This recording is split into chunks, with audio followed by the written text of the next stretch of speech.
we're gonna tap over here. And if you're wondering after the cut why we're laughing, Nightfall abstained from doing an intro and it has the audacity to complain about it. Get fucked. I know it was a joke, like I sometimes do, and the Bard stuck to it. Yes, I did. Yeah, it's called Get Fucked, Buckboy. So, yeah, when last we left our heroes, some shit happened. A lot of shit, actually. A lot of shit happened. So the party departed Goodmead, had a couple of conversations, walked along the frozen trail towards the coast, and when they got into the coast, they found a bear man being attacked by frost zombies. And the bear man was not gonna end well, and they decided to rush in and intervene, and promptly got. Don is currently unconscious with a frigid curse afflicting him, and none of the party got out of that unscathed, with the exception of, I think, Firga? Firga's doing pretty well. I'm sure Irithyr escaped it too. Helio took little damage, but Layla got hit by that frost blast. Yes. They ultimately defeated the frost zombies, which proves to me that they can handle it. As they rescued the giant bear man, who revealed himself to not only speak Tor, but to be of a race of entities called Kodion. He is... his name is Irongate, and he lives on what is apparently a moving city called the Bounty of the Deeps.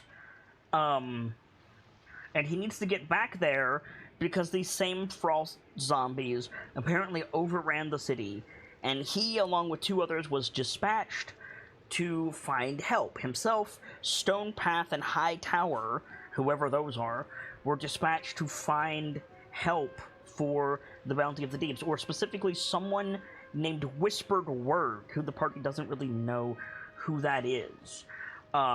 Iron Gate proved himself to be a capable fighter, as well as have some abilities the party had not seen before, and elected to help them get back to the Bounty of the Deeps.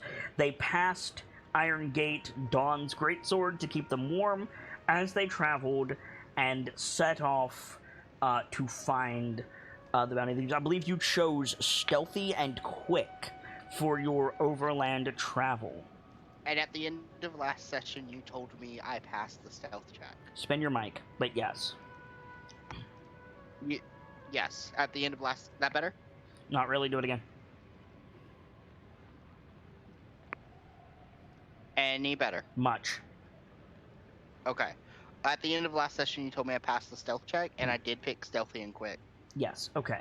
So you guys... So we see the party, like, flitting up the beach when there is a beach, and moving along the cliffside when the ocean falls away beneath you, leaving icy spires in its wake. And I think we get a montage of that for a bit, and then as Auril is set to fly over the Dale and do a great deal of harm in her nightly pass, I think Kilio directs everyone to a cave in one of these rising ice cliffs after coming up the black sand beach, where you guys decide to bed down for the night. And I think the first actual shot of the episode is Iron Gate laying Breaking Dawn down by the fire and resting the sword beside him as you guys begin to make camp in this ice cave. It looks like something out of, well, the movie Ice Age. Is there any conversations anybody wants to have? You've been traveling for a full day at this point.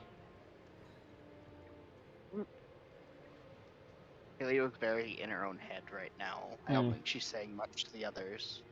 Okay. Well, in that case, and before anybody else jumps in, let's take a moment and talk about Dawn and Layla's condition, because they got the worst of that attack. Layla only failed save. Sorry? Layla only failed one save, but that still took a hit. Still took a necessary hit. Layla has been flagging all day. Layla can't bear a rider. Layla has been like panting a lot, finding trouble getting her footing. She's had to been helped by Orith a few times. And Dawn, likewise, is not having a very good time of it. He's clammy, and he's, like, muttering in his sleep. His vitals are all over the place. He's alive, but his body is fighting something. He is cold, but his symptoms are that of fever. It's rough. Whatever it is, whatever that attack was, it is still very much on the party. What would you guys like to do? I think once we get in the cave, I think Layla probably immediately goes to lay by the fire. Yes. And then I think Killia's like by her side, checking her over, trying to figure out what to do. Lash, Firgo, Irithyr. I feel like either Lash is on watch or she tried to do what little magical healing she can, but turns out, well, that isn't helping Dawn whatsoever because bullshit that I don't understand.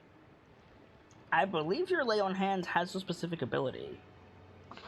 Or is that only for certain scenarios?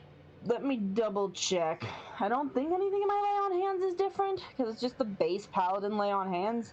Yes, but can't you spend points of Lay on Hands to do a thing? I think it's to remove diseases and poisons. Yeah. Neutralize diseases and poisons. Let me see. I only have lesser restoration. We discussed that would not help in this situation. No, hang on.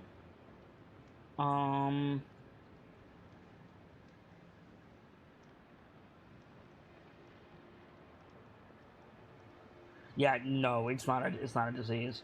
I thought it might have been, but it's not. It's closer to a curse, it seems. Closer like. to a curse, yes. Remove curse would work here, maybe. Funny thing about that, I don't have that. I want to take a look at this, though. I don't know if this will help. Let me take Nah, a this look is at the right wizard now. spell list. Okay. I just hope it's not one of those ones where you have to deal with the physical and the spiritual effects of it, like, separately. Remove curse is on the wizard spell list. I could consult the archive to try and get it. The issue is, do any of us know it's a curse, or would that require an Arcana check? I believe you guys determined what it's not, and that can narrow it down. Fair enough. Uh-huh. Virgo, what are you doing? I think Firga is like. I know someone said they were taking watch already, but I think Firga is like out there as well, just to make sure we don't get surprised, because we're in a bad state. Virga, Aurel is about to fly over. Do you really want to have multiple people at the mouth of the cave? Oh. I feel like we need to put our blankets and stuff up by the mouth of the cave, like as tarps. There's an idea. We have the tarps. We have tarps. Yeah, we have tarps. I could get to work doing that, trying to insulate us if possible. I have You have pythons and scout stuff. We can help. use those. Yeah, this is a good use of Pythons for sure. Absolutely. So Lash and Fear are like sealing off the front of the cave. How big is the mouth of the cave, actually? Probably.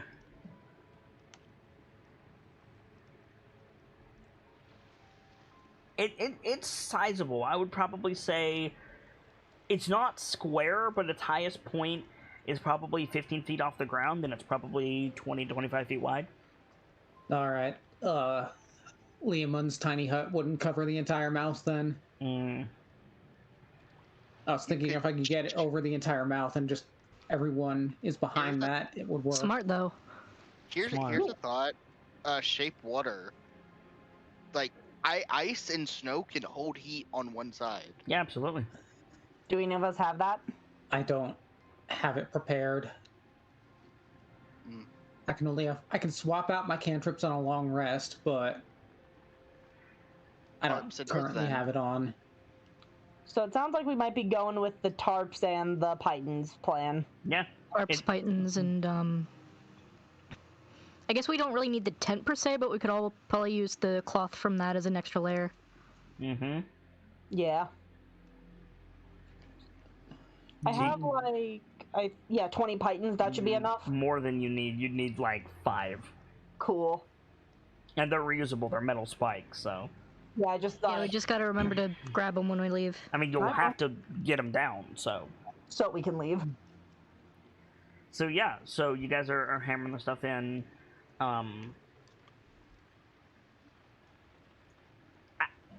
Nobody has called for a scene. Like, you guys can just take the benefit of a long rest if there's nothing you want to do. I don't have a scene I want to do at the start of the long rest, no. Well, during the whole cave stint.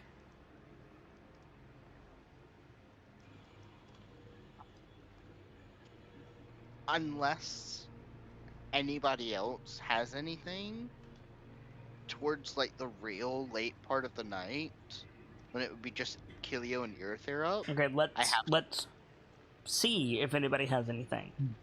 I know, that's why I'm waiting before saying anything. Okay. I don't have anything. I'm not sure I've got anything I want to do. Virgo? Not a scene per se, but how far back does this cave go? Not terribly far. I mean, certainly you could get some privacy if you want to, like, I don't know, magic up a bath or something. I mostly want to make sure we're not going to get surprised by like a cave bear or something. So you want to investigate the cave? Yeah. Okay. Why don't you go ahead and do that? Is there any specific way you want to investigate the cave?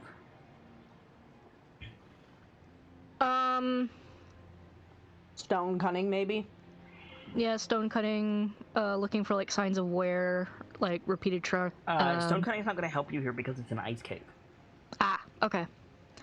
In that case, she'd probably be looking for like tracks, bits of fur. I guess Kilio would be better at this, but you know. I'm more along the lines asking, like, for example, you said, how far back does this cave go? Are you going to go check? Oh, yeah. By yourself? I mean, she's not gonna wander off. She's gonna be like, hey, we should investigate if anyone wants to come. Blash will go with. Is this after you seal up the front or before? Yeah. After we seal up the front, just Yeah. like. Okay. Yeah, the insulation is the priority there. Earther will probably stay with Dawn. Okay. So... I would have something if I weren't RK fucking owed. Well, you might be up here in a minute. So Firga and Lash, do you take a torch? I guess you don't need it, per se. We both have dark vision, but at the same time, the extra light might help. Yeah, True. Scout. Could be good if there's something back there that doesn't like light.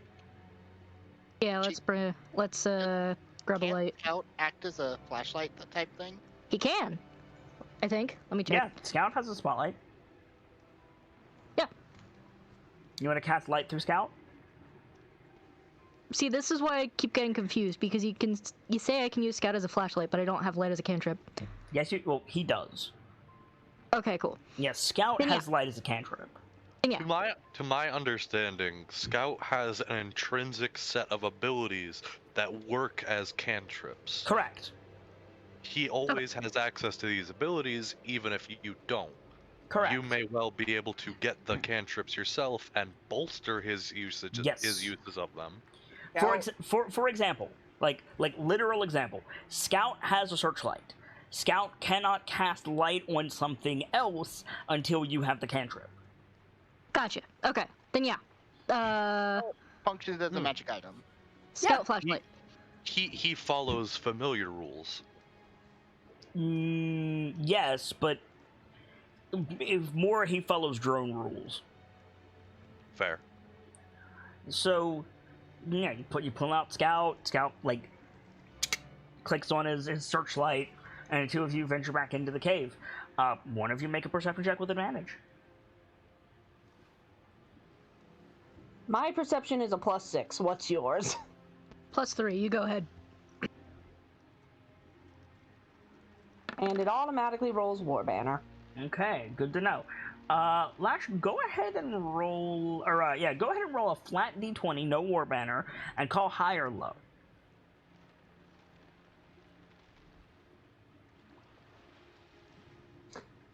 Let's go high. Okay. Okay. 1 second, my mom's calling for me. Fear God, there's nothing Sorry. in the back of the cave, just an ice canyon Okay. with a back to it. Okay, you hear, cool. you hear some dripping and some groaning and some cracking, typical of ice caves. All right. Sorry, I'm back.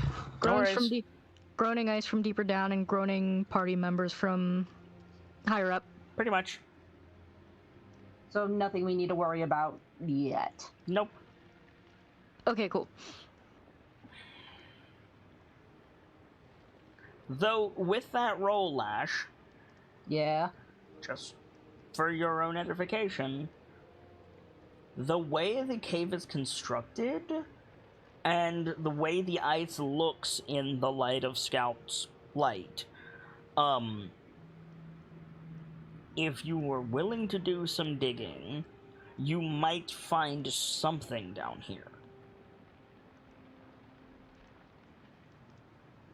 Like, if Lash were to clack her gauntlet against the wall of the cave, it makes a different noise as if you were walking on solid ice.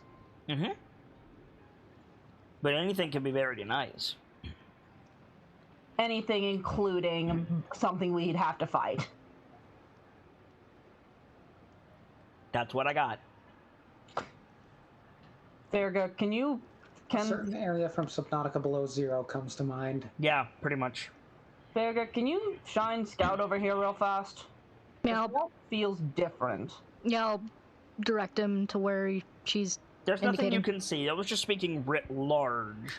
If you wanted to take out your war pick, if you wanted to make a tunnel, you might find something just because of where you are, your proximity to the ocean, etc. Can't see anything but So that like wall. a sea cave or something. Can't see anything, but definitely feels like if we were to dig, we'd find something. Hey, a good something or a bad something. Couldn't tell you without doing the digging and going down. Think we should keep it in mind for later, or kind of gestures the war pick on her belt? In the very least, I think we should wait for morning. Air quotes, morning. Nods, shrugs. But I suppose we should ask the rest of the group. Because we're also on a time crunch to get back to this bounty thing. Nods. Lash is like gonna leave a notch in the ice regardless, just to keep in trip mind of where it is. Okay. Again, there wasn't a specific place, but noted. Like just a spot where it could be dug into. For the record, Feargut, the cave goes back maybe 100 feet. Okay, cool.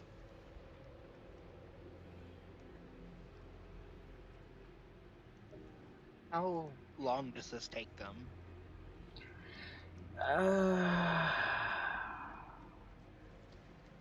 20 minutes?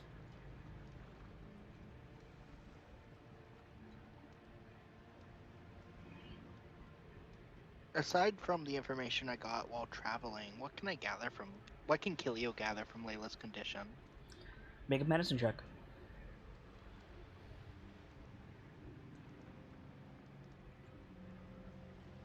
She doesn't know people, but she does know her animals. Make sure you're rolling at your characters. Noted. Acute hypothermia? Magically powered hypothermia? That, like, with that roll, that's pretty much all I could give you. That's fine. I understand that.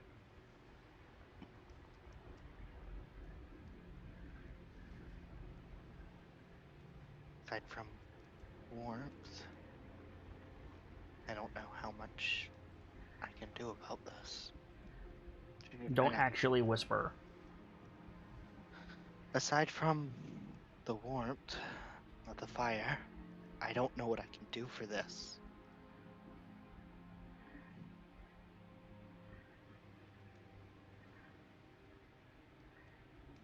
I know Earthier and Iron Gate are nearby, but I don't and Runyax's here. Runyax's Cookie's not here. Iron Gate doesn't understand me, and Earthier's the only one here. But Killy was really just saying that to herself. Yeah, that's fine. Uh-huh.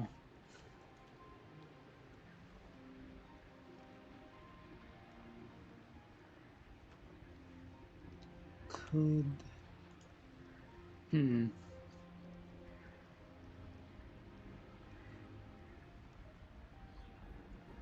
Could still spend resources to learn Remove Curse, but I wouldn't have it prepared till morning.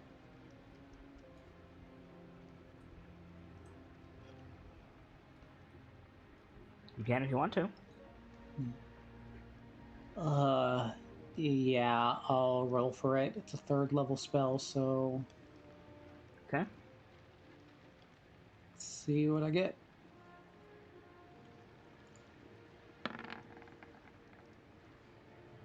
Yeah.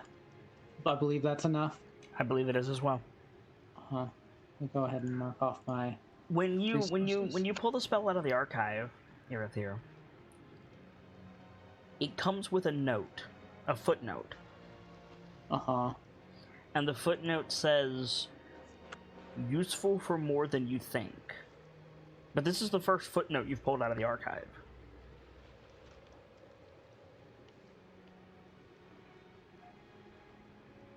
You haven't found an annotated spell before. Yeah, so I think his immediate thought is... Sevaster.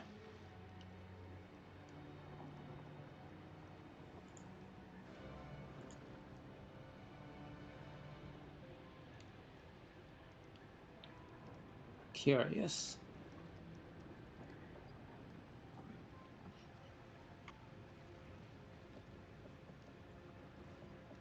Okay.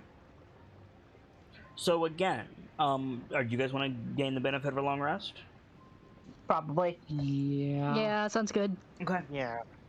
So I think you guys can rest here in the cave, sleeping intermittently. Dawn, you'll wake up in the morning. You'll be weak, but you'll wake up in the morning. You'll be able to restore a point of con, which will give you a health back.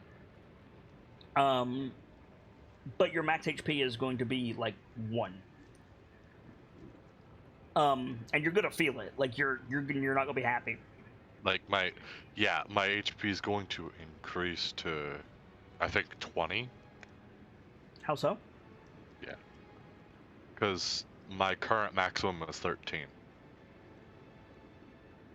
Yeah, your maxes would be 20, but you wouldn't be able to regain any of that. Right, you'd be at 1.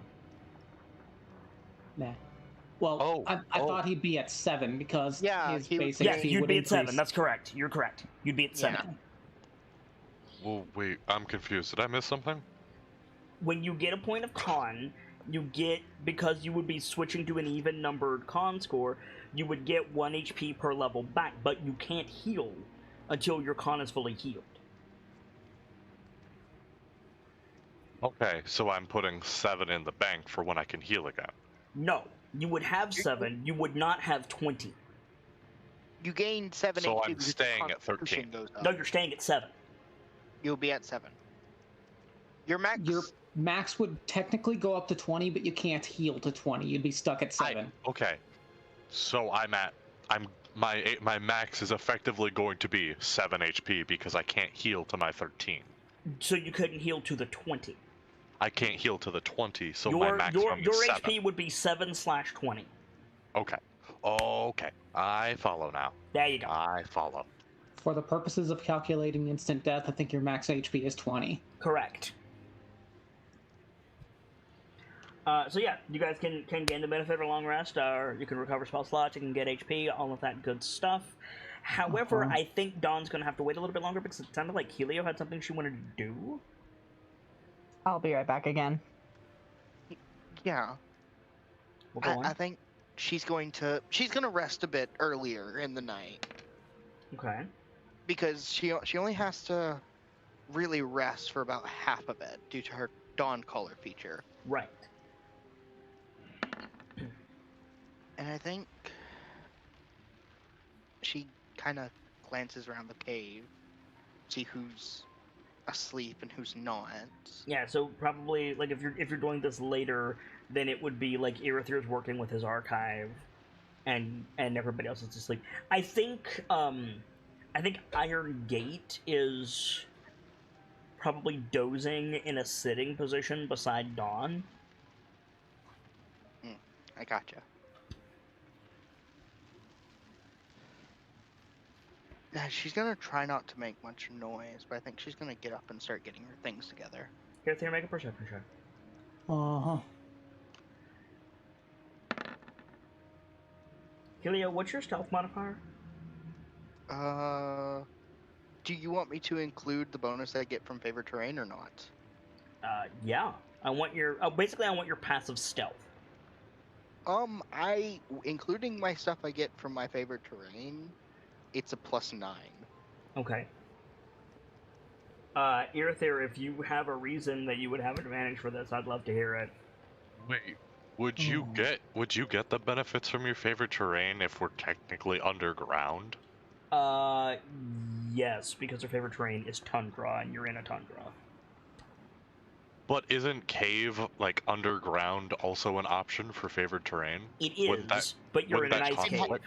You can have dual terrain. You can have dual terrain. Hmm. Like, if you're in an alpine forest in a blizzard, somebody with favorite terrain forest and somebody with favorite terrain tundra would both get their bonus. I see. If you're on a coast, like if you're on a beach where it is, like where the desert meets the sea, it's just sand as far back as you can go. Somebody with desert and somebody with coast would both get their favorite terrain. Reason I'd have advantage, I'd really like to figure something out too. Irithyr would be on watch at this time, right? Yes, probably, but also you can do light activity like fiddling with your archive while you're on watch. Mm-hmm. So he's alert, but I don't think that would confer advantage. No. You can also get inspiration from somebody. But if you're minding the door, I'd assume all those blankets and tarps getting moved out of the way would make a bit of noise. I haven't moved over that way yet. Except the halfling with a +9 passive stealth formula. I haven't moved that way yet either. I'm just getting my stuff right now. I could spend inspiration and reroll, but it's going to be tough to beat a +9. Yeah, it's going to be 19 is the DC. Yeah. Like, you can do it, but you would have to roll... Have to roll 16 or higher 16 on the or D20. better, yeah. Oof. Wait! We're dinguses. What? War banner. You're in range of the war banner. Oh, Yeah, you are. true. I don't think it'll be enough to help me on that roll, but But you could re-roll, and it might. yeah. Then I'm you gonna would go ahead only and potentially need a 12, which still favors Kelio, but... Yeah. I'll go ahead and re-roll. Okay. Come on, Nuffle. I would be honest, I want you to see this too, so I wish I had inspiration to give you. Never mind. I don't Okay. need a war banner. Goblin 20. So Irithyr, you notice Kelio not doing typical camp activities. Uh-huh. So his attention turns over to Kilio.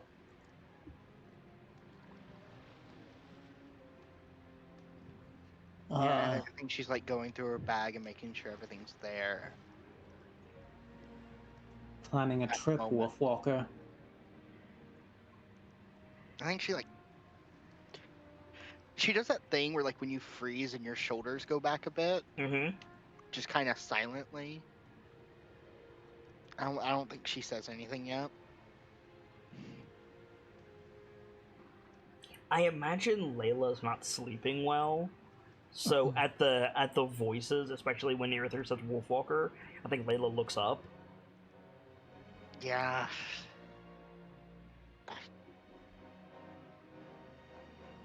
Layla, lay back down. It's okay.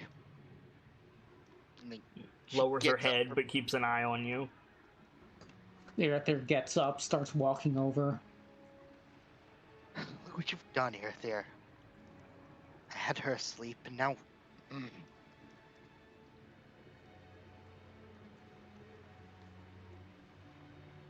And what?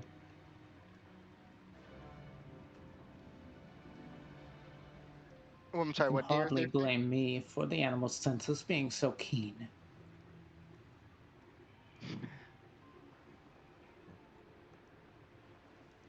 You're right. I And can't for blame her you for intellect being greater than yours, apparently. that. What are you talking about? You're not being yourself, Wolfwalker. What is it you're planning? None of your damn business. At that, there's a scowl. Yeah, I think Layla huffs.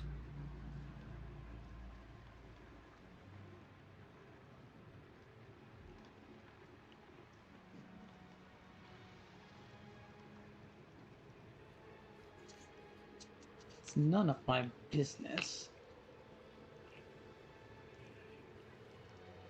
I wouldn't be prying my nose into it.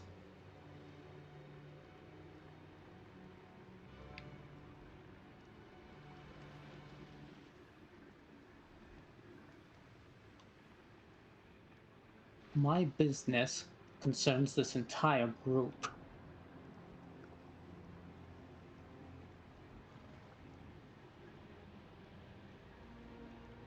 What are you planning?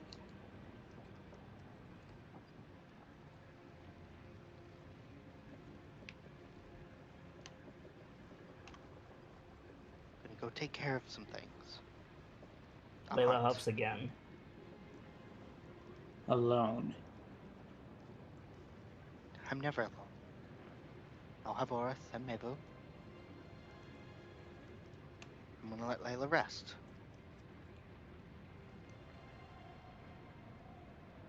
I thought it was Mevu who got No, it was hit Layla. by It was Layla that got jacked up. Okay.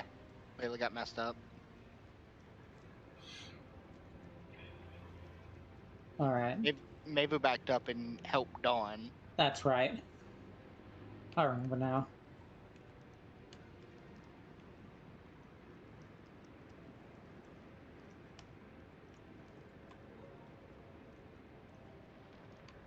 Trying to think how to respond.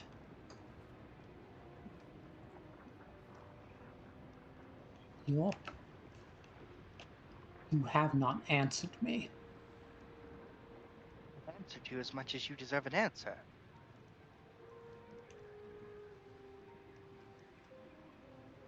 I think at this point, Layla very pointedly lifts her head in like a U motion, like where she's looking at Keelia, like lifts her nose and looks all the way across her body, and then reaches over and smacks something on her other side with her paw, and Orith sits up and yawns.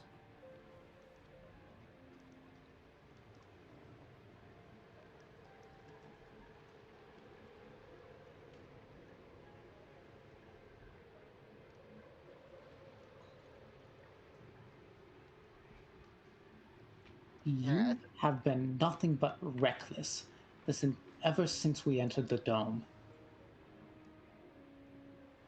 Arthur, can you make a perception check for me, please? Okay. I don't think Kilio's looking at Earther. I think she's clutching the edges of her bag, just kind of sitting there. Okay. Erether, you don't notice this, but you chide Kelio, and Orith looks at you and growls. Or starts to growl, I should say. And before he can, like, get it out, Layla nips him. Kelio, you notice this.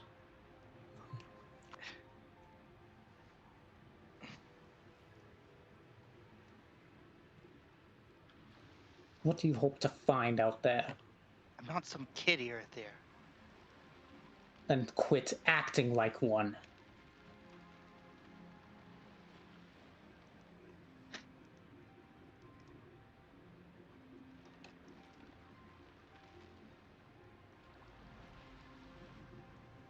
You're still in GM mode, Gamzee, by the way? Oh no. Sorry. No worries. Sorry, I often forget I have that. Yeah, no worries. And you're not my Ama.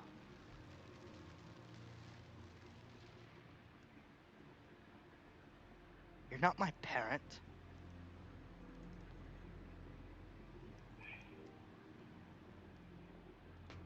I am what I need to be. And right now, you aren't thinking straight. Well, we weren't thinking. We weren't thinking straight when we went to the beach either. You rushed in just as quickly as the others, so who are you to chastise me?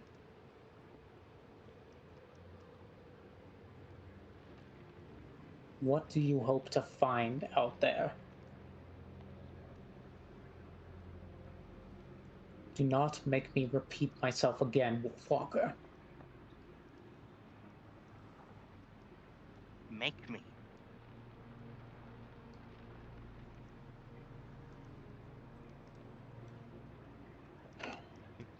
At this point, there's a sigh from Eric there. Mm-hmm.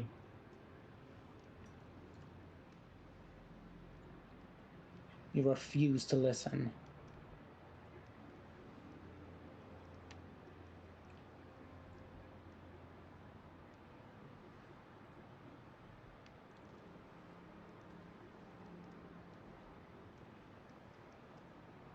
Or you just sit here and do nothing.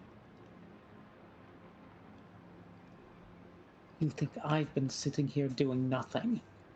I've been looking for a solution as much as you have.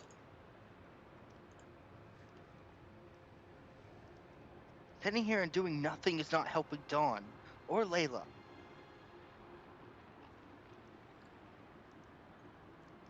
And you think going out there, getting yourself killed or worse, turned into one of those things will help?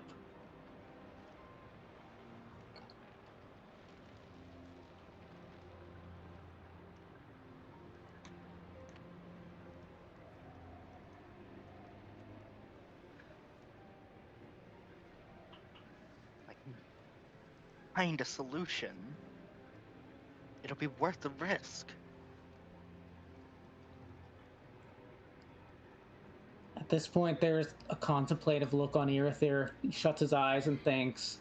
Mm-hmm. Opens them. I think Kelly goes back to packing her bag. Yeah. Walk with the pack. What does that mean, Wolfwalker? I think that gets you know how in the beginning I said she frees and her shoulders go back a Yeah, bit? make a charisma saving throw is what I think you need to do. Yeah, I'm thinking the same thing. Fight the elf. Fight the elf. Kick her ass. Oh wait, wait, how did that roll? Oh fuck. Layla, you were supposed to do that, but I don't think that's high enough. Well, roll it again as Kelio. I rolled it from Kilio's sheet. That is from Kilio's sheet. Okay. Air there, kick her ass. Make her see sense. Yeah, okay. So then failure in this instance, I think, is Kelio can't keep a clear head. Like hearing that be invoked by Erether, and that can be whatever you want it to be. But I feel like Kelio cannot proceed socially as she was. That could be anger, that could be fear, that could be distress, but, like, I think a failed save there, and if you think that's not high enough to pass, I think a failed save means Kilio loses her cool in some sense. I think I know how that goes. Okay. I think she freezes for a moment and just, without looking up at him, I think her voice like shifts a bit more. Just You're getting progressively quieter. Spin your mic. Yep, it was spun wrong. That better? Yep. I think when she speaks next, it's, you know how like when you're frustrated and kind of angry, Yeah. your voice shifts in tone to Yeah, a more deeper. so do it. Shut up, here, there. You don't know what you're talking about. I know perfectly well what I'm talking about. No, you don't. You think I sat on my laurels for the past 500 years doing nothing but politics? Politics isn't going to save us out here in the ice and snow. I know more about your culture than you might think. So tell me, what does it mean?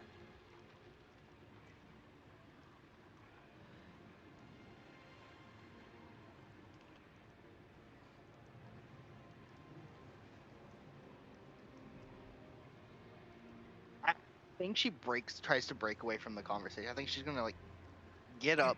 Yeah, deeper like pick up her pack. Like, I don't need to deal with this. You're not my real dad. Mm-hmm. If I may, I feel like she like puts her pack on her shoulder, like starts walking towards the exit, and she says like, "Orith, come on." Yeah, Yeah. I like that. Yeah, totally. Orith doesn't move. Horace, come You on. leave, and you will leave me no choice but to take action.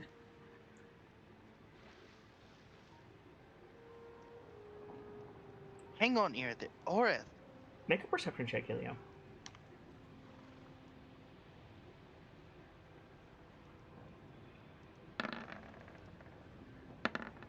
Got halfling luck though. Yeah. Oh boy. I saw that nat one. Yeah. Uh-huh. Kilio, you like look across the fire, and Layla is like still laying down, but she's got her front paws over Orith's front paws. Aww.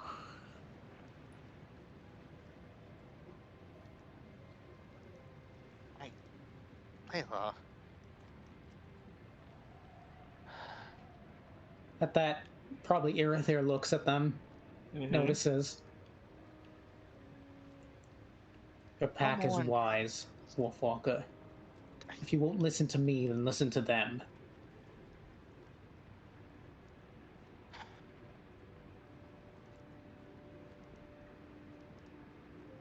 Kilio, you have a choice to make.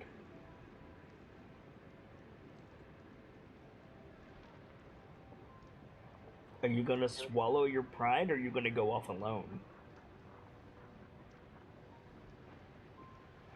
Irithyr wasn't going, like, Irithyr himself wasn't, I feel like Irithyr himself wasn't going to be able to convince her, but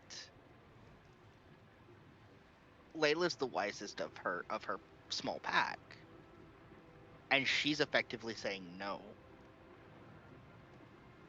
But Kilio is angry. Kilio failed that charisma save.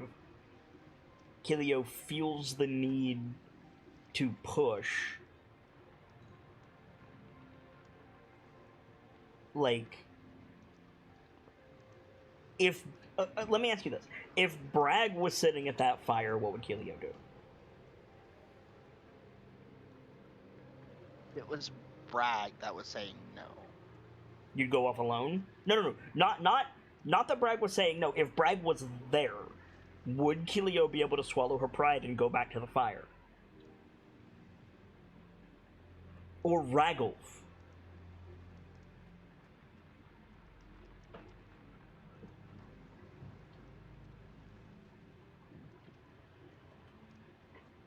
Because if the answer is no, Layla's no different.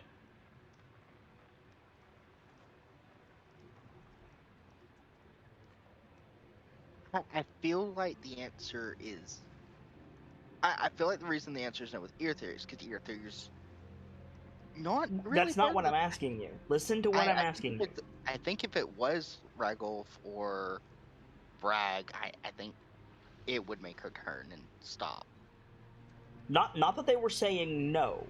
If they were sitting there by the fire, witness to the conversation, it went down exactly as it was before, but you knew going back to the fire, Bragg and Ragolf would know that you turned around. Would she still do it? Would she still go out off on her own? No. Would she go back to the fire? I think she would. If, like, I'm asking you because you'd catch hell. You understand? She would, but she'd catch worse if she went out. Not if she was successful. And that's what I'm saying. Like, Bragg and Ragolf and you know, Throck and Balgruuf and all of them, they're not here, but Layla and Aurith are no different in Keelio's eyes. Mm-hmm. So, like, again, you failed that charisma save.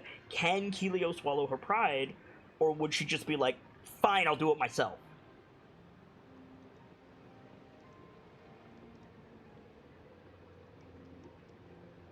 I think both are equally plausible, but you really have to think about it. I do really have to think about it.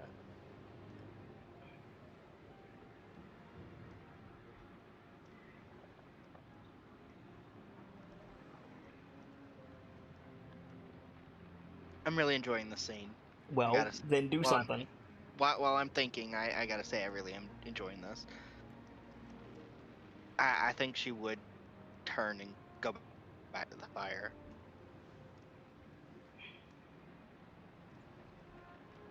There's immediate and noticeable relaxation from Aerothere. Take inspiration, Keelio.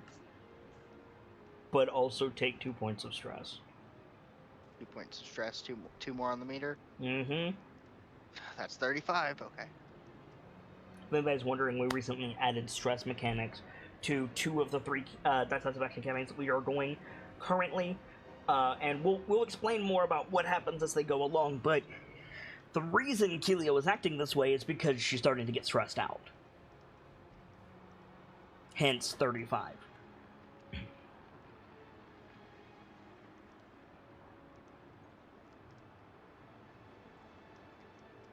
I think she, like... You know that... almost like when you're upset and you... Like, when you sigh normally, it's just an even sigh, but when you sigh when you're upset and shaky... Yeah. Yeah, that. I'm not gonna make that noise, because I can't do it in a clarity that would be well on the stream. It's fine. I'm gonna be real fucking honest. I thought you were making that noise and were about to follow it up with, how about instead of explaining it, you just do it? No, I was helping. Thank you. I'm sorry.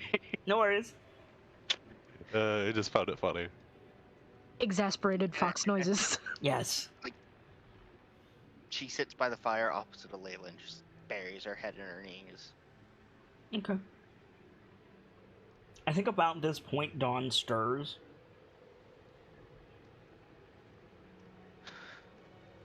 And to help you out, Gamzelis, you know how when you're sick, and you know you're sick, and you know you can't get out of bed, and you wake up and time feels like a thick jelly, you know what I'm talking about? Oh, yeah. That's kind of what Dawn's feeling right now. I feel bad for Dawn. That and pain. Pain and weakness.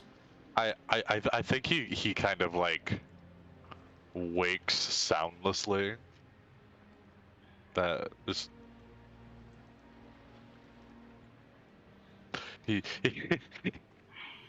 He's like making very small movements across his whole body just to make sure he can. Mm-hmm. I'm not dead, but God, I wish I was. You are dimly aware, that's the word I was looking for. You are dimly aware of a fire near you, and like the presence of living entities nearby. I'm gonna. I don't think Kilio notices this. I mean, she's got her head in her knees. Right.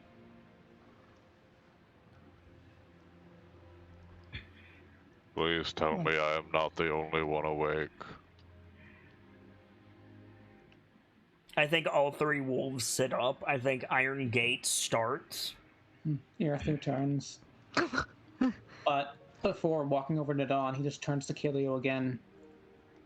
He just says, "You're never alone, Wolfwalker." There may be some truth in that.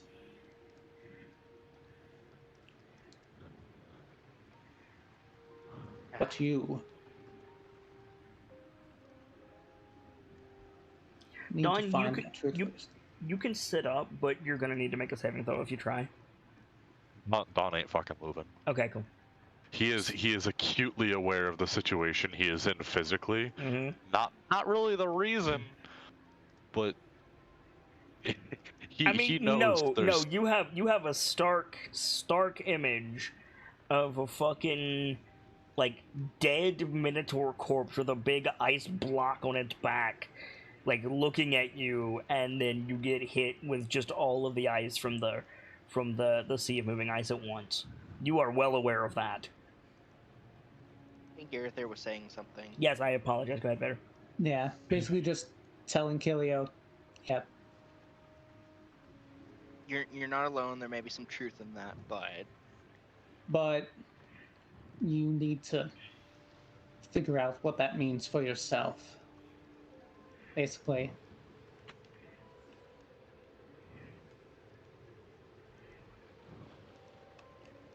I've got a hell of a way for you to say that and strike a chord with Gilio. Uh-huh. Go on.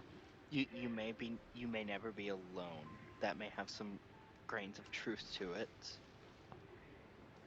But using her own saying again against her. Yeah, before walking over to Dawn, he just repeats it again. Walk with the pack.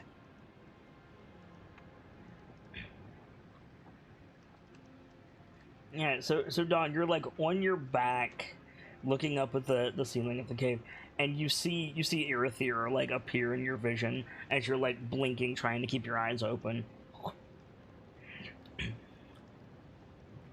Greetings, High Diviner. Welcome back among the world of the living.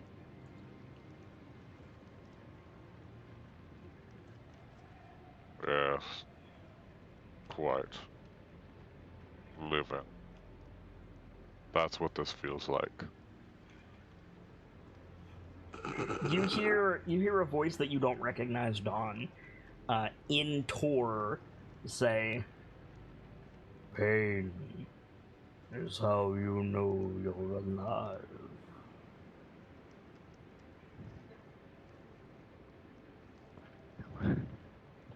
It's funny with Tor, that's like gonna be 2 words. Yeah, right, exactly. Two common length words. Mm-hmm. The effective length of yes and. Yep, pretty much. Which again.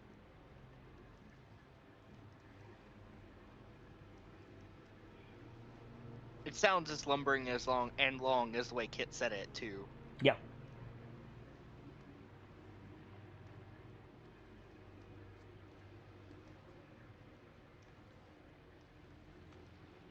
What do you do, Dawn?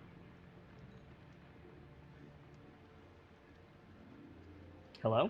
Anybody? Hello? Hi. Hi. Sorry. No worries. I think Gemzelis might have died. Hey, so guess what my thigh decided to click? Ha! The mute button. The Nice. mute button. I didn't know my thigh was capable of such a thing. Get fucked. I believe that's called a Charlie horse in subcircles. Anyway. I knew I was, as the kids say, thick, but this is new. Anyway.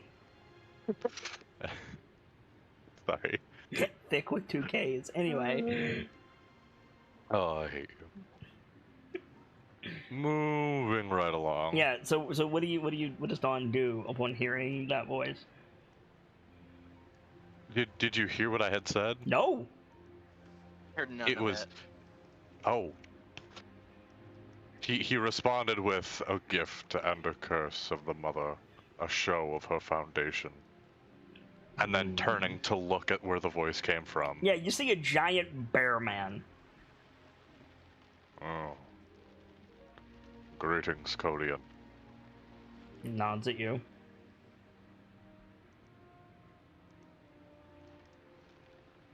I am pleased to see you survived the encounter. Likewise.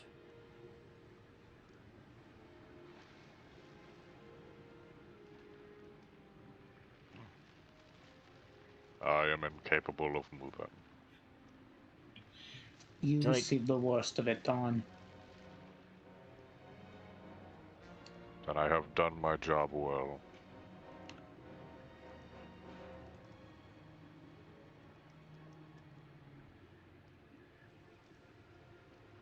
One of the wolves seems to be afflicted as well, but not quite as badly.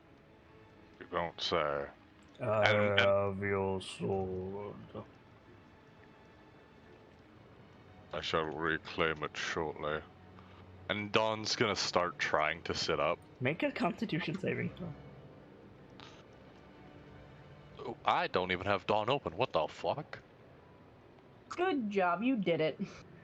I am an 8. Firga, it sounded like you woke up when Dawn spoke. Yeah, I wasn't sure if it came through or not, so I just let it go. But yeah, if that's the case, then yeah, she's gonna sit up and be like, ugh, morning already. Think. So, hang on, I need to resolve this roll, Kilio. Okay, go ahead. So, Dawn, you have a choice to make. Okay. You can sit up, but you'll empty your stomach. Or you can lay down.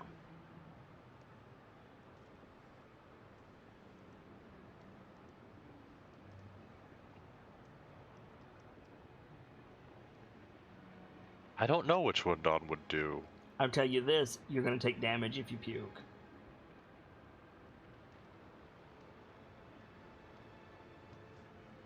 Ugh, so it's one of those numbers. Yep. I've only got 7. Mm-hmm. So lay your ass back down, bitch. Oh yeah, I get a point of con back, don't I? Yep. Going from -4 to -3. Oh, so you didn't roll out with the correct modifier. So roll that again. Oh, I didn't roll anything at all. Oh. Yes. You get the war banner either way. That- Even worse. The war banner? No. Well, no, the war banner might help you, actually. War banner, please. Fascinating. I have done worse. Okay. So, yeah. Okay, Z. Yeah, your choice is sit up and vomit and take damage, or lay down and don't. May I highly recommend it don't. Yeah. It's got great reviews on Yelp, by the way. My best idea.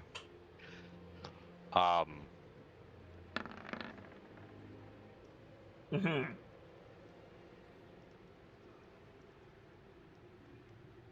Oh, honey, no. Oh, honey, what? He rolled a charisma save. Yeah, Dawn's gonna try to get up. Cool. Right on. So you are immediately going to empty your stomach all over the cave floor and take 1 point of bludgeoning damage. That sucks. That's not a pleasant way to wake up, but it's good to see you awake. Must you really have tried that? Lash still fucking unconscious. Not work to be done. You are in no condition for such work.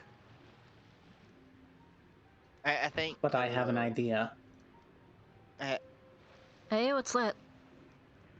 I have no idea if it'll work or not, but I don't see any harm in trying. I think Kilio, not even her gaze is not towards Layla's face, but it's like through the fire at her paws. Mm-hmm. And I think to Dawn, I think she mutters it, so it may not be very audible, but just kind of, I'm sorry, Dawn. If it's muttering, I don't think Dawn would be able to hear it. I disagree, because it's pretty quiet in here. It's echoing the sea, but it's not right on the sea. Don't you have keen senses, Dawn? I only have keen scent. No, I think He it has is. keen senses. I think it is reasonable that anybody who wants to can hear that because of the acoustics in the cave.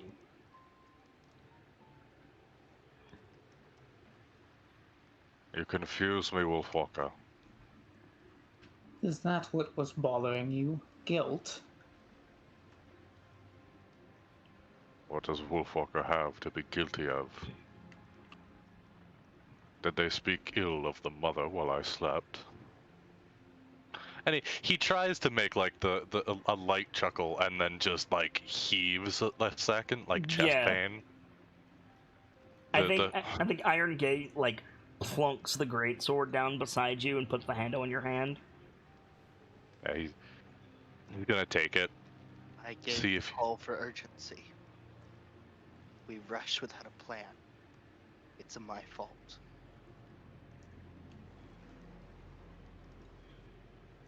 you see At that Wolfwalker. point... Okay, Something. so now that Irithyr gets it, I think there's a sigh and just walks up to Kilio, slaps her right on the face. Ow, you have to like reach around her head. What's all that about? But I think it like. It's, I mean, if you have to reach around your head, just cuff her on the back of the head. It still works. Yeah. I think it stuns her. I don't think she reacts immediately. So I guess if you have something to say. Okay, so if she doesn't react immediately, Irithyr, you have 3 dire wolves in your face immediately. Scream. Wolfwalker. He's not gonna hurt her, but... Right, but you hit Kin. Like, Yeah. I think all 3 of the wolves are like up, and like Orith is physically trying to move you.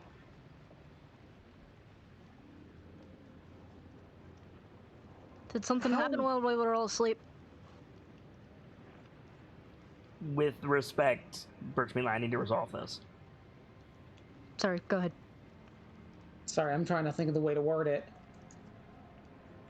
I mean, do you relent is the first question.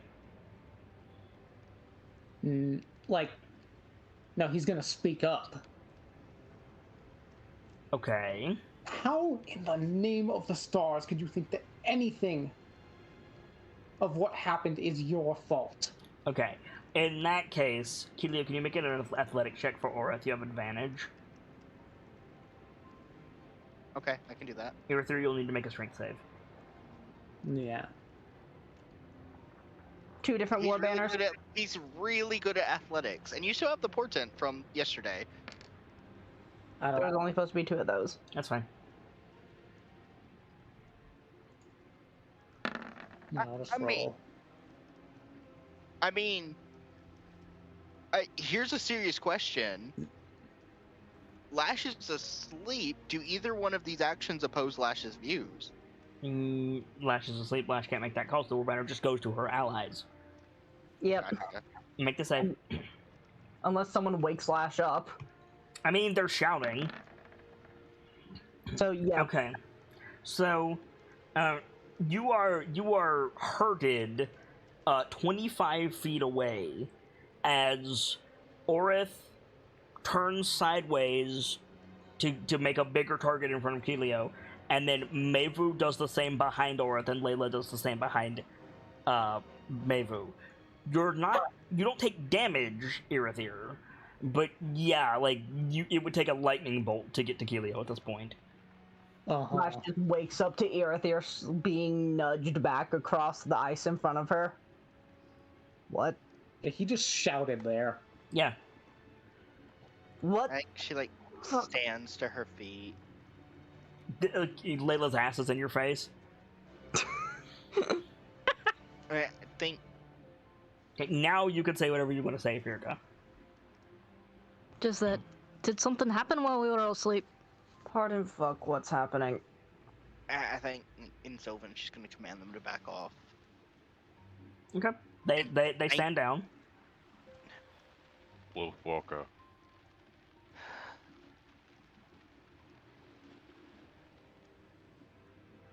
Wolfwalker. Yes, Dawn. Spin your mic. Yes, Dawn. You are a fool. You dare think, had I not noticed, one that is of kin to my people, I would not have called equal urgency.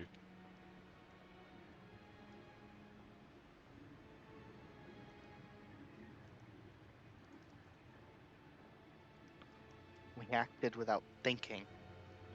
I acted without thinking. How many battles against giants have we waged?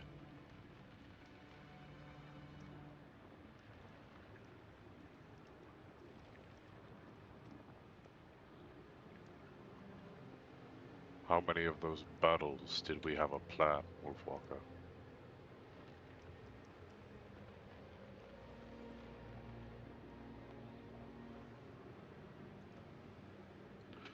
If we had stopped to formulate a plan, Iron Gate would be the one on the ground right now, possibly dead. Iron Gate looks up at the mention of his name, and in Tor he says, "What do you speak of?" Dawn's gonna turn to him, just we are attempting to grant the small one assurances, as they feel guilt that I and their kin, points to the wolf, was stricken by that entity's power. Had you not intervened, I would have failed in my song. And he points at Irithyr. That is what the elf has just said. And the bounty would not have aid en route. And says it to Dawn and then turns his gaze to Keelio. Real quick, do I Sorry. know what the bounty is? Make a history check. You actually can make this check. Sorry, my internet cut out for just a second. Wouldn't Welcome back. have... The bounty wouldn't have what? Aid en route. Okay. Yeah. That makes more sense. I thought you said aid in runes. So... Yeah, Dawn, with a 19, there's 4 Kodion ships total. They're big floating fortresses, city-states, basically, where the Kodion do their work, be it fishing, some of them do, undersea mining, and the Bounty of the Deeps uses that raw material to craft things. The Kodion are some of the best artificers and enchanters, period. Archmage Stone Marrow, eat your heart out. I think Dawn The Bounty of the Deeps is where they make their shit. It's minimum masterwork quality. Ooh. I We're think just Dawn... gonna be taking so many notes when we get there. Oh yeah. Taking notes and kicking ass. Dawn starts shaking his head, trying to use the sword as a support to stand up. Right. We must gather our things. If the bounty is in danger, we must be off. Allow me to try this before you try to stand again, Dawn. It's not morning, by the way, everyone, to be clear. Yeah. But Dawn just woke up. He has no idea what fucking time it is. A couple of people, Genzi, have made comments like it's morning. It's not. Fair. Yeah, no. We don't need to move until it would be dawn. Let everyone gather their strength. It is not. Don, can you make an insight check before you go on? Yeah, like... Oh, the bounty's in danger, that's a problem. Wait. We're in the mainland. Why the fuck is the bounty of the deeps nearby? I think he, like, looks at Iron Gate. How are we near the bounty? Should she not be deep at sea? He nods. We received word of darkness moving on the wind. Of winter made manifest. And striking as the heated ember on Bryn Shander. We were to offer supplies.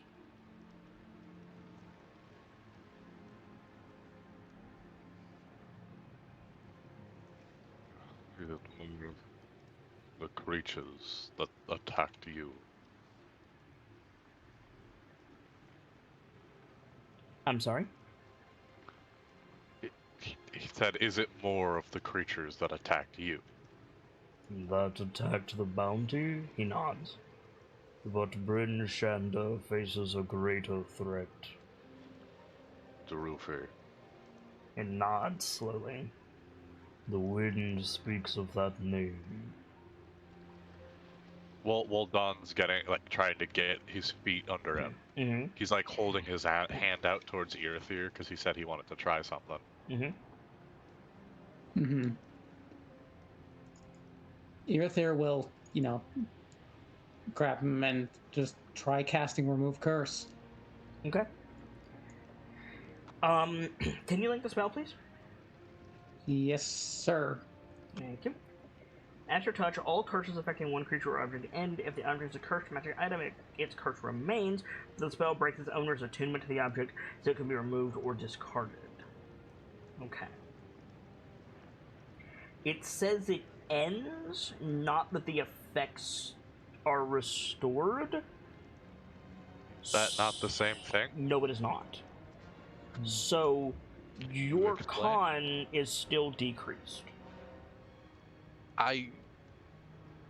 But you can be healed. I'm confused how that would not remove the present effects. Because it's two different effects. No, it's not. No, the reason it says the curse ends. Okay, the curse that says you can't heal while your con is lowered ends, but your con is still lowered until you heal, until you rest. By that logic, you would need two different spells to end this event fully: Remove Curse and then Greater Resto. Greater Resto. That's what I was afraid of. It's a dual effect. It's two different effects technically, but they fall under one effect. Correct. Mm. But you can now heal yourself back to your theoretical maximum. And he probably just asks, how do you feel? Better. The answer is better. Oh, also, the curse, on top of lowering con, reduced his max HP by 20. Would that end as well? Yes. So your max HP is now 40. I mean, that's not bad. That almost takes me back to my max. No, it wouldn't. You don't get healed. No, from my maximum. this.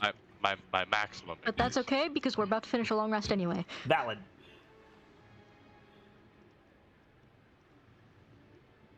Yeah, because it was 10 per wave that you were hit by. And you got hit with 2. Yeah. Earthair's already finished his long rest because he had second watch. Yep. Yeah. I feel. So that's a spell slot I don't have going forward. I feel weak, but this has helped noticeably. I think at that, Earthair pulls out his book and makes a note. Mm.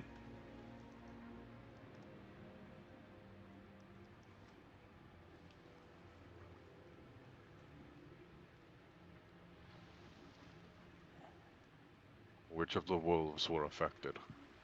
Right. I should do it for the wolf as well. Kilio. It's Layla. The rest will do her good, but I don't think it'll be enough. Will you allow me to do the same thing? Aye. Please. So at that, Earthair walks over to Layla. Mm-hmm.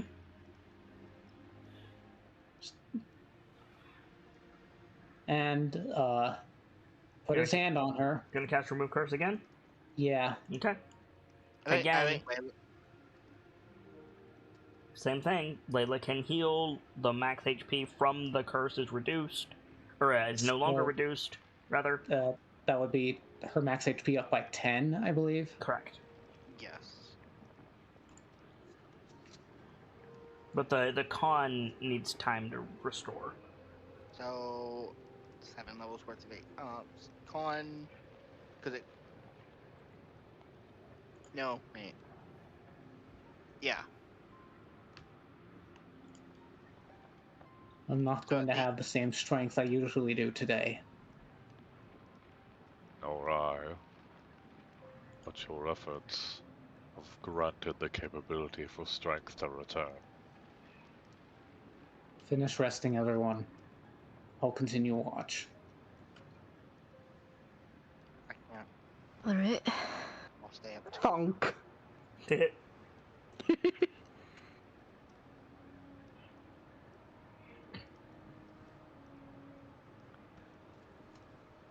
Okay. Anybody who Easy. wants to can benefit from a long rest. Hooray. Excellent. I'm debating whether I want to spend my arcane recovery on what's essentially a short rest. Oh, it didn't let me do them all at once.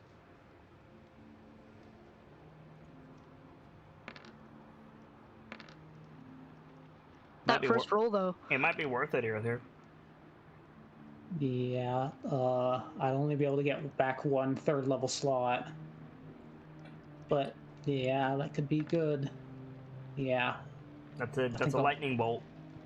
Yeah, I think I'll go ahead and spend my arcane recovery. Or another remove curse. Valid.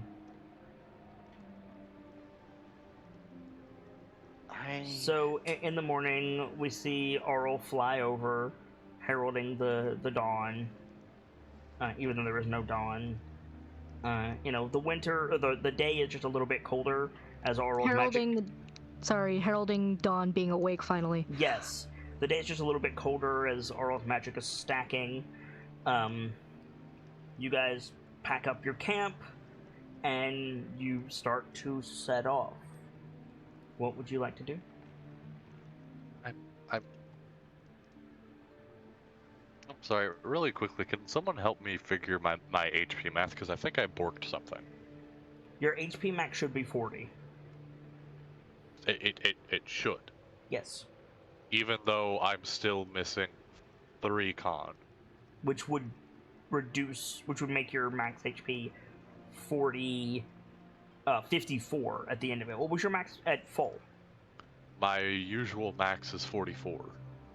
That's okay. There was something wrong with your math then. Yeah, you should have more max HP than that. By the current calculations, you'd have 47 max HP at full strength. My con is usually 15. I thought you only lost 4 points of con. How were you at a negative modifier? I'm not. He's not at a negative modifier. He's at a 1. But he's at minus 3 points of con. Yeah. Correct. So, just from your con score alone, Gamzelis, you should have 21 points of health. If it's 15, it should be 14 points of health. What? His con score is normally 15. That's a +2. Right, I'm a dingus. You are correct. Sorry. 14. Like, just from your con. Okay. You If lost... you were at 44, You were at 44. That doesn't sound right. then you would have been at 10 HP from after. All the shit that happened, yeah. Yeah.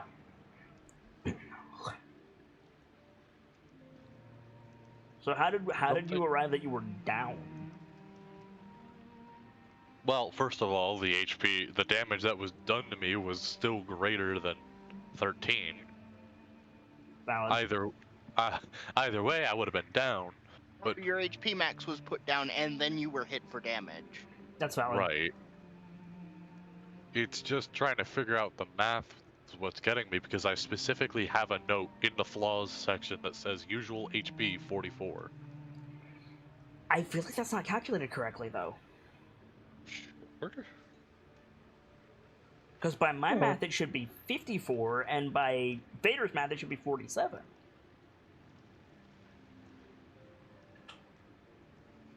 That, or you just didn't calculate the loss correctly. That must be what it is, because I don't think I messed up what my max is. Like, my original max. I will Yeah, review you the would've put- mods and see what your max was. You before- would so stop. What we have learned on this show and previous shows is if a lot of people start talking about math, Gemsy gets really confused and frustrated. I do. Okay. Gemsy, listen to me. I'm listening. You lost 20 points, taking you from 44 to 24.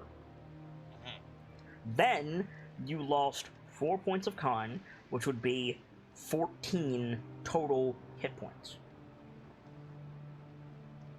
taking you from 24 to 10. Then you got hit for damage. So your max wouldn't have been 7, it would have been 10. And then you got 7 back from the con boost, so you would have 17 max currently. Da-dum. Removal. Then, yes, and then plus 20, 37. 37 of 44 is where you are. Okay. So, Well, yeah. Let me phrase that. 37 is as high as you can currently go, is your max. When your con is restored, you could go up to 44 again. okay. So I did my mistake in the reduction. There you go. Also, I had the stream up waiting for my card to come up, just because I figured that would be a pretty concrete way of checking. Mm-hmm. I think the cards are out of date, because we're level 7, these cards are level 6. Yeah, I gave Kit the updates. I probably didn't put them in.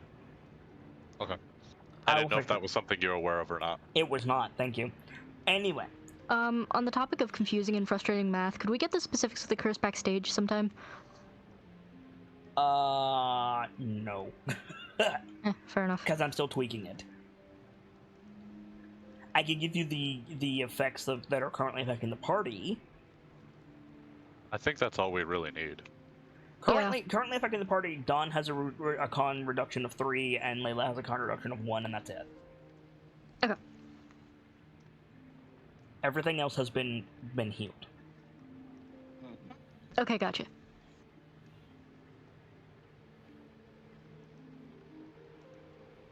Main reason I ask being it's easier for me to parse in text than verbally.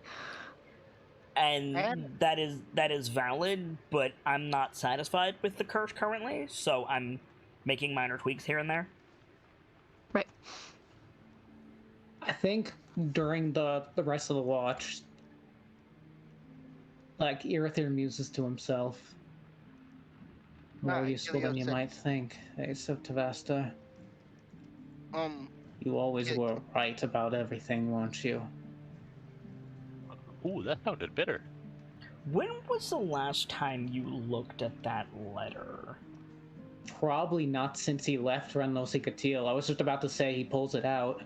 Okay. I think it says it's written in Elvish script, but we hear as you read it, we hear a translation and we see subtitles at the bottom of the screen, and this is only going to mean something to Vader, and I'm sorry to everybody else, but I feel like the narrator is the patron of House Fortemps. Uh-huh. Like, and unfortunately that voice actor recently passed, which is unfortunate, but I feel like it's that guy. And it says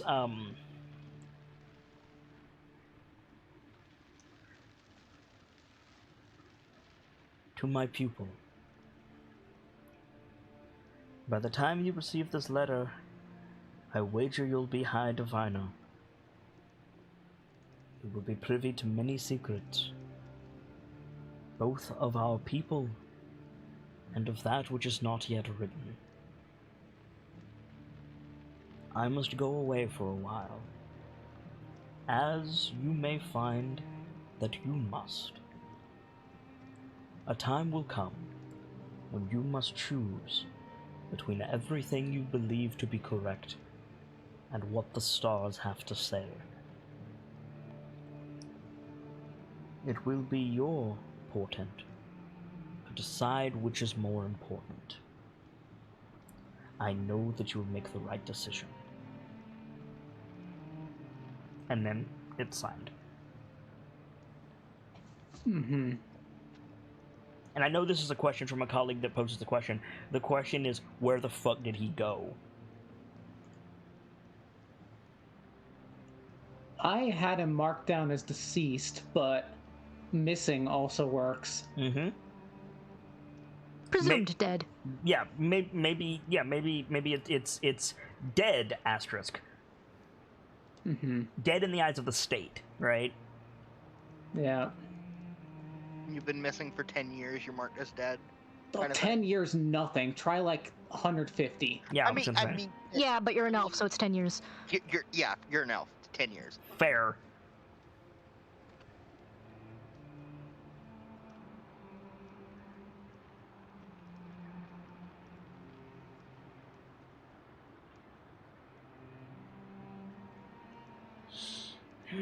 I think, like, Kilio slept for the first half of the night, so she's restless, kind of.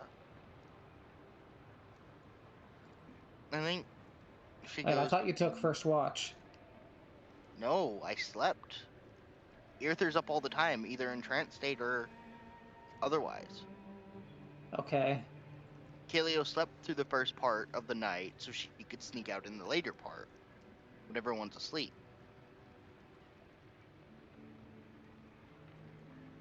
Alright. And periodically she'll join Aether at the front or pacing or in thought.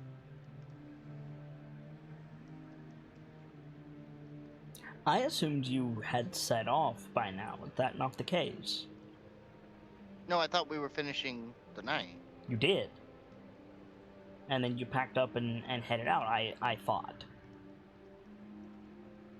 Oh, I thought this was, well, Yeah, I had Irithyr was intended for this finishing his to- watch. Oh, I then, was intending for that to be finishing the watch. by all means then. My mistake. Go ahead.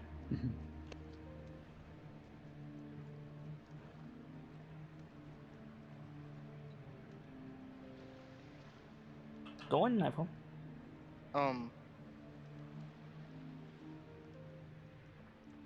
At some point, I think she just kind of slumps next to the wall near Aether. You sure stare at that thing a lot.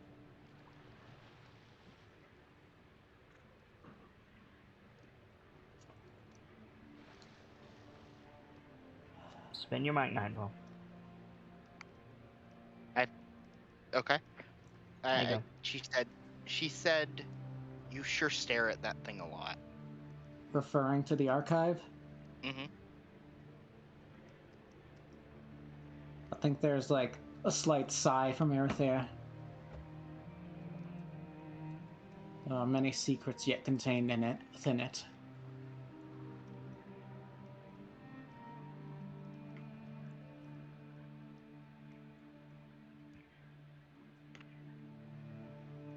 I deserve that.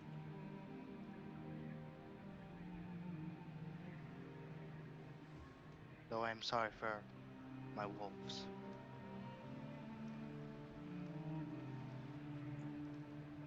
No response.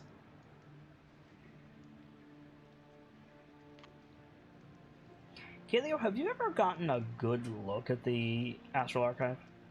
I don't think I have. Can you make an investigation check while you're, like, sitting there watching Erythir? I'm not great at these, but we'll see. The inlay on this device is the same as the inlay on Scout.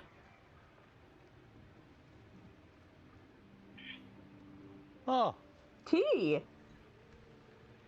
parlay. I think she like peers like more closely at it.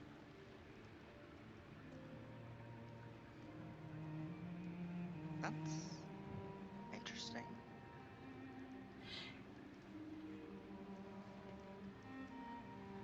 There's turns towards Kalia with a quirked eyebrow. Care to elaborate? The floating thing Virga has. It's got similar. Would markings be the word that Killia would use? It's made of a similar material. Ah. It's made of a similar thing. Looks back at the archive. Do I have to make an investigation check, or...? You can if you want to. Sure. I haven't seen many things made of that. Whatever it is. The question is, do I know what the archive's made of?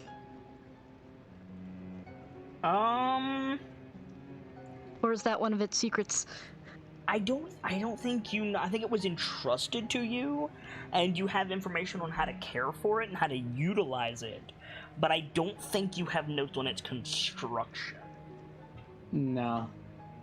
But with that roll, I think looking at it, yeah, like the gold bits, which you always assume to be gold, now that you've seen like Lash's armor and those big mechs and Scout, you're like, oh, it wasn't a process of hardening gold, it was a process of using this other metal.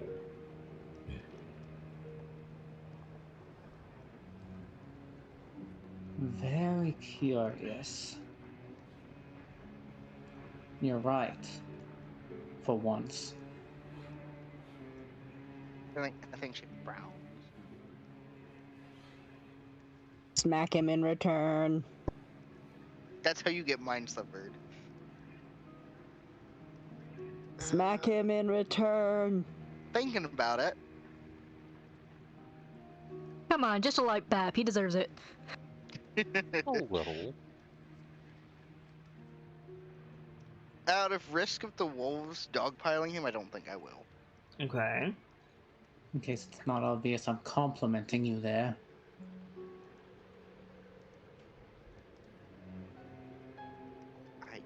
Thanks? There's a question mark there. Irithir negging Kilio. What is this material? I'd always assumed it to be gold, but Virga seeing what we've seen, the War knows her Chief's way around armor, gold. Dormerwood's helper, Spin your mic, Nightfall. The river made of Maybe a snake made out of a river. Maybe Virga's helper can identify it. Perhaps. By the name it was back then. Hello? Hello. Hello. Hi. Sorry, I don't really know what the fuck. No. Bye, Gamzee. He gone. Oh. I don't know what the fuck is going on. Goodbye. It's like that scene from Alien. Oh god, no. Well, rip Yamzu. Guess we gotta find someone who's freaking god. What we have established here today is there is one imposter among us. Yup, well, I'm gonna go die now. Look, I'm just saying I saw Birchmeal event. Sibs was the only one close to the body at the time. You really think I would I'm fit going in a to vent? choke you, and then Wolfie is going to have to kill me. I'm sure I am not pint-sized. The only one that could fit into the vent here is Kilio. We all know it. I mean, I'm Ah, pretty so sure you Kit could fit in a admit it. vent. So you admit it.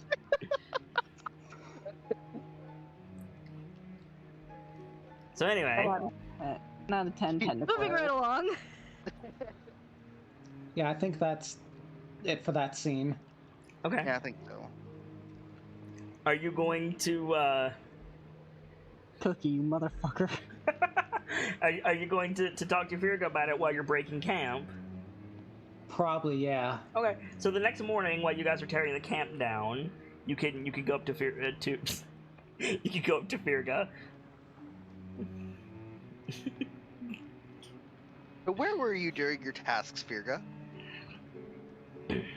Literally right in front of you. Why?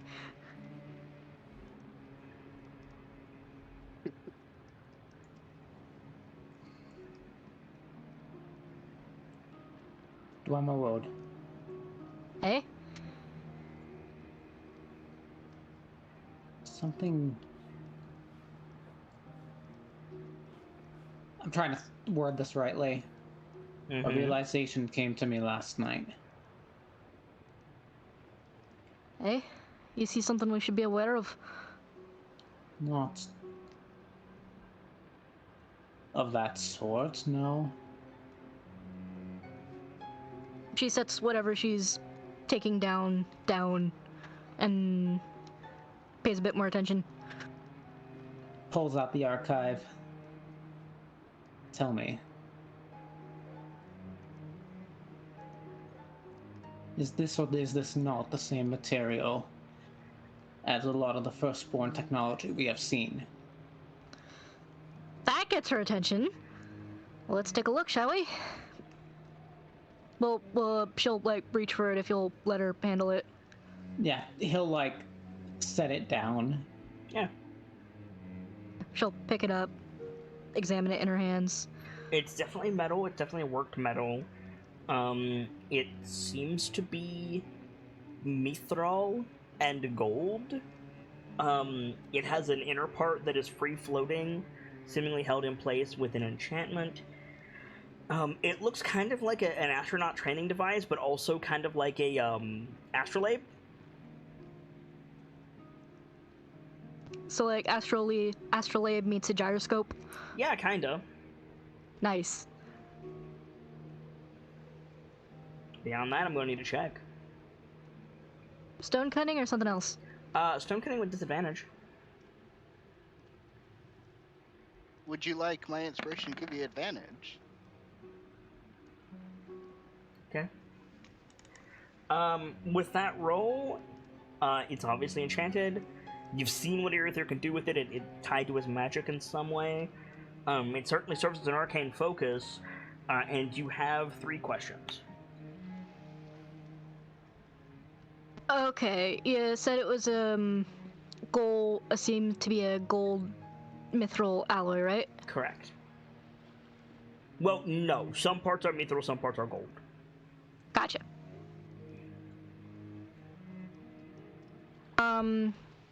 Alloys, or is it straight gold and straight mithril? The mithril seems to be pretty pure. The gold is not gold. Well, what's the gold then?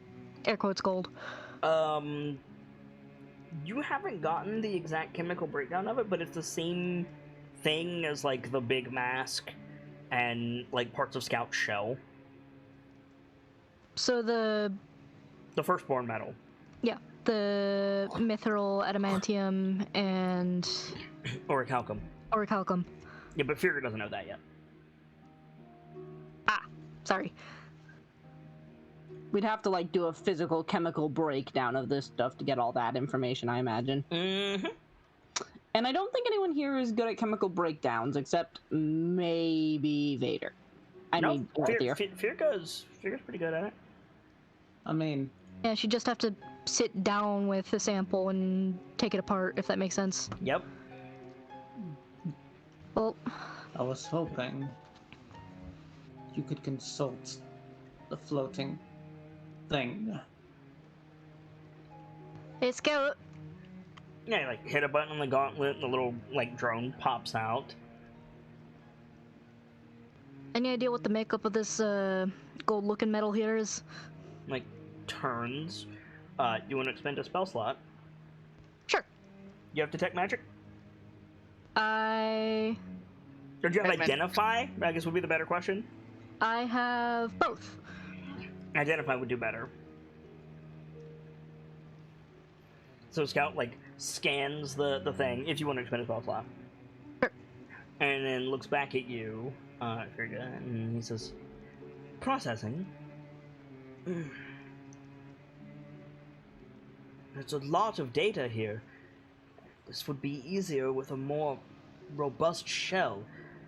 Processing.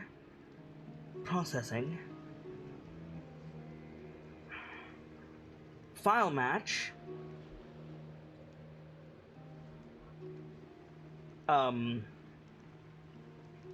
MC 050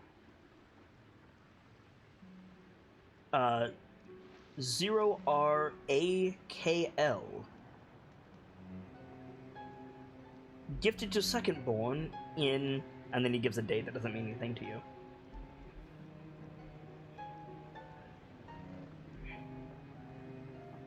Just say old as shit.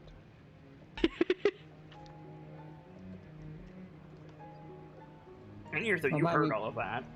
Remind me, the secondborn were the dragons? Or the giants? No, I can't giant remember. fourth. Yeah, the giants Okay. are fourthborn. So yeah, so thirdborn is, so he's a thirdborn. My bad. You're right. Secondborn Okay. was dragons. Okay, so the elves. Yes.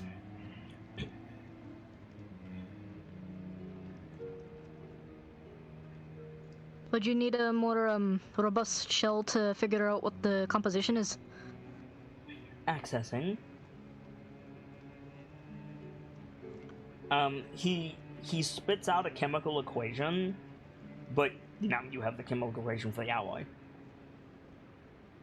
Chemical equation for alloy. Yeah, and Scout says, construction 73.8% identical to shell of SC0 units. That's a pretty identical match, eh?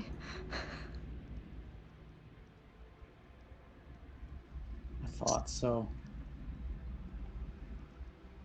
So my suspicion is, and I'd have to sit down with it and take apart a sample to figure out what specifically, but I suspect it's mithril, and adamantine, and some third thing I haven't figured out what it is yet.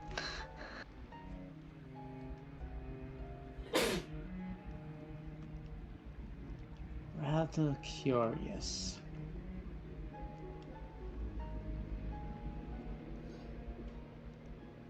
Just how many secrets did you keep, Sebaster? Sorry, who? My predecessor. And he just leaves it at that. She gives you a look like she wants to ask you more, but she's not gonna press it. Scout says, Runespeaker Junior grade. Yeah? MC 050 0RAKL. AKL, or 4KL, excuse me, functioning at 12% capacity.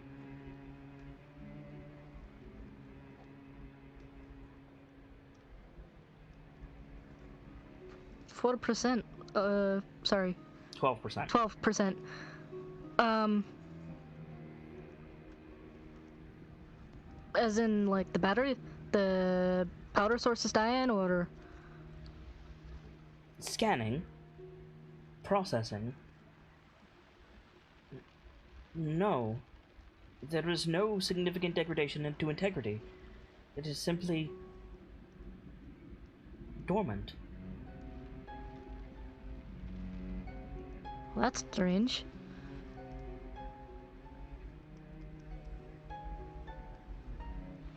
She looks up at Irithyr like, you know anything about this? Do I? No. I don't think I do, no. It's...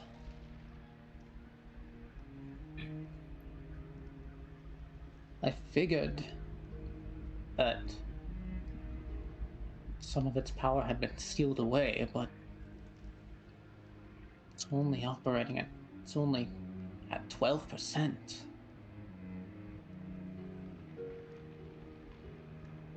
If it can do all this at 12%, I'd hate to be on the bad end when it's at 100.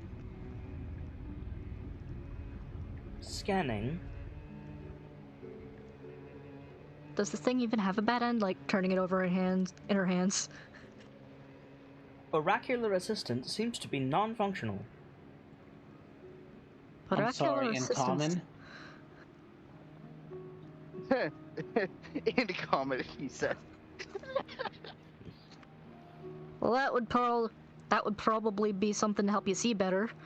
Though, given the nature of this thing, I'm not sure if that's literal or far flung. Scanning. Processing. Weave-link core non-operational. Weave-link. I'm sorry? Sorry, what? Sorry, what's a weave-link core?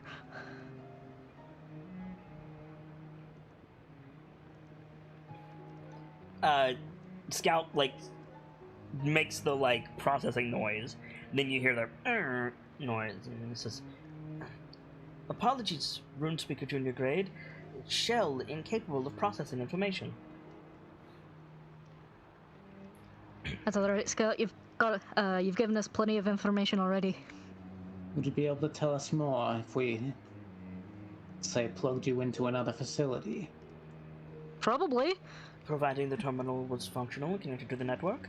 Affirmative. Something to keep in mind, then. Don't forget, there's one of the locations of the Firstborn that I think matched up to somewhere Dawn wants to go, and is also, like, their main server hub. Uh-huh. Isn't that the only plane of Earth? What do you suppose the odds of finding something that, deep and ancient like that again in such short amount of time? Unless we want to circle back to the river. The fates are curious. I could scan for Firstborn portals. That'll work. Scanning. Like a pulse goes out. Mark off another spell slot, Virgo. Processing. No Firstborn facilities within scanner range. Apologies, RuneSpeaker. That's alright. The fates. Speaking of finding things, when Lash and I were investigating the cave last night, she said that there was something hidden that might be worth digging into, but I have no idea what it is.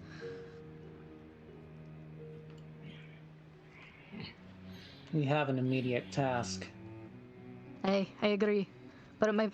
But if we have the chance, it might be worth circling back for.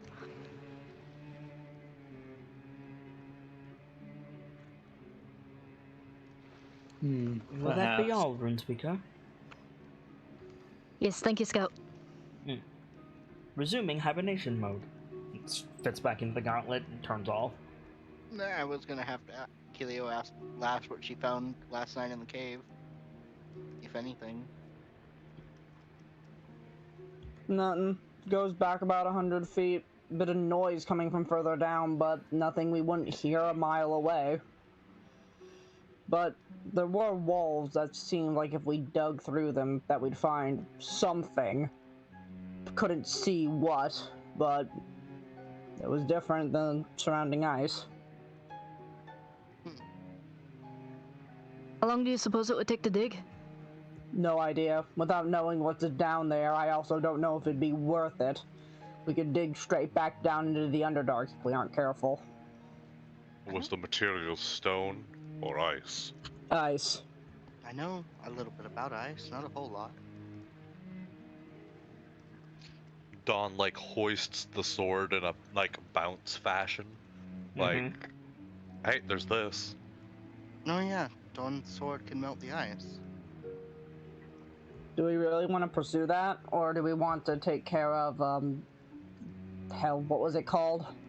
The bounty. The bounty. If I could take a look at it, maybe I can see if it's something deep down that we'd have to dig for, just something hidden under a couple layers of ice. You can tell by the way the ice is formed. Shrugs. I would not know anything about ice, so sure. If you want to take a look. Could I go and take a look? I'm certainly not going to stop you. Lash will go with her, because Lash left a mark to find where they were last night. Okay. Dawn, you going with him? Yep. Okay. I gotta stop opening the source code. Okay. What? What? I did not hear. I did not understand any of that. I heard all of it. His computer keeps opening its source code. I keep trying to I'm trying to Google something and it keeps going like fucking. Hey, you want the source code? You want the source code? Like, I know I have fat fingers. Don't make me feel this dumb. Damn you. So, you get to the spot. What do you do? I don't want to look closely at it and see if it's like. Make an investigation check.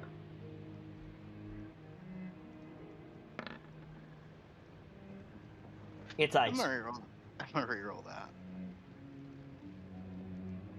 War banner, give me 1 second. Better might help me. Better might help you.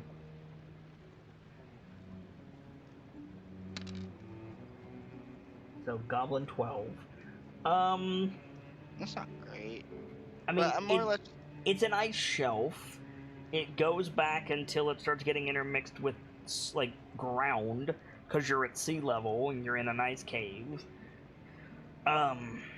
It's the type of place. What I said, and I will reiterate it, was because of where you are at sea and because it's just ice for a while, it's favorable that there would be something here. Not that you saw something. Okay, I get it. It's favorable ice mining environment. Correct. And I have a sword that can basically get rid of 10 feet of ice in a minute. Mm-hmm. So do we want to take 5 minutes and go down however many feet? Very good. Sorry. You know more about cave structure than I do. What's the likelihood of this place collapsing if we start melting away ice? Let me try to figure that out. It depends on where you stick the sword. If you wave the sword at every wall, yeah, the ceiling's gonna come down. If you just walk it back into a tunnel, it's probably gonna be fine.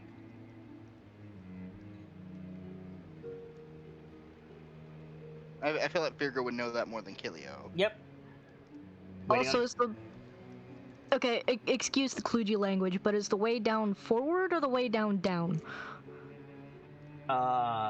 Excuse the obfuscation, you don't know. Let me rephrase. Does it seem like the thing is a wall, or the floor, or the whole area? There is not a thing. There is no thing. It's the We- favorable the place area. that would be favorable. The whole area that you're in is favorable. Okay, stupid question then.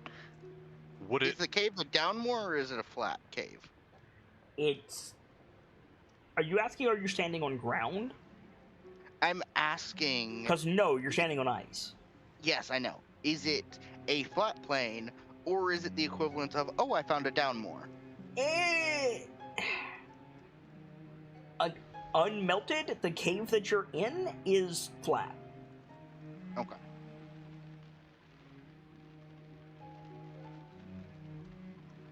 Let's give it a shot. Let's avoid causing too much damage to the area, but let's pick a spot.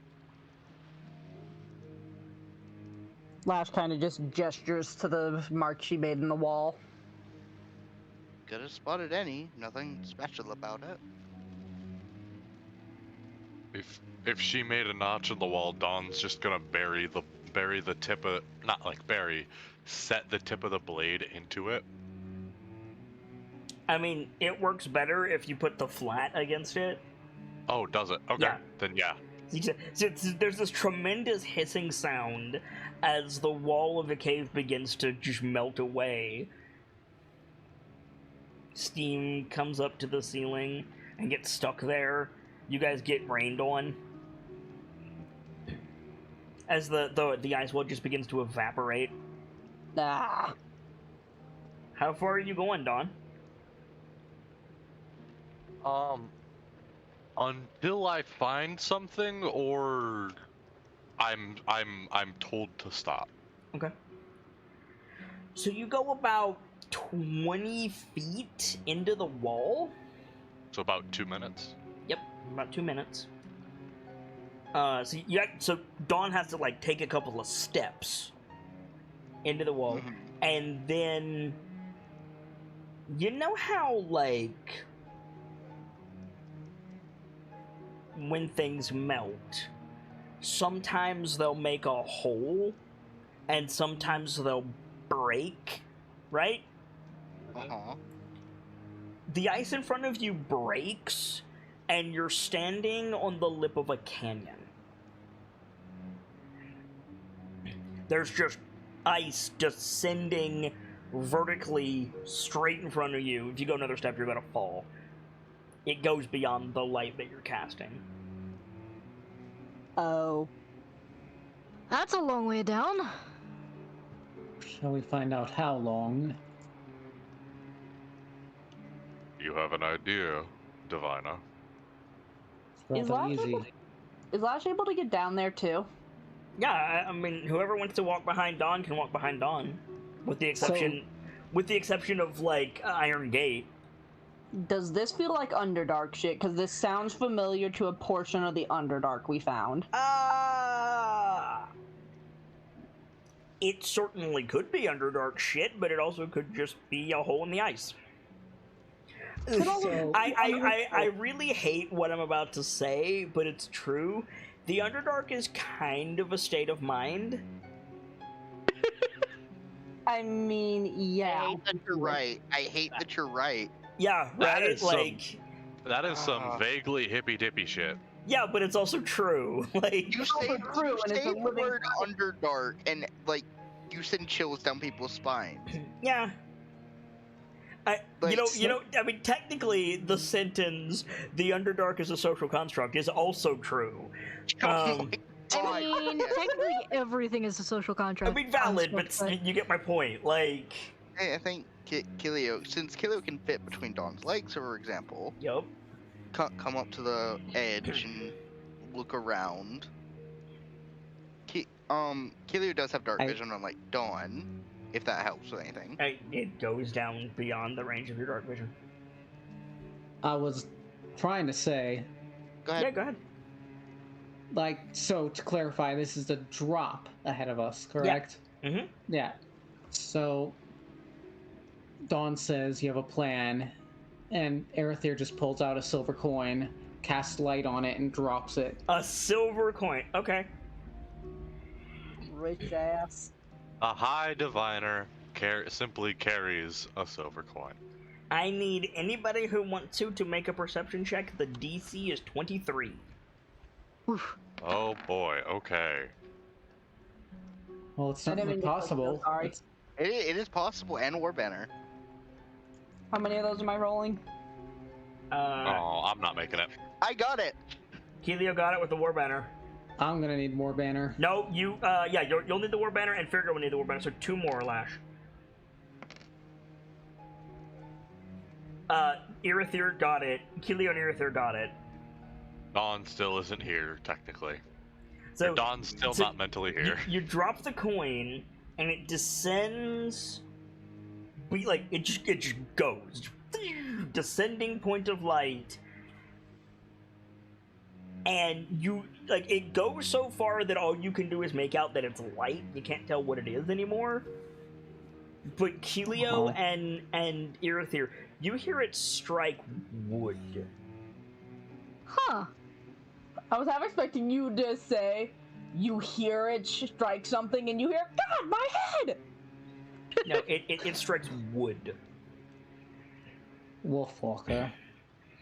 I heard it too. What, you heard what? It didn't strike ice or snow. Or rock. Alright, that either. What did it hit? Please don't tell me a person. What, a worm? It sounded like wood. There's No? either a fallen tree down there, or A mine Okay. shaft? it might be a mine shaft. Virga, Hey. what is the effective range of your companion? Out of character, I don't actually know that. I mean, it's a drone, and it recharges in your gauntlet, so technically nigh infinite because it's autonomous. However, this is ice. If the ice shifts and crushes him, you would have to go down there and get him back.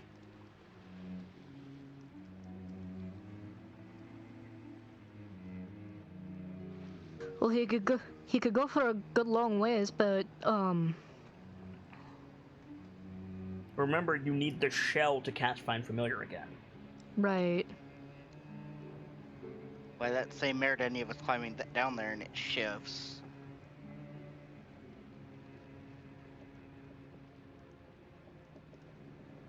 Scout's only got 1 hit point.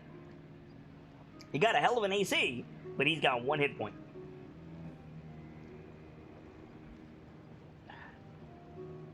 I don't Um, know what an idea it is.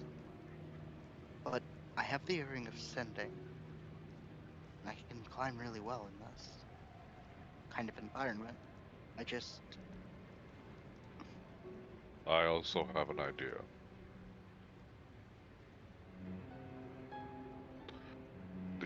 This has already begun to work. I see not a reason to simply melt a path going down. I see a problem with that. Yes, it's fine to melt a straight tunnel,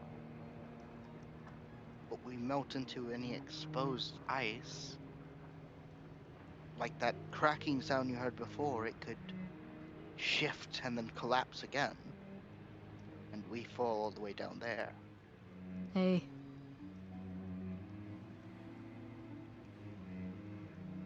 Like, you can melt the hell out of ice. What you can't do is control it. Fair, and Irithir doesn't have the motherfucking spell. Control Oh, flames? no. Unless he got like shape water again at the end of his long rest, which is an option wizards have. Right. If he doesn't have that right now, then that means, like, if he did have it, we could have just had him, like, ice breaks.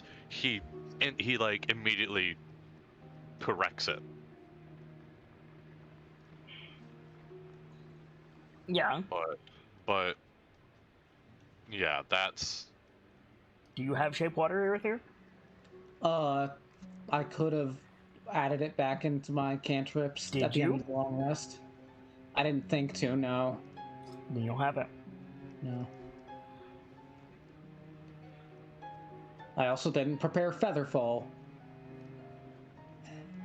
Sorry, I didn't mean to put I that. have a version of Featherfall. It's called Yeet Dagger Down. I mean, valid. You want to dagger all the way down? The question is, prefer- can you dagger up?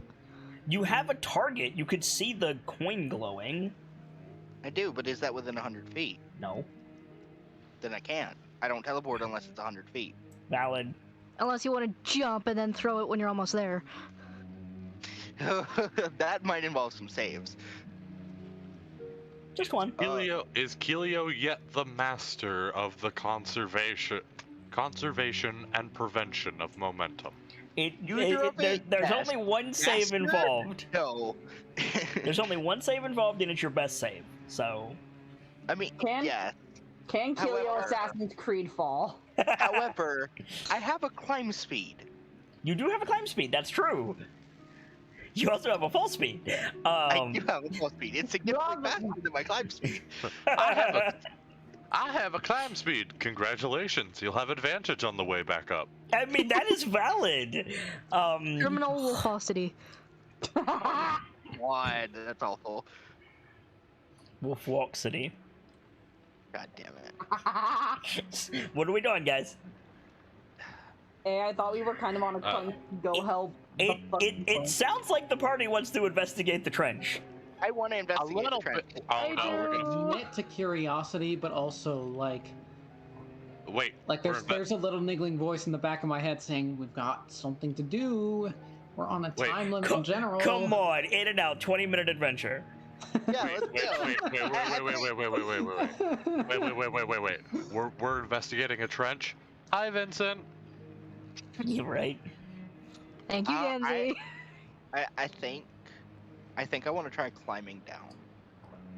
Okay. I think we also might want to secure a rope so everyone can get Yeah, down. first of all, rope. Yeah. Second of all, if you're going down anyway, I'm going to send Scout down to accompany you. Tor rope. Okay. Let's do the rope and pythons. What are you I'm more fastening the rope to? How much rope do you have? Second question. Okay, a lot. How Okay. how much? I've got so 50 feet of silk rope. In 50 my feet. haversack, I have. Actually, no. On my wolves, I have 200 feet of firstborn rope. In my haversack, I have 100 feet of it. I have Okay. 100 feet of frostbiter rope. Okay. You're up to 450 feet. Lash has 200 feet of rope. You're 650 feet, so you are just over half what you need to reach the coin. Fuck. How deep is this hole? The coin fell about 1,200 feet. Jeez. I say we kind of we circle back for this. Don't I have regular rope? Where's my regular rope? Are we Oh, already no. calculating my 50? Yeah. Okay. Is it on Orith? It might be on Orith. You're at 650. Anybody else? I've got 50, but I don't know if you counted it or not. I did not. I So have- 700. I have two 50-foot coils on Mevu. So you're at 850. Does And two on Runiac? Layla. So that's a 950. 950. Go ahead, Vader. Runiac have it? Good question. Let me check. If only we had a conjuration wizard who could summon a coil of rope. Or an artificer that can make a coil of rope.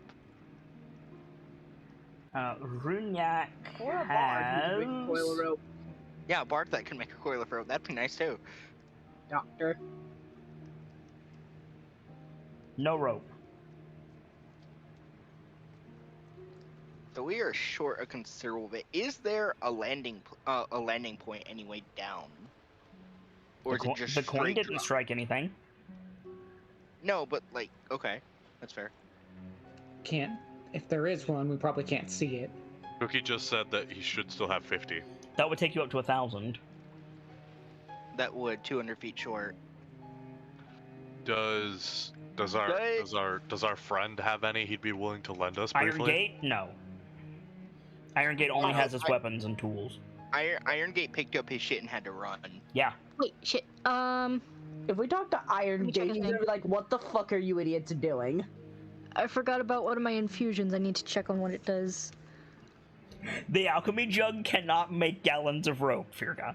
No, Gallons I'm talking of about a rope. rope thing. It can't help Oh yeah, to you make could have swapped mayo. you could have swapped your infusion.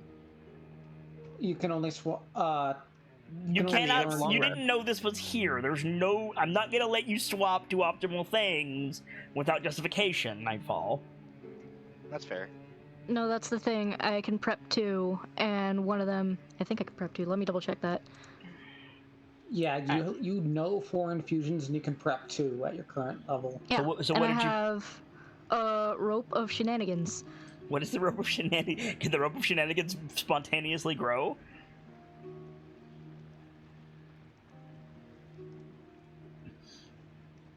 Rope of Shenanigans is a great name, but it does not tell me dick. I think she means the infusion rope of climbing. Correct. 60-foot silk rope. Holds up to 300 pounds if you hold one end. You can use an action to... Okay. As a bonus action, you can command the thing to the other end to move towards a destination you choose. That ends... I'll just copy-paste it for you. It's still only 60 feet. It's still only 60 feet. So that would It's take... No, it's not a 60-foot rope. It's an elevator. What? It's an elevator rope. Nightfall. What the fuck are you talking about? I'm reading it. It's an elevator rope. As a bonus action, you can command the other end to move towards a destination. Yeah, it just says you can move it to a destination. It doesn't say if it has to be tied or anything when it gets there. You animate a rope. But it doesn't say that it can support.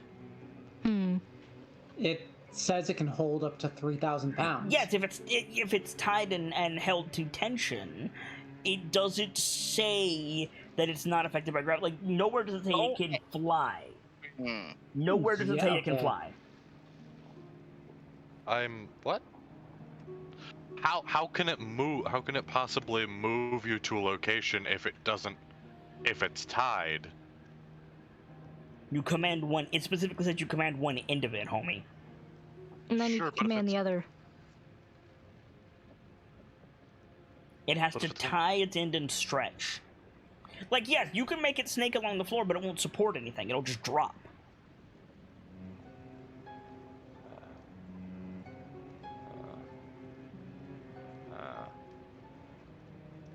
So, Kilio has a shit ton of pythons. Flash also has a shit ton of pythons, but also we have a task at hand. I mean, yeah, But also- you have a shit ton of pythons. You have 11. You have 1,060 feet of rope, which is not going to get you there. But also, that will be reduced by all of the anchor points. But also, I could just climb down there anyway, with the Earring of Sending and a scout with me. And fucking yeet my way back up and keep climbing to come back up if I encounter danger. I mean, fuck it, do it then. Is the rope really feasible here? I mean, of course it's feasible. It's just not. It's going We to don't take have a enough long rope. ass time to tie all that rope together and hammer in all those pythons. If you're worried about speed, Lash, the faster option is for Kilio to just jump down and throw the dagger. Sorry, I blanked like hard enough to like lose vision for a second. What just happened? You said we're on a time crunch, and I said literally the fastest solution is to just Kilio jump down and throw the dagger. Eat the halfling. If you want to go down there so much, fine. Kick the halfling. Don't actually get. Oh no! Do you want it? No. No. Lash is not that much of a bitch. Okay, I'm gonna start climbing down. Okay. These are the jokes. So, Kilio, Scout is coming with me? Question mark. I assume. Actually, before I start going down, I'm gonna use a spell. Okay.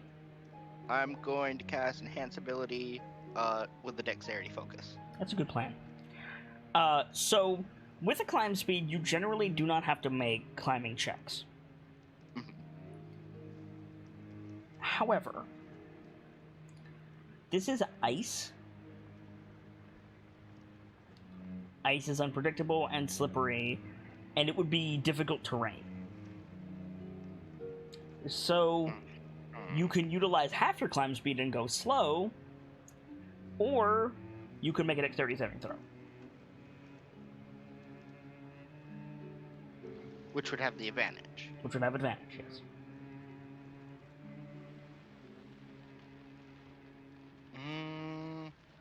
What order do you give Scout specifically?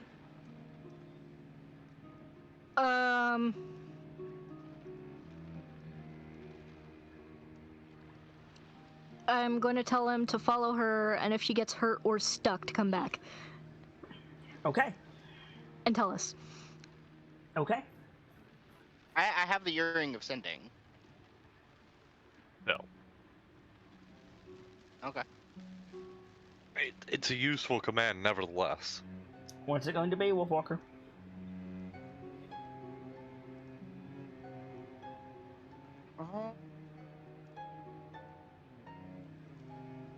Let's make that deck save. Okay, do it. You have advantage and you have halfling luck. Which you just used, good. Okay. So you guys see Keelio descending down. You can track Keelio's progress by the ambient light from Scout. You get about a quarter of the way down, Keelio, which is still 300 feet. I do have the advantage, just to Yeah, clarify. I understand. Yeah. And something rises in the pit of your stomach because Scout is like floating beside you, projecting his light onto the ice wall so you can see where you're gripping and stuff like that. Mm-hmm. Light passes through ice. Now, about this point you realize there is a barrier of ice, and on the other side is just dark green water. 'Cause you were on the beach. Okay. I heard at this point you realize and everything cut out. Did anybody else hear me? I Yeah, I heard you. Okay. My I connection just got Yeah, shot. What? Nightfall disconnected. Okay, so all I heard was, at this point you realize blank. That there's an ice barrier in front of you, and then there's just a whole lot of dark green water, because you were on the beach. So glad we weren't putting Titans in this. But that also means my dagger will shatter this. Can Scout lift the halfling? No. No. Fuck. Okay, noted. Just. I mean, How hey, far did I get down? 300 feet. I mean, hey, that's a good thing. Because you know what that means? If there's something down there on your way up, you can shatter the ice and drown whatever's down there. Unless it can swim. It's over 1,000 feet. It'll drown long before it reaches us, even if it's 1,000 feet. I'm really Unless it's a sea glad- creature. I am really glad I did enhance ability here, because that could have been so bad. You're not out of it yet. You're not out of it yet, Keelio. I will say, another thing that you notice is Russian man. Scout's light shining through the ice is causing things to move in the water. Oh, fuck that. Oh, fuck that. No. Not today, Subnautica below zero. Not today. Go home. I was gonna say, man, Kit really got inspired by what? Below Zero recently. Like what, kid? What does Kilio see? Shadows, mostly. How My brain big- went to that giant-ass fish in Prince of Egypt. How big? It's a little bit difficult to tell because the ice is acting as a lens, and also there's a lot of water out there. But you can assume big. Oh, I have dark vision, Yep. and I have torches in my bag. Yep. Yes, light the torches near the wall of fucking ice. No, when I get down, I'm gonna use the earring of sending and tell Virga, I'm gonna put this on speaker. Can you Mom call picked me up back? unscared. Spin your mic. I'm going to use the earring of sending and tell Virga, I'm gonna put this on speaker. Call Scout back. Why, what's the matter? His light is dangerous down here. Alright, noted. Hey, hey, Scout. Affirmative. Ascending. Thank you. Okay, and I have dark vision. Yes. So I'm You are gonna- now in near total darkness. And I'm going to. You see something follow the light in the ocean. I am so glad I sent him back. like Scout begins ascending, and you see a shadow also ascend. Oh, I'm so glad I sent Scout back. Oh. Deck save everyone apparently. 'Cause Helio started going down there, and Kit was really getting ready to hit us with the several Leviathan-class lifeforms detected. Are you sure whatever you're going for is really worth it? You say that like Scout wouldn't have said that. That's also Yes. a direct. That's also a direct quote from the Subnautica Yeah, AI. I when am you go well out of aware. I'm well aware. It's almost like I modeled Scout's speech patterns after the PDA. Okay, Um, I'm gonna be 100% honest with you. Scout would say that, and there would be the sound of thunk against glass as something rams its head against the ice. I was about to. You made the right call there. Oh, full respect, Fox. I thought it was just kind of classic robot. I mean, it is a little bit. So, Kelia, what are you doing? There's still another, 900 feet between you and the coin. And now you know that you're descending through the ocean. Perhaps die. I'm gonna keep going. You will keep going. All right. You keep descending. We see Keelio working her way down, and occasionally peering through the ice into the dark water. It's much harder to see the ocean now, so maybe that's a benefit. It's somewhere between a blessing and a curse. Yeah, right. You get down to where the light is. You can see it clearly. You're still making your way down, but you can see the coin hit something that's jutting out into the crevice. By the way, the crevice is only about 15 feet across. Interesting. And jutting out about 8 feet across, the coin resting on it, it appears to be... If I came down here for a tree, I'm gonna scream. It's definitely not a tree. It's,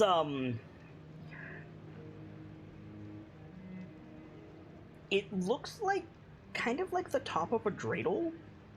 Not like an actual dreidel. I mean, it's shaped the same way that a dreidel is shaped.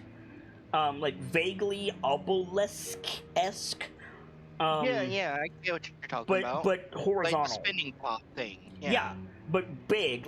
Big enough that you could easily stand on it, Keelio. And it's just jutting out of the ice. And the coin's... Why am I suddenly getting flashbacks to Paradiso? Because I really like the concept and you didn't explore it very much in Paradiso. Nice. What's I'm up, gonna- Nightfall? How far am I away from this wood structure?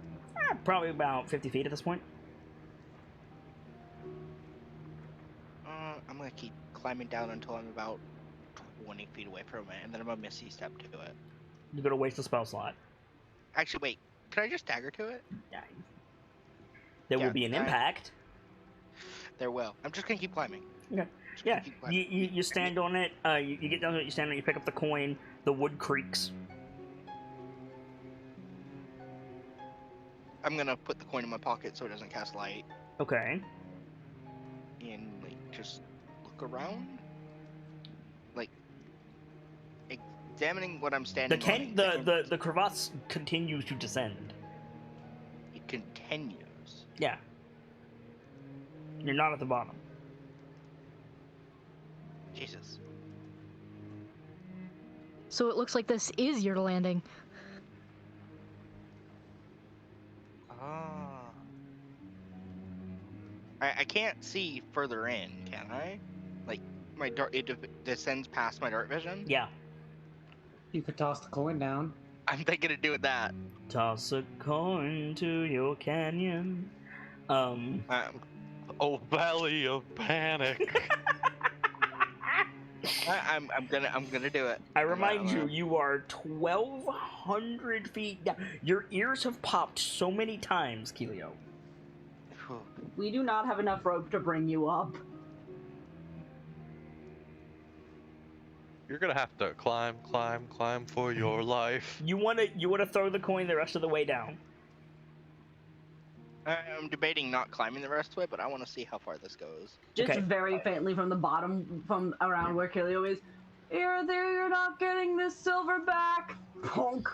So you throw the coin over the side, and the light rapidly descends away from you, and then you hear it splash and continue sinking. Water down there. And then the light goes out. So it's going. That's Run. disconcerting. For your fucking life. It's a long way down and a long way further. Yup. Fuck a long way further. Run for your fucking life.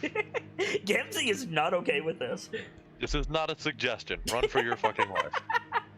Objective, leave. Gamzee is not okay with this.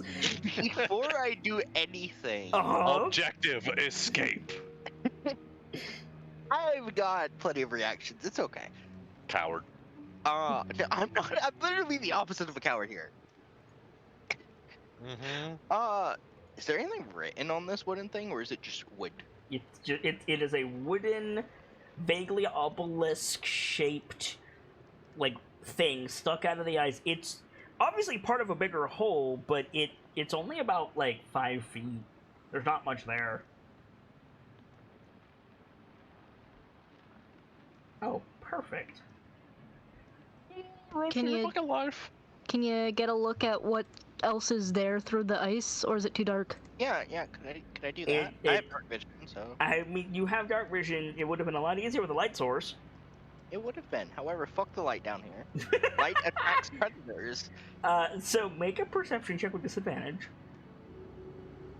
Okay. Perception dark vision allows me to make the shit to begin with. It doesn't give me Correct. any benefit.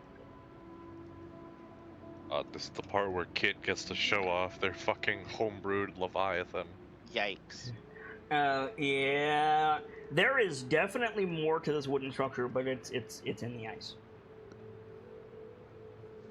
Is it one whole piece, or is there any movable parts to it? It's Do you encased really want in to be ice. moving parts down here? It's encased in ice, friend. From what I can see, that's jutting out. From what it's jutting out, it seems to be one contiguous piece, vaguely obelisk-shaped, like the tip of an obelisk. Like it's a vaguely like pyramidal, horizontal thing that you just landed on.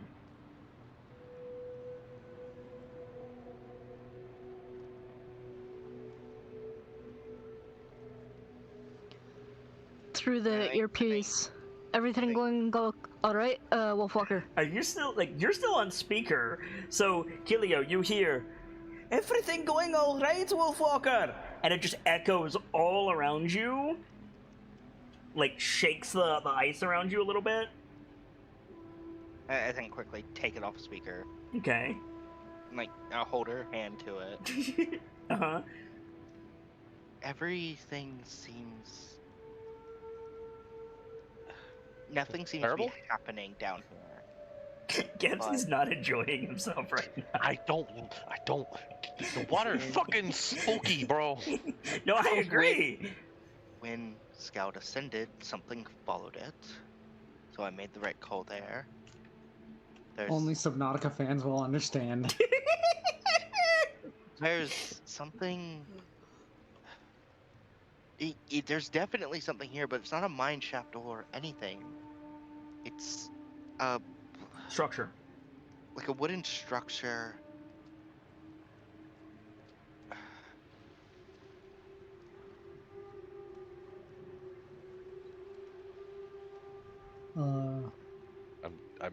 I'm just saying. Nightfall disconnected again. Oh heck.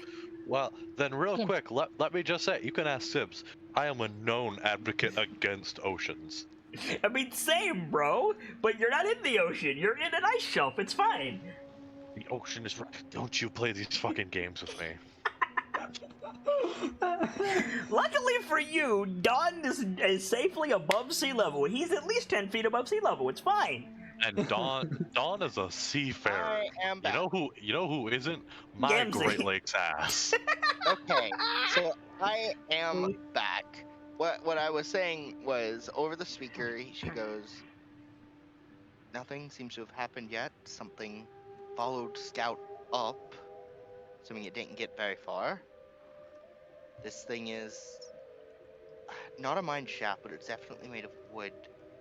I can't tell what the rest of it is. It's At the too mention of encased something in ice. followed Scout up, Aerithir's just kind of looking around. Yeah, Scout This- pops back up. Everything seems to be fine. It's about this point, actually, that Scout manages to make it up. Uh-huh. Popping back in my gauntlet. Yep. It was something in the water. What water? What water? There was water behind the ice wall. What the? Right, we were on a beach. You kept climbing down. After I got to where the coin was, I didn't climb any further. By the way, your coin's gone near there. It was a silver. Whatever. Just gets this look from Lash, like, motherfucker. I'm gonna be real. I was half expecting it. It was a silver. You owe me a platinum. I was honestly expecting it was a silver you owe me. I was also go get it would also been acceptable. Yeah. We'll go get it. Proving once again, ain't no motherfucker like an elf. Right? Fool. Would you like to watch me cut my way out of the gut of a fish? Do it, you won't. Anyway, Or, I guess maybe then it's just like, I'll put that on your tab then. there you go. Yeah, that would work. Fucking artisanal, bro. That was an elvish silver? What are you doing? What are you doing? Come on, we can't get bogged down in this joke. Yeah, okay. I think not having any way to proceed down here, I think Kayla's gonna start climbing back up. You're not gonna cut into the ice? That is an option. It's supposed to be real thick down here, right? It's let me clarify something. The wooden structure jutting into the wall is on the side that is not the ocean. Okay. Okay, that makes more That sense. makes me feel better. Yeah, I realized I didn't Okay. say that. That's my bad. How about I just drop the sword to you? Yes, drop the sword that melts feet of ice per second. into a canyon full of water. Ooh, God, could you imagine? Asshole of the Year award.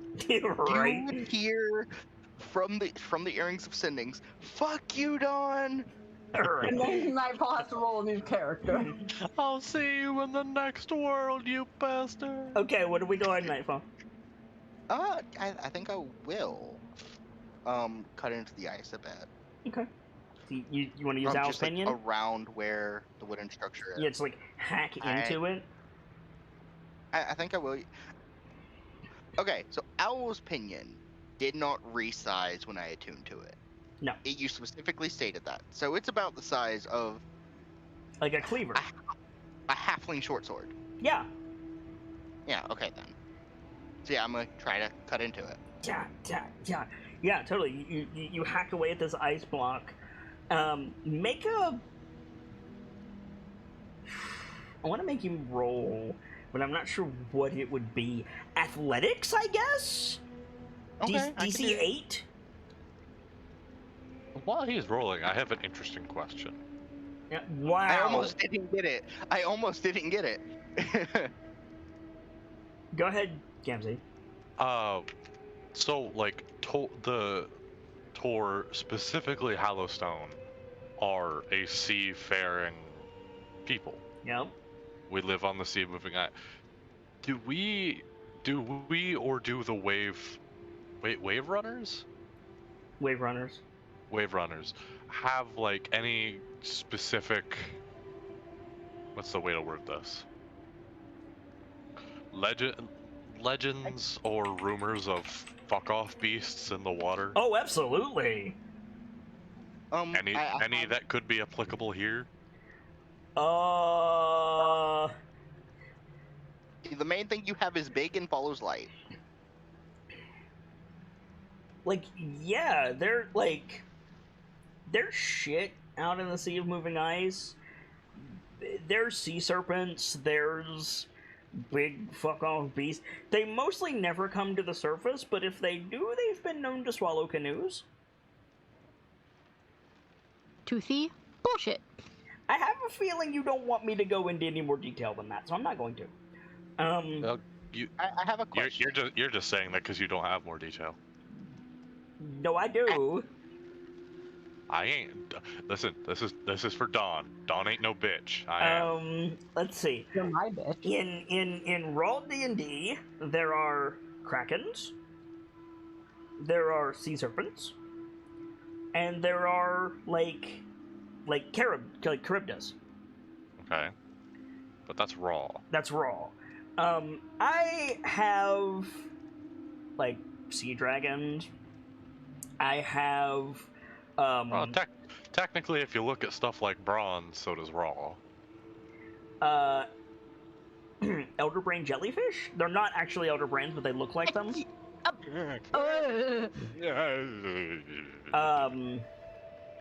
it. Yeah. Any number of aqueous reptiles. I'm not particularly scared of the ocean, and even that one squeaked me out. And, of course, dire megalodons. Hell yeah, let's go! I'm sorry. God. Did you just put the phrase dire at the end of megalodon? No, I put it at the No, beginning. you put it at the beginning. or did you put megalodon at the end of the phrase dire? Yes, I did. Let's go! How fucking dare? No, how fucking dire. You are a charlatan, and a murderer. I am both of those things. Yes, you are correct. You're a shark. Get out of my house. I'm not at your house. It's my house anyway. So with a 22, Keelio, you strike this ice wall, and a chunk pops off, and the wooden structure continues, but it's hollowed out, so you could, like, step down into it. Make an investigation check.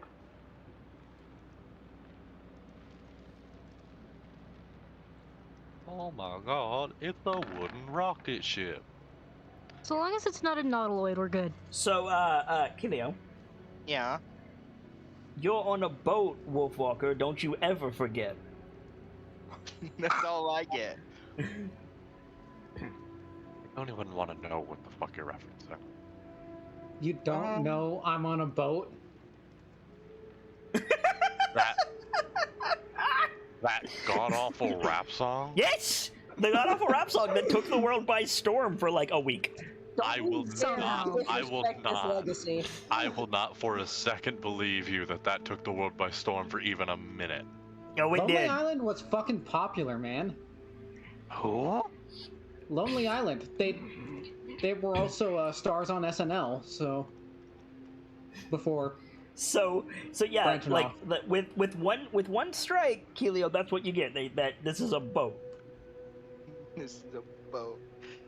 A good hard look at the motherfucking boat. That's just my investigation, like, from my first step in here, correct? So starting to explore would allow me to re-roll something. Yeah, if you want to keep hacking. Yeah, like, I'm not able to, like, get in. No, it's encased in Right. ice. Right. Oh, did he drop again? Frag. Yeah.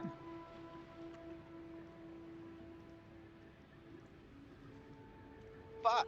I'm back. Hi, your mic is hacked. Oh, fuck. Hello? Spin it. And spun. Spin to win. Hi. Hi. What am I rolling to hack into it more? If you just want to keep hacking at it, make another athletics check. You'll have advantage this time because you have a foothold now. Okay. Alright, how long do you do this? I'm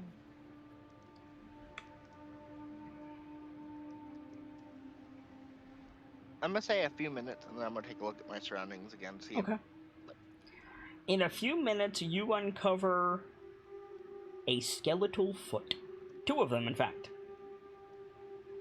You've uncovered about, I would say, 3 feet of this boat at this point. It is a canoe.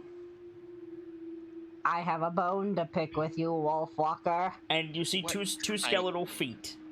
Okay, I have a question. You say feet in a canoe. It's a canoe. It's a canoe. Are they feet or are they hooves? They're feet. I would have said hooves if they were hooves. Okay. Okay. Hooves are feet, just a specific kind of feet. Technically, they're toes. I don't They're like that. also- I'm gonna forget you said that On by choice. We're never gonna let you forget that. on the Dawn is constantly tiptoeing around things. What we consider to be a horse's knee is its ankle. Anyway, go on, Kilio. I found something, guys. Hey, what's down there? It's a boat, a canoe, and there are dead down here. Dead what? They're not. I know it's a canoe, but it's not Tor. They're humanoid. They've got feet like mine, just bigger. Is the canoe Torin? Fuck if I know.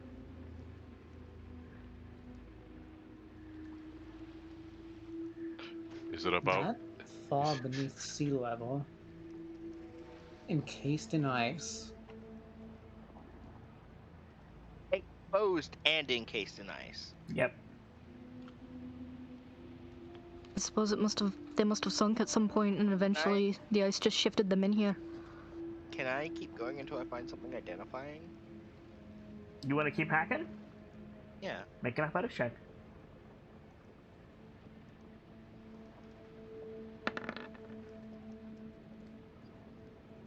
With advantage. With advantage. You're hacking like around the canoe. I'm assuming you're not trying to dig it out. You're trying to uncover the top of it. Yeah. Yeah. The canoe has holes drilled into the side, and there's a lot of like stones put in around the body. This was intentionally sunk. Oh! Motherfuckers out here committing murder. Sleep with the Charybdis. I Did I love say how that your right? brain immediately goes to murder and not, burial rites.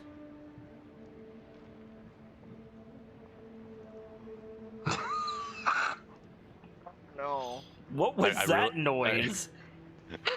I also into this. That was my darling dying for judging me. As I have every right to do, motherfucker. I think Killia just stands up and touches the earring. I'm coming back up. You're not gonna reveal the corpse? I was about to tell you what you saw. Oh, okay, yeah. Then I will keep going. The corpse is clad in ringmail. He's got a chain skirt around his legs, with a sword belt. He's wearing a ringmail shirt with pauldrons and epaulets, and ringmail gloves. He's got a helm, a coif helm. So it's a pot helm with a chain coif over top of it. And his hands are against his chest, and he's holding a pair of bearded axes. This is a human. Human.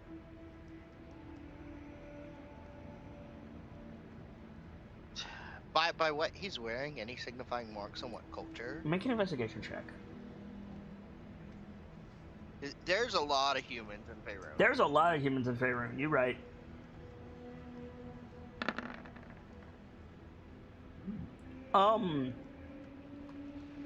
Definitely like a Northlander culture.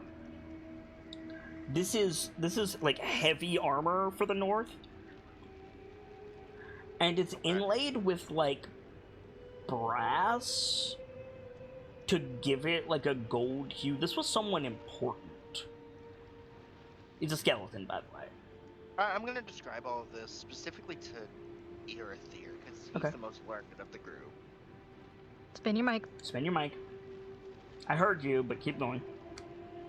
And like he'll relay what she sees to the group, primarily Earthir, and maybe I know Cookie isn't here, but to Runyak as well, because he's also a human of the North. So Runyak, make Earthir, make a history check.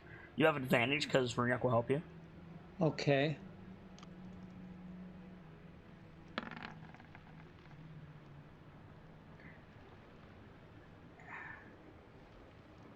That sounds like the battle raiment of someone important with heavy armor.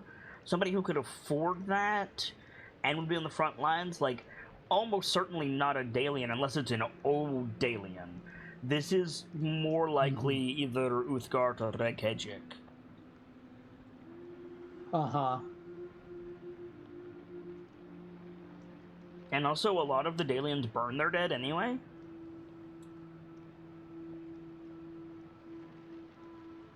So yeah, sounds like some sort of funeral rite.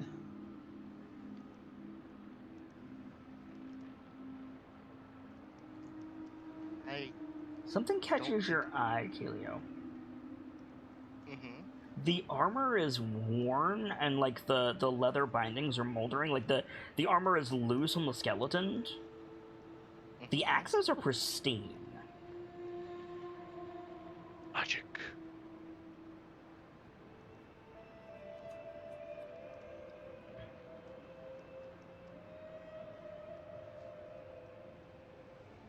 I'm gonna examine them, but not really touch them.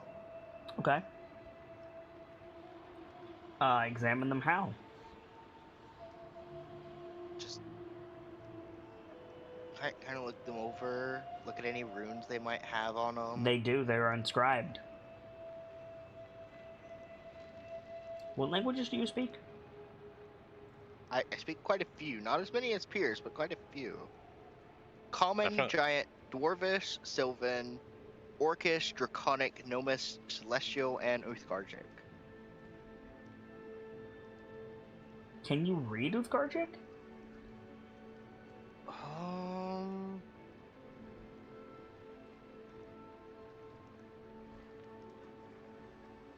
I don't know. We established that I could know Uthgargic last session. I'm asking you. I mean, by the way language rules work, by... God damn. We'll talk to him when he gets back.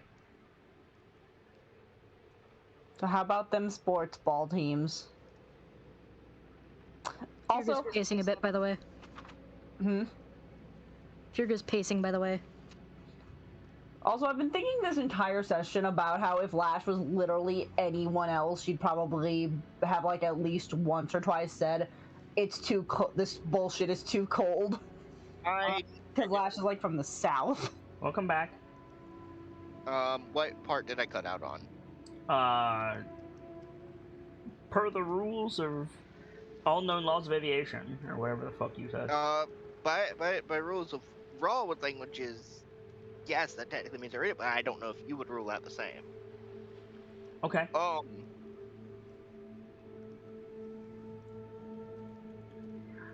If you can read Uthgargic, Mm-hmm.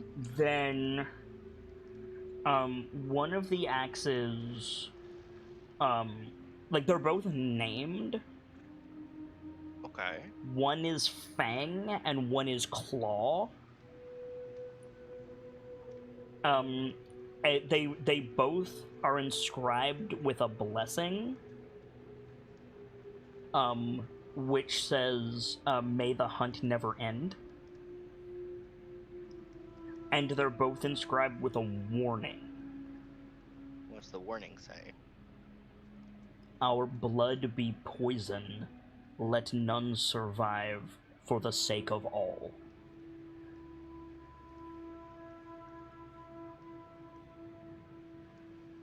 These were... Oh, you said they were Uthgardric, didn't you? Yep. I was about to say these are Wolf Tribe, but that's Rahegic. Our blood be poison. Let none of us survive. Let none survive for Let the good none of all. survive for the good of all. Out of character.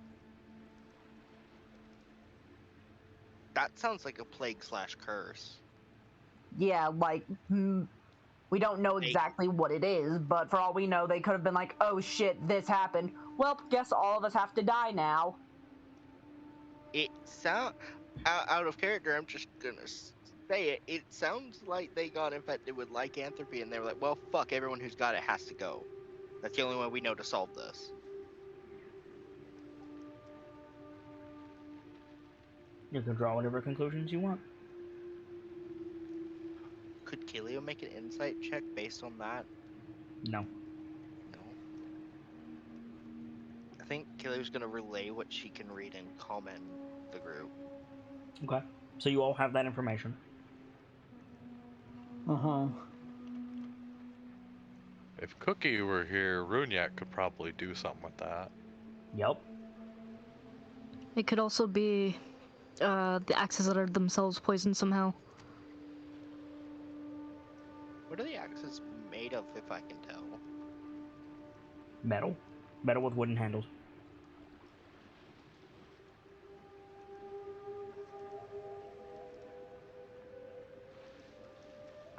Okay. I think I'm gonna come back up, speaking into the hearing. I think Runyak says, you said the axes were pristine, Wolfwalker. Do you think they could be useful? Or anything for that matter. The tribesmen tend to carry sigils of their affiliation. Maybe check the body for that. I don't know how Kilio feels about looting a burial rites body. I mean, it's just archaeology at this point.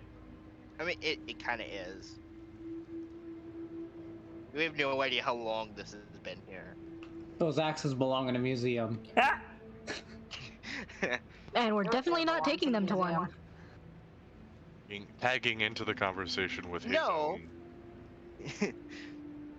Go ahead, Gamsey. Okay. Go ahead, Gamsey. It's fucking... No. Like, oh, fuck me. Anyway. Tagging into the conversation properly with his own stone, his own sending earring. Yeah.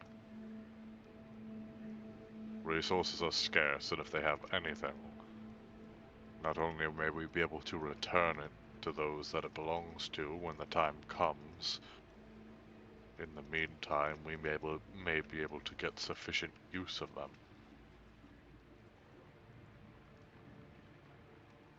Right. Would they appreciate us taking them in the first place?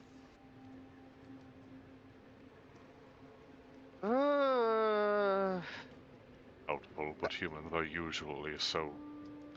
Runyak says, if they're protected necromantically, all the more reason to destroy them. If you touch it and the thing wakes up, kill it.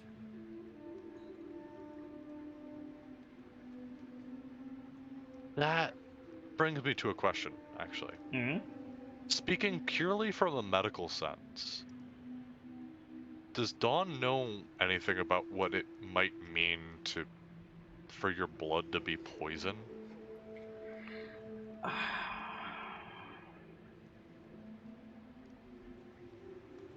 The only thing that would spring to mind is some kind of infection.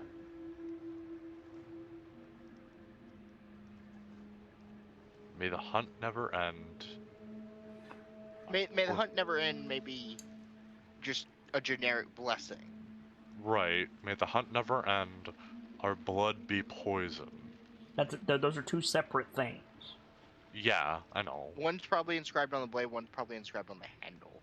Correct. Still, there's always There's always connecting forces within information presented together. Certainly. On the off chance, would any of those statements make sense to Lash? I mean, sure, insofar as they make sense to the other people. Like, you understand the same contemplations that the others are having, and are able to draw conclusions in much the same way. I just wasn't sure if there was anything different. I thought I'd ask.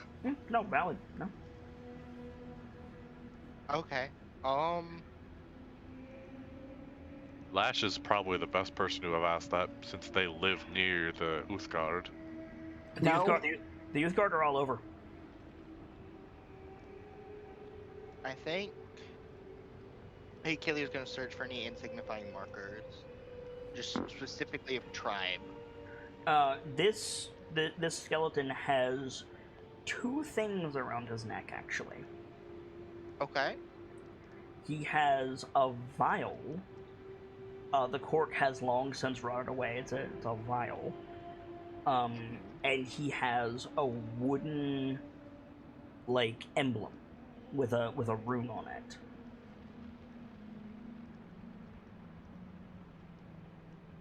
Okay. What can I tell from those? The vial has liquid in it. First thing. Okay. And the rune on the emblem says it says Grey Wolf on it. Is Grey Wolf one of the Uthgard tribe? It is. Okay. Make a history check. That explains the May the Hunt Never Ends thing. And also the names like Fang and Claw.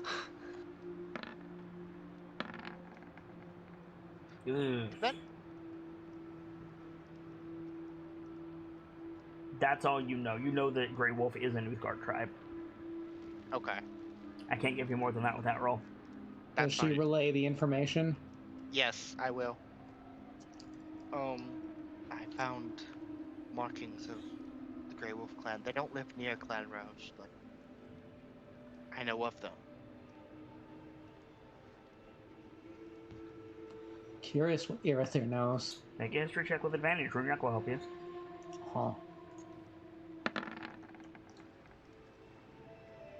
Okay. So the Grey Wolf tribe, unlike a lot of the other Uthgard, they travel around, much like the Goliath. They don't really have set areas. They also don't have, like, a unifying, like, leader. They have, like, interspersed little packs, as they call them, that roam around. Every single fucking one of them is a werewolf. Oh, fun.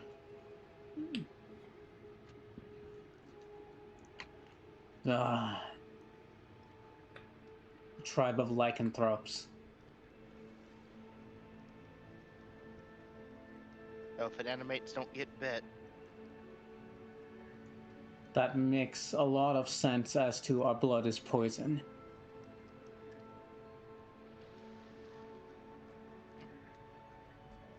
In Makes that a case, lot of sense to the whole thing, honestly. In that case, I'm assuming let none survive doesn't refer to himself. Alright, well, I guess there's only one thing to do.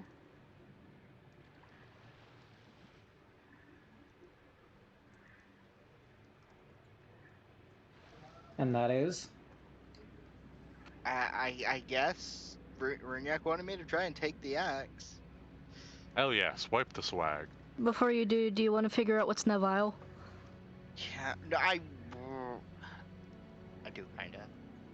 Can I use one of my vials from my herbalism and transfer it to one of those? Yeah. Okay, I want to do that. Okay. Okay.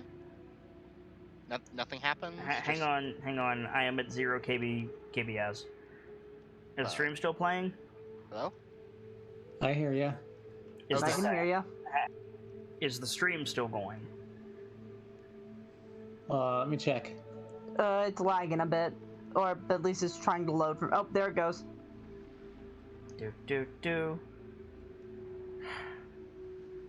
I'm sorry about the internet, friend. I'm gonna get it fixed as soon as possible. No worries, we understand. It's all Seems good. like it's going, so... Yeah, it looks like it's stabilized. Not stabilizing, keep- but it's functional. I'll keep the stream volume on for me. Thank you. I heard you say yes. Okay, so yeah, you can dump it into the vial from your herbalism kit. No big deal. Okay. Like, put it in one of my pouches on my armor. Mm-hmm. So put a vial of mystery liquid, Yep. It's clear. clear mystery liquid. Mystery funeral liquid. In case we forget what the fuck that is later.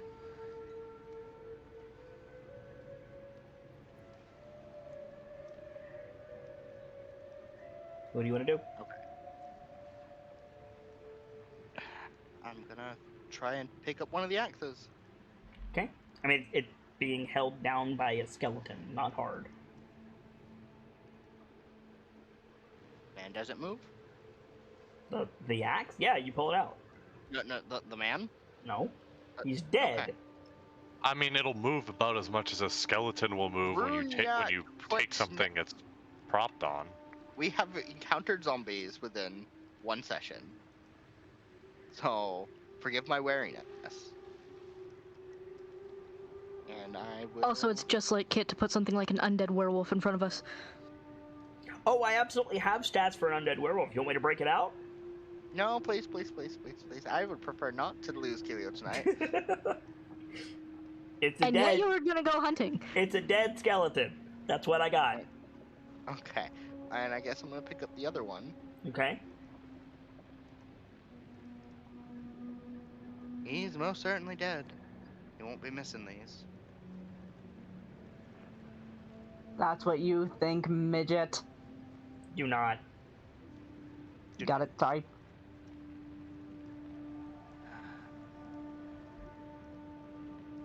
Can I put them in the haversack? Yeah. Why couldn't you? I didn't know if they had to fit within the confines of a normal bag to fit in the haversack. I mean, they're just bearded axes. They're like one-handed axes. Okay. They have to be able to fit through the mouth, and they can. Okay. And I guess I'm gonna turn and go to start climbing back up. Okay. You start climbing back up. Make that dexterity save again, please. Regardless if I go slow, No. I'm gonna be careful. Okay. You slowly make your way back up. I think we see your hands appear over the top, and then you guys pull yourself, like, you guys back up, and Kilio pulls herself up onto the rock shelf back in the cave, and then you guys can regroup around the fire, or whatever. And I think Gilly will pull out the axes, hand one to Runyak, hand one to Irithir. Okay. That's what I found. And then she'll pull out the mystery liquid from. In case it wasn't in case it wasn't bloody obvious, let's make sure there's no curses on those before we anyone tries to use them.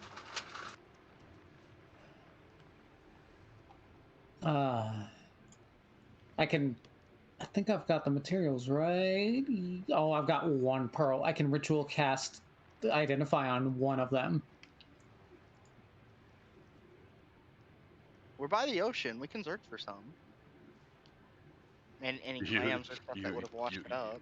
You can go fucking look for some. I don't know if you remember. We're not going in the ocean. We would go along the shore and search for like clamshells and stuff. Yes, Like, where we found the ice zombies. Mm-hmm. Also, do clams with pearls grow that far north? Because it's really cold. I don't know what temperature they like. I don't know. It wouldn't hurt to search. I believe they prefer the cold, actually. Oh, neat. I could be wrong about that. I also found this vial of liquid around his neck. Yeah. I think Scout could identify it. Oh, okay. Or I don't know how Dawn would identify it. We don't have an alchemy lab. Don't need For one. some reason, my gut says booze. I mean, You don't need an alchemy lab to figure out what a potion does. All you gotta do is taste it. By the rules of D&D. But if you do that and it is a poison, goodbye. yeah. An alchemy lab is safer, but not the only option. I thought we had an alchemy lab because Dawn was making potions. Dawn Nope, makes I have an basic herbalism kit. herbalism potions. Gotcha. We've got an alchemy lab in the works for me, but that's not till we reconvene with Thwip. Yep. So, what's the play? If anyone can identify this vial, I'm not sure what's in it. Could be useless for all I know, but I don't know anything about potions. I don't either, but can I rule out booze? Just have the dwarf taste it. You people are strong against poisons, aren't you? Yeah, that's true. Aye. By that logic, Kilio could also drink it. Yeah.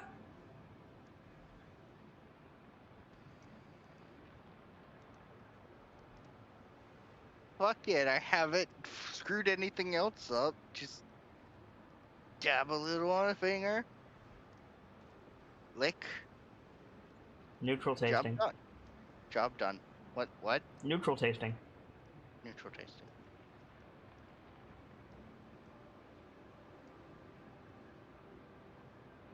Doesn't taste like anything, really. Anybody gonna roll anything during this? Like, your theory was maybe casting Identify. We don't know. Like, what would it be? what would what be? Give it here, Wolfwalker.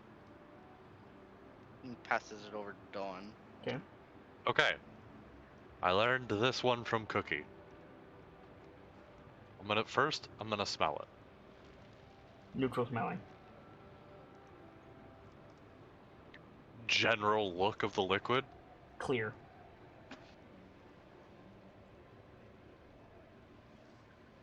Now, when you say neutral tasting, neutral smelling. Yep. Is it just water? Is it just water? Might be.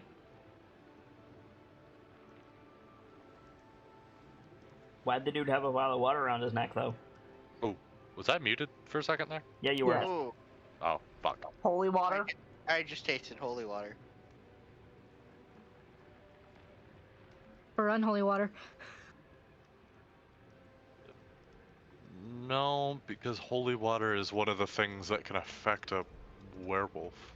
Raw, anyway.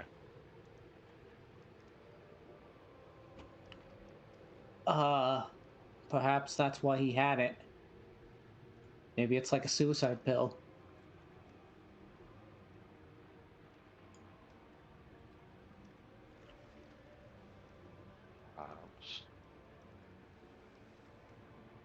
It didn't do anything.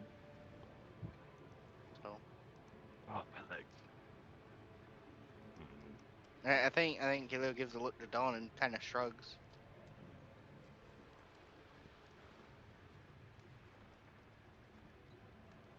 Do you mind?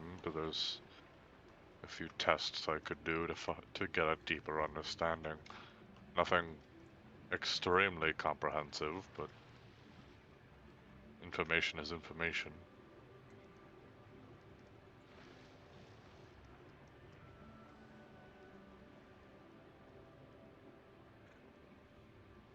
That was to you, Oh. Nightfall. I mean, okay. What kind of test? There's... Well, first of all, you pulled it from ice, correct? Technically, yes, but if it was down there in the form of ice, surrounded by ice, it should be ice as well. Kelio, Unless make an insight check.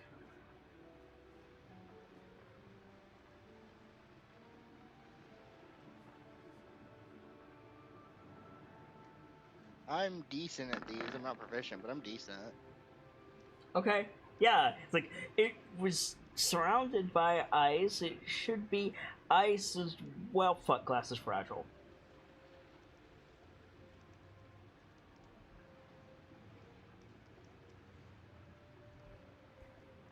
Well, fuck, glass is fragile? Yep. I see. I don't. I'm not understanding. Kilio may be understanding, but I'm not. Could you spell it out to me? Gamzee?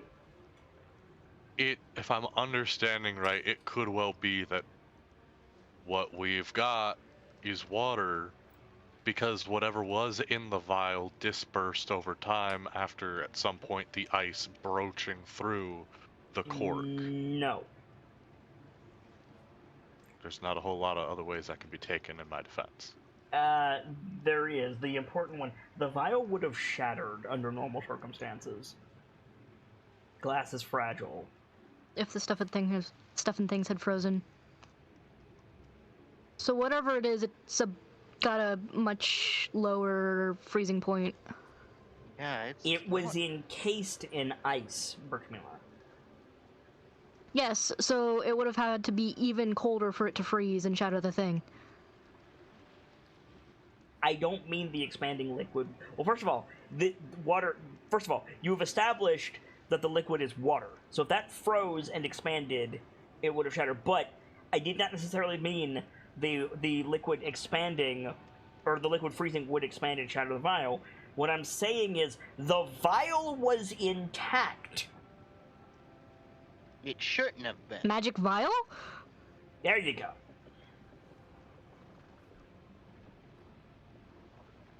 I didn't take the vial, did I? Nope. Poured it into one of your own. Wanna climb back down there? Fuck. I mean, you already carved out the boat. If you want, send you down there with some velocity. Shouldn't cause no issues at this point. I think I had a magic glass vial in my hand and I fucking left it. Well done. Like, before anyone stops her, Kilio starts walking back. Where are you going? We'll see you in You 30 get minutes, the thing. Wolfwalker. How long did it take her to get down there and back anyway? About an hour and a half. We'll see you in approximately an hour, Wolfwalker. I'll get down there faster than that. It's getting up's the problem. We'll see you in an hour. Mm-hmm. Mm-hmm. In the meantime, Yeah. that gives me time to, I'm gonna go ahead and spend my last pearl and ritual cast Identify on one of the axes. Okay. Probably the one that's inscribed with claw. I am together, you can do them as a single object. I mean,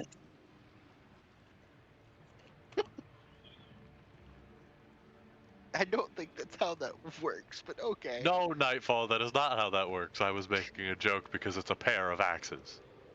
They do kind of come as a unit. Vader? Absolute unit. Sorry. what? I'm letting them go, and then I said Vader. Yeah. You just gonna ignore all that? Okay. What? I mean, if I can, I'll do it like that, but I need you to tell me what you're doing. I'm ritual casting Identify on the one called Claw, I On said. the one called Claw. Okay. Anybody got an inspiration point? Anybody? Anybody got an inspiration point? I do. Why? Would you like to spend it? Okay. Do you want to spend it? I don't know yet because I don't know what I'm spending it on.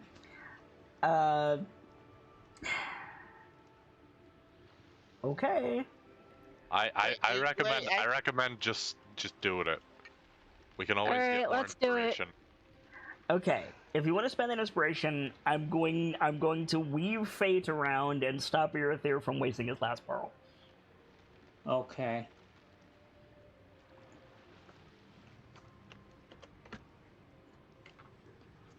Cool. And why is that? Are they not magic? No, they're magic. They're absolutely magic. But if you do it on one, nothing's gonna happen. Huh. Wait a fucking minute. Was Gotta I do it right? on- Was I technically right, you motherfucker? All I'm They're- saying is, if you cast it on one, you're gonna waste your pearl. That's all I'm saying. So, time to do it together. I swear to God. God, fucking full Spungar moment over here. Can I do them together with a Bunglar? single pearl? Yeah, you can attempt whatever you want, friend.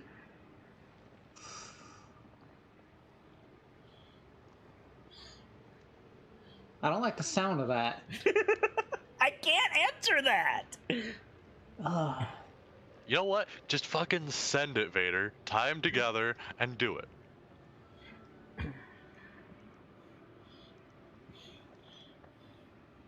God, I don't know.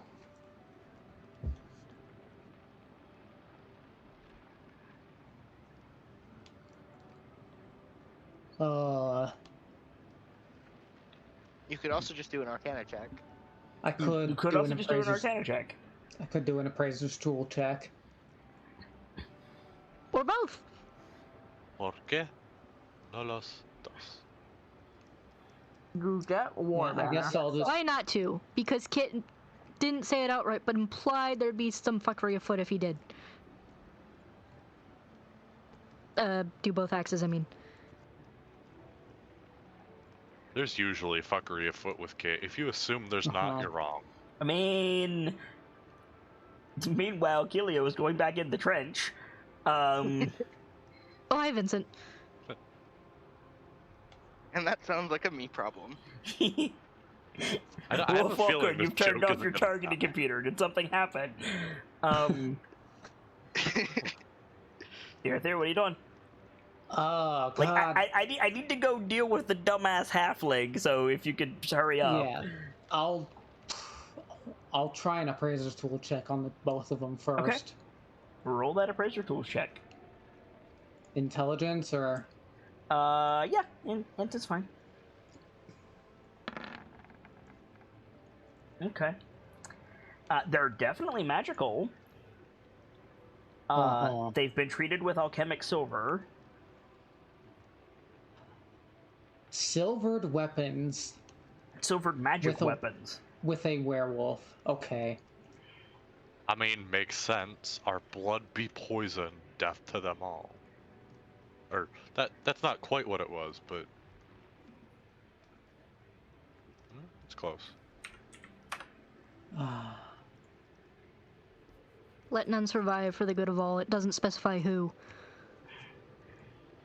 They're carrying they had a magic vial that had probably holy water. No confirmation on that yet. All right. And- They have silvered weapons. I might end up wasting my pearl, but I'll see if I can't identify them together. Alright, so you want to cast Identify on Fang and Claw? Yes. Alright. These +2 silvered hand axes must be used as a set. When attuned, they Give me a sec. I gotta start copying it down.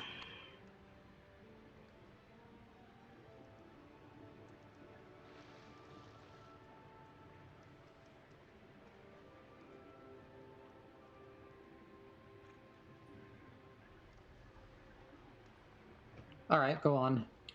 When attuned, they gain a sickly sheen, and the wood warps and rots. They gain an additional die of damage and poison damage, of which thropes are vulnerable. Oh, baby.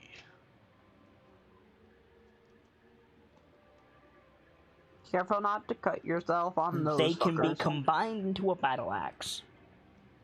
Oh, mama. Nice.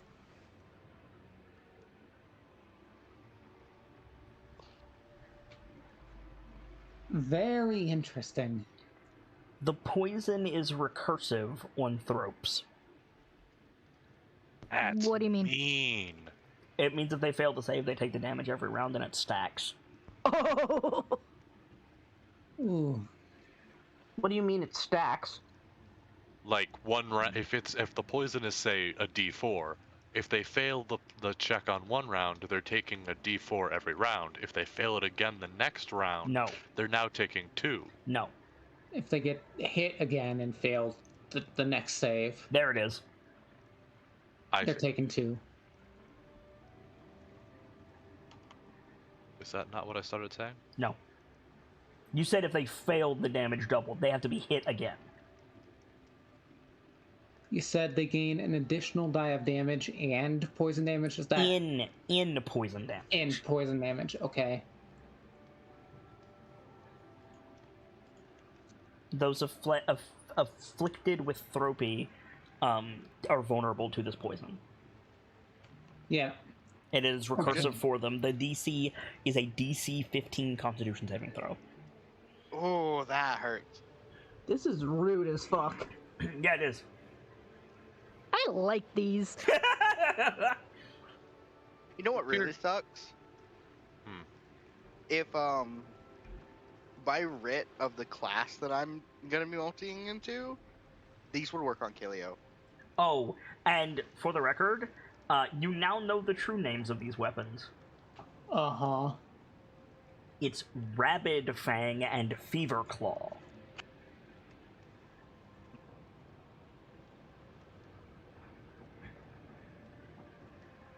Well then.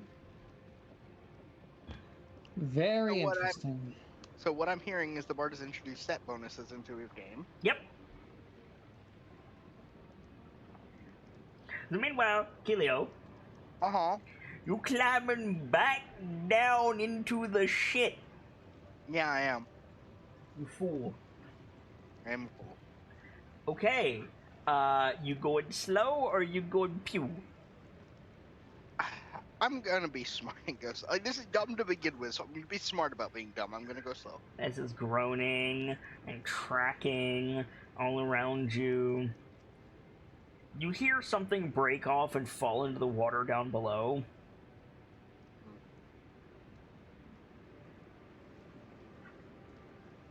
But you make it to the canoe.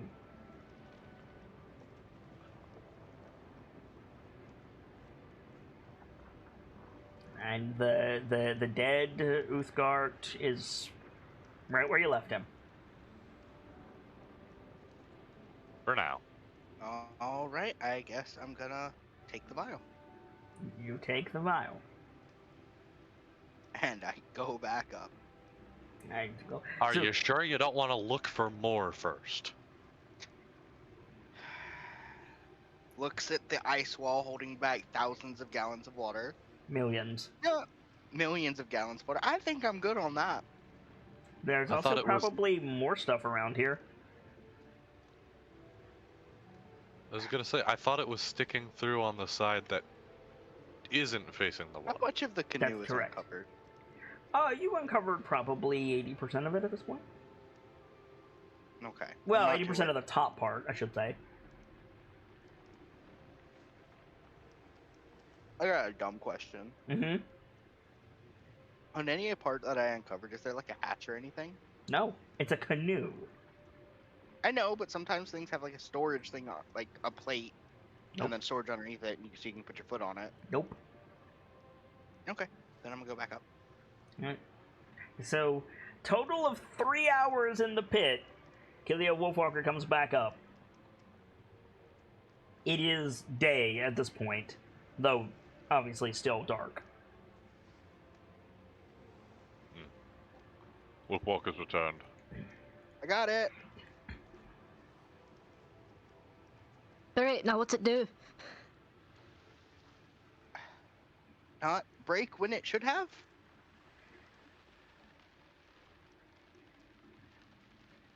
You don't understand how useful it is when you fall as often as I do.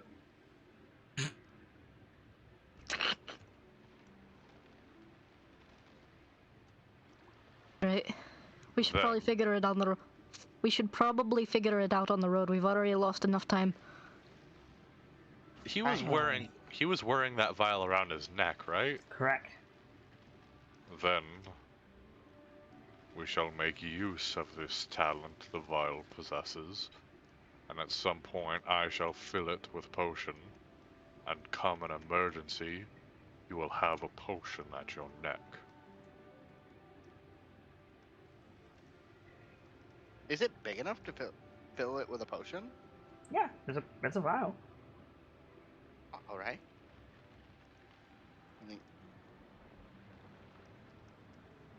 For now, she's gonna stow it in her bag. Okay. Add mysterious empty vial to your inventory. Okay. Nice, Virga. I do not have the mystery liquid anymore. I have a mystery vial. By the way, may I say, I vote Firga gets the axes because they're the only one without. They're the only like martial person without like a fancy magic weapon aside from their returning axe. This That only would be counts good. as one magic item, by the way. Bounce back. Oh, bounce, for bounce, attunement bounce, purposes? bounce, That's bounce, cool. bounce. And like, not to mention, how iconic is a dwarf with dual axes? Yep. Yeah, I'll give the axes to Ferga. You could attune to them while Kelia's down in the pit. Yeah. Nice! I'll go ahead and So I'll go ahead and repost my notes on them in chat. There you go. Hey, you. +2 silvered hand axes must be used as a set. When attuned, they gain a sickly sheen and the wood warps and rots. They gain an additional die of damage and poison damage, of which Thropes are vulnerable. They can be combined into a battle axe. The poison is recursive on Thropes. The poison is a DC 15 con save. Is it an action or anything to split and join them, or? Yes. Does the poison affect anybody, and it just specifies it also affects lycanthropes, or is it The specifically... poison, it does poison damage to anything that it hits. with the Thropes take recursive- double. Thropes are vulnerable and take recursive, yes. Gotcha. So, what die is a bearded axe? A d6? I got you, Cookie. And these are like bearded. No, they're not like Gilstorm. No, Right. they're hand axes. Okay. Hand axes are a D6. I believe a battle axe is a D8, versatile D10. That is correct. Correct. Also, hi, Which- Cookie. Which Hello. which means Firga, you can just wield the hi, Cookie. You can just wield it you can wield it with your shield, and if things start getting a little bonkers, shall we say, you can just stow the shield, unclip, and just bok more damage If you hit, if you hit. that's a really cool weapon. I'm Yeah. terrified of it, but it's really cool.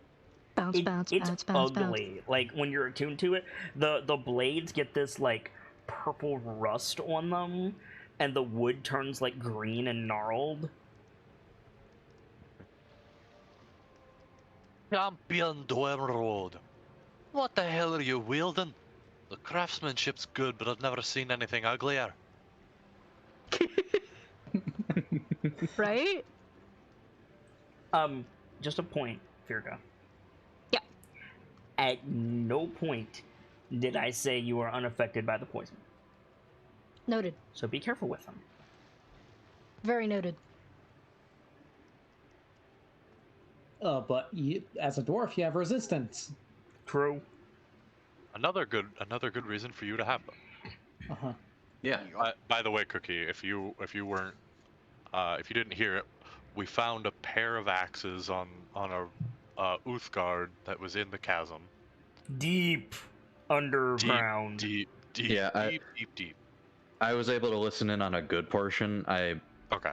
cut out at the portion of the Helio Uthgard. found. Yeah, I suggested giving them to Firga because she's the only one without a major.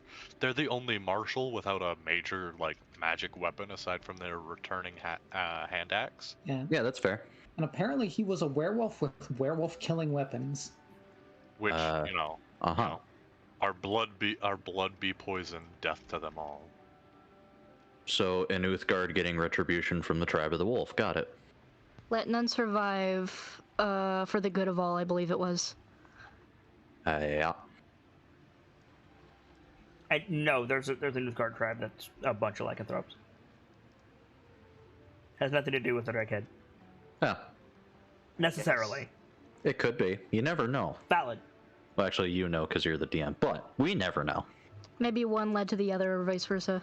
True. There could be any of a number of things in this ice shelf, but I feel like we should get going.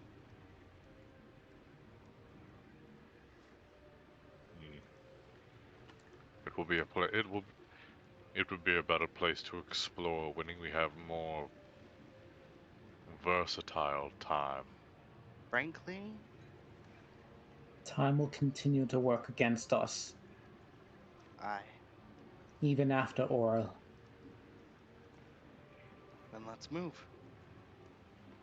Is Iron Gate ready? Yeah, like the Kodion is ready to go. Okay. Then we will set off, unless anyone has any objections. Nope. No. Take the tarp down, pines down. Pack we're up all good to go. everything. Quick, quiet, or vigilant. Pick two. Oh, whoa. Yes? Real quick, is stream up for anyone else? Uh-oh. Stream is up for me. It's up Okay. for me. Stream is up for That's- me. Weird. me. Oh, Twitch just crashed on my computer, I guess. It does that sometimes. It do. My Sorry. internet's doing. Sorry for the sudden concern. I just wanted to make sure. Yeah, no worries. You're good. I mean, with how things have been going the past week, it's not unwelcome. I believe what the issue is across all of this is I'm using the modem that came with the internet cable. That is to say, from the ISP. Yeah, that would do it. I agree, Nightfall. Well, hopefully soon you can change that. Yeah, hopefully. Anyway. I think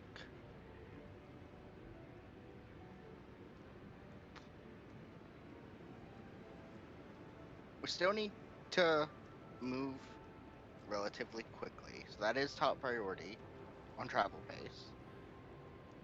So, vigilant or stealthy? If you travel quick and vigilant, you won't be quiet. If you travel quick and stealthy, you won't be vigilant. And if you travel stealthy and vigilant, you won't be quick.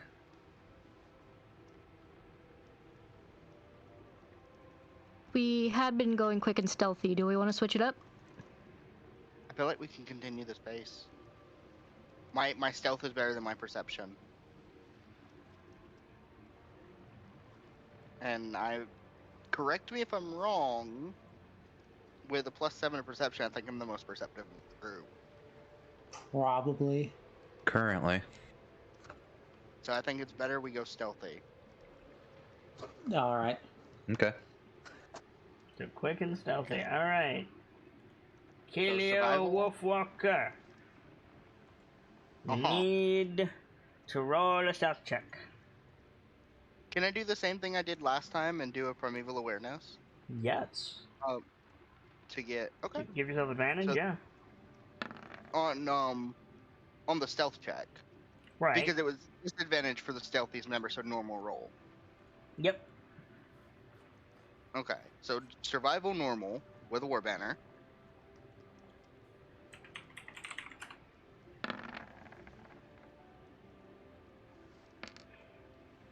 Okay. So here's the shit. Yeah. Runyak asks backstage, "Hey, can we go along so that I can play some?" No, I didn't ask. I asked, were you guys going long?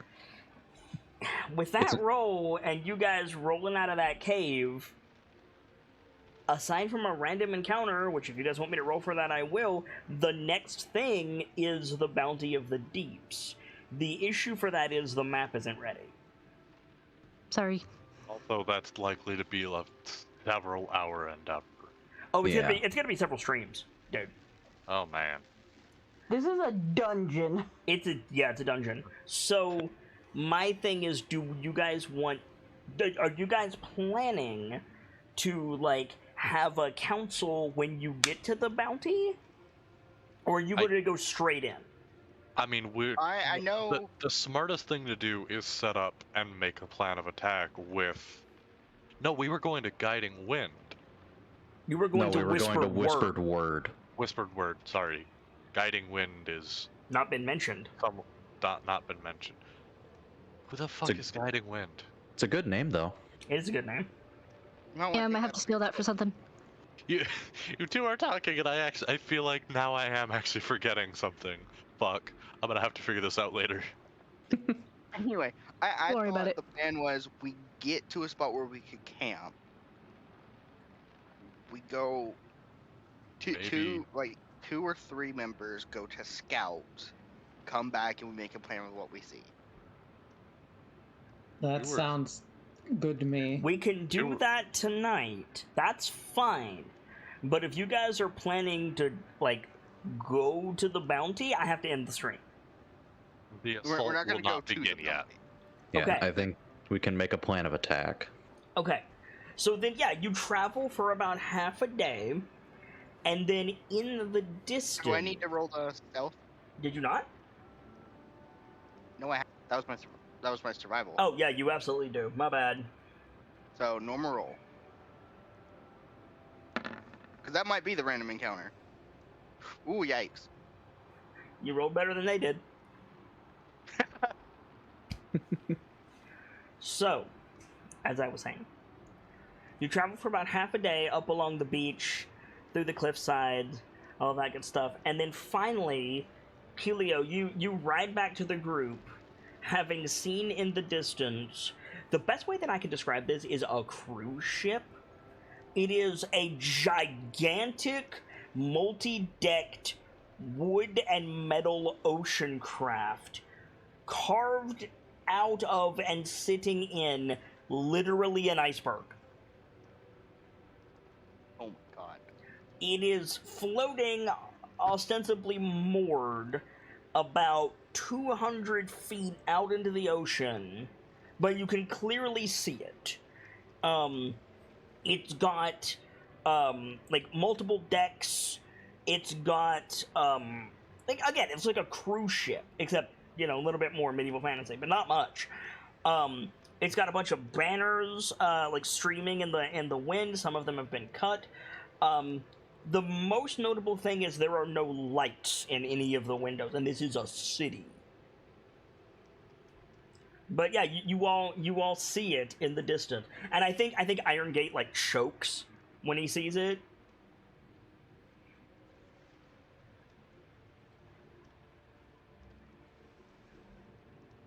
Mm-hmm. He has yet There's our crumbled. destination. What did you say, Nightfall? There's our destination. Mm. What That's did a you lot say? of area to clear. What did you say, Gamzee? It seems seems she has yet to crumble. It would take a lot to sink this thing. It would take, like, more than a dragon to sink this thing. That being said, as you all watch, Something walks out from under the, like, central structure of the topmost deck out onto, like, the like, open to the air part of the deck. It's about 3 stories tall, quadrupedal, and seemingly made of ice itself. And it just does a Godzilla roar. What the ever-loving hell is that? I was about to say the same thing. Iron Gate. Like Tor points to it. Do you know what that is? Death. Quadrupedal. Any other things I can tell from its shape? Crystalline in structure? Crystalline in structure? Fucking quote, death. Looks to the others. Does it? And like just repeats. Iron Gate identifies that as death. Does it resemble anything? That you've seen? Like, yes, it's made of ice. Yes, it's made of crystalline. Make but a nature check. Does it Wait a take the minute. shape of something? Yeah, I was about to ask if it's like bear-like, or dog-like, or cat-like, or lizard-like, or Goddamn War Banner! I don't know, wombat-like. Oof, I really am not happy with that roll. Would it happen to be weird centaur cyclops like? Kilio doesn't know. Helio does not know. I'm gonna link this backstage. No, I'm not. boy. No, I'm not, because it has stats associated with it. I will find a picture and link it to you guys backstage later. Drop the image. Takes like 30 seconds. Not when I'm on stream and dropping frames, it doesn't. You know what? That's valid. It...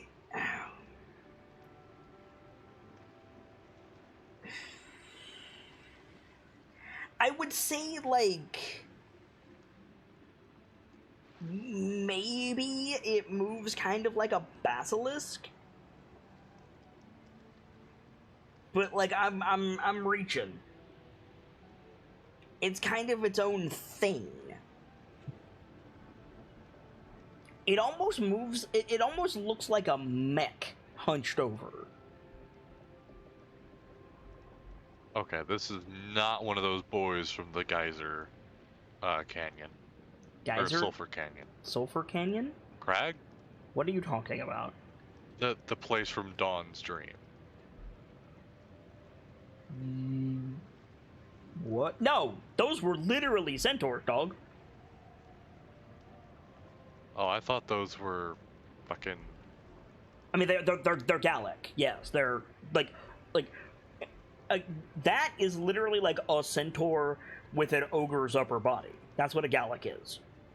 Right. This thing is quadrupedal, icy, like... It's not like any animal per se. No, it is, and like, Killia would know a Gallic. Like, Killia would absolutely know a Gallic. Because they're near Wolf's Den. Relatively. Doesn't seem to be anything I know of. Could Aerothere make a check? The distance is too great. Sure, make a nature check. Yeah. We'll go ahead and give it a shot.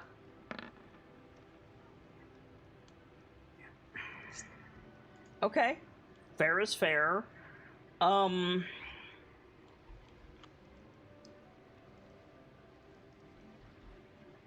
If this is a Rhymeborn, which it seems to be, it... Uh-huh.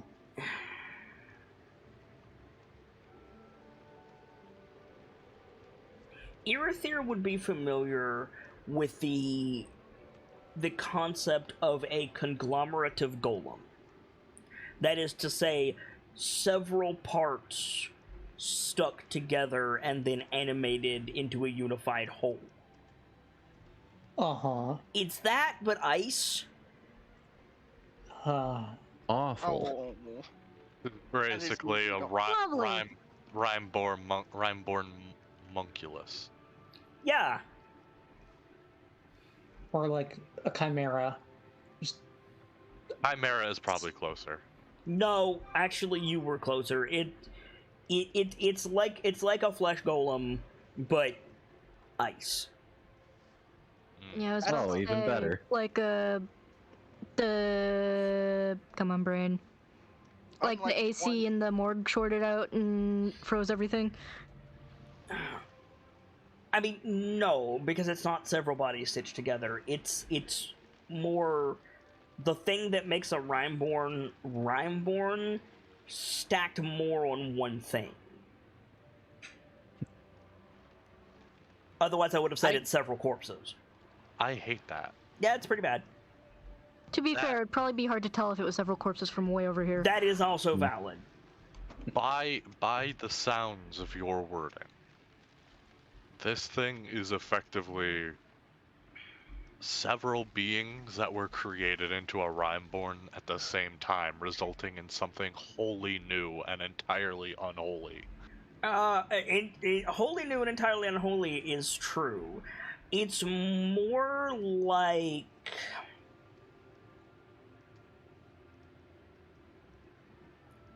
Alright, bear with me, okay? Mm-hmm. You got a dude who can control metal, right? Mm-hmm. And so he usually has, like, metal stuff around him, right? Yeah. But then when you fight him in his boss fight, right? He's like pulling metal from everywhere and like he's turning into this like big metal amalgamation thing, right? Like as a trope, right? Yeah. Yeah. Right? That but ice. Oh, awful. Okay. It's like whatever the thing that makes a Rhymeborn is the magic ice. That's what differentiates it from an undead. I see. This thing just has way more ice. So I have another question. Yep. So this giant ship, it's in the middle of the water, isn't it? Yep, about 200 feet out. Which is very Okay. close for a cruise ship. So we've got to get to it Yep. to begin with. Which brings us to the question of how. First problem we'll have is getting to it. Dawn, either thing. Ask Irongate how he usually would get to it.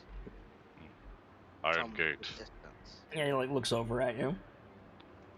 How do we board? In these times, I do not know. Normally, we use the boats and winches, or swim. So there's... Oh, sorry. I don't know his language, so... He's speaking Tor, but yeah. I don't speak Tor. Yeah. Earther will continue the translation job. Okay. Dawn will handle communication if Earther handles translation. So there's a way up. But if one of us can get on board... If it has not been destroyed. That is true. I can scale the side quickly, but that becomes the issue of anything on board may immediately see me. If you left in a hurry, do you suppose the ropes would still be hanging down from deploying however you got out? I swam.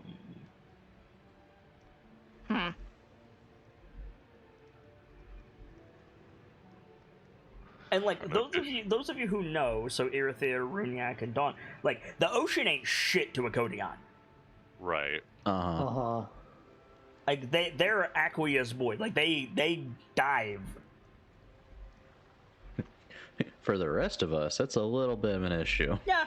I was gonna say, you got a dwarf in full plate here. Like he's aware of that, but you're like, what about the boat you use? Like I use a fucking boat. Okay, you say you have a dwarf in full plate. Okay, I know I'm raised by Goliaths, but Kilio's a halfling, that wasn't born in the north. Yep. Yep. You also have the orc in full plate. Yes, but at least you can swim. Kilio can probably swim. It suck a lot more than her than almost anyone else here, because water permeates clothing. It doesn't matter what you're wearing. What you want to Could do? Lash swim? Huh? What's your play? What did you say? Sibs? Could Lash swim? She's in full plate. You could retract it into the helmet. Fair.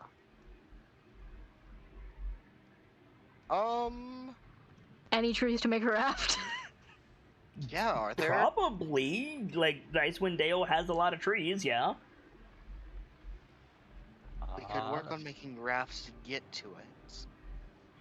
The issue is getting on board. Is there any, like, openings on the side, or are they all on top? Yeah. Like there are several decks visible above the waterline. Each one has open air areas, to say nothing of what might be beneath. Okay. If we, I think Helios like gotten close to the edge of the high point that they're on, and is like pointing. I think gestures Runyak over to like follow her gaze. Mm-hmm. We may not be able to get to the top as easy, but there are places close to the water level there and there. Aye. We could board from the side. A point, Wolfwalker. I'm sorry, I didn't hear you. A point. Aye? We know nothing of these creatures aside from the singular ability that we have experienced thus far. The one in which incapacitated me and did severity to, what's the wolf's name? Layla, you alright? Layla. To Layla. I know. So we're going to want to try and avoid either avoid detection or avoid the blast radius. Iron Gate. He's nodding at you. Are you aware of any of the capabilities of these creatures? They do not breathe.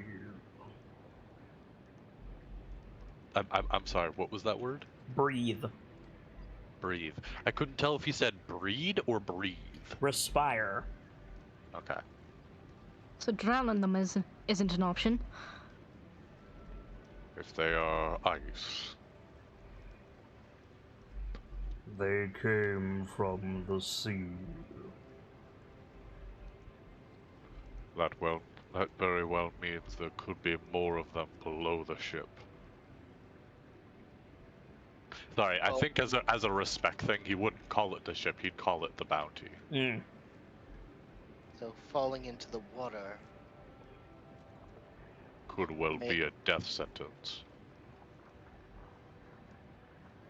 We are not here to save the bounty. We need only find whispered word.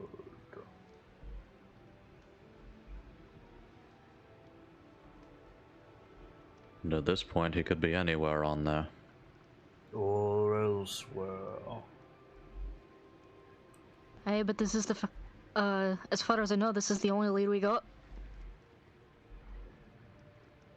There could well be other survivors abound on the bounty. search the area for others that smell the same as you with my wolves. It'll be difficult since it has snowed for several days, however. I can also track. Worth a shot. See if he's left the bounty before, and if nothing else, then we board.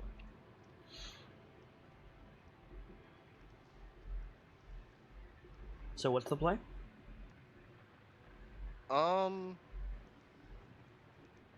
just a point, one of you would have no issue flying or getting to the bounty. Which one? Remember, we have a dragon with us. Yeah. Listen, I still don't understand how to fly just yet. Yeah, it's a good time to learn. It's true. You're immune to cold. You could fall in the ocean. It wouldn't hurt anything. Until grabby hands. Yeah. You're immune to cold. You were immune to the main bullshit these guys... You're our shield. Well, he's immune to cold weather effects. I don't think he's immune to cold damage. Yeah. We never tested if he was affected by frostbite because he never got close enough in that encounter.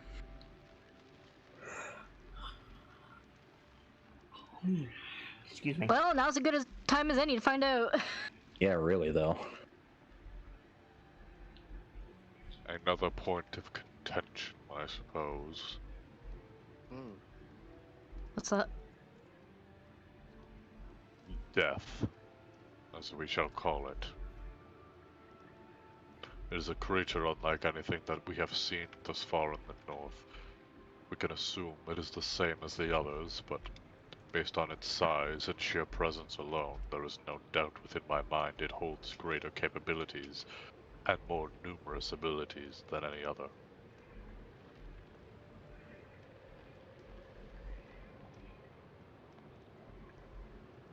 Alright. Wow. I suspect that's one of those things we're not going to be able to study until we get close to it. It is ice. Ice has a weakness. A weakness shared with undead. If it is the same as those ones we fought earlier, fire will be its undoing. It's also The forges can aid us. Forges, you said? What if... The uppermost deck holds the song of fire. That's got Fury's attention. Iron What exactly is the Song of Fire? Is that like their main forge? It's not a proper name. I mean, it is, but it's not like the name of a sword. Right. Make a history check. I will do that. War banner, please. War Eagle. Apparently, Dawn knows a lot about the Kodion. Yes, he does. Well, yeah, they live in your place. Yeah, right. With a Goblin 26, Jeez. generally Yeah, like speaking, next door neighbors. the Song of Blank is like a translation of a proper noun. So in this case, the Song of Fire very likely refers to a fire elemental. Which tracks, you know full well that the forges win the bounty, because you know about this ship, Don. We established that previously. The forges on the bounty are fired by... Tame is not really the correct word. Fire spirits. I assume not. I assume enslaved is also wrong. No, they're tamed in the same way Vrek is tamed. They're partners. Yes. You give me fuel, I give you fire. You give me the heat to forge, I give you fuel as much as you can handle. Yeah. See, now that's something I'm at least passingly familiar with. If we can reach the Song of Fire, that will be a great ally in this fight. How resistant is the bounty to fire itself? It's made of ice, but it's not made of ice. There's a ship in there. It is equal part ship and iceberg. I imagine, considering the work of weapons they have, that the ship probably has enchantments on it itself. Probably. And that's what Killy was asking about in If a fire breaks out on the Bounty of the Deep, it will, like, the flammable parts will burn out before it sinks, if that's what you're asking. Okay. Are there, like, by chance, anything like woods nearby? I mean, there's not woods nearby. There's trees. Right. As already mentioned when we were talking about building a raft. Why? I'm trying to remember something.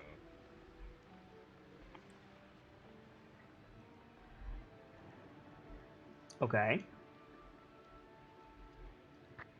There's a resin that you can get from trees in cold areas. Okay. It lights at a spark. Yeah, I know what you're on about. Spotlighter. Can we find any of those up here? Probably. To what end? Get a jug of that, throw it on Death. Or hell, even throw some to, So the issue with that is it doesn't burn very hot. I know what you're talking about. It burns, but, like... Here's the thing. Yes, the Rhineborn that you fought were vulnerable to fire. I'm not going to dispute that. However, in a 1v1, ice wins. If you use, like, just a mundane fire, you would need something like napalm to do substantial damage to a creature that size. You would need, like, magic fire. That's fair. From an elemental? Potentially. To that end, if we get enough of it, though... Now, here's information about elementals that I'm curious on. Mm-hmm. Do they become stronger with the amount of fuel they have? They get stronger in the presence of their element. So if we just start lighting shit on fire... You would destroy the Bounty of the Deep. Well, okay, that's fair. I misworded that. If we have a lot of fire with us, not lighting the ship on fire itself.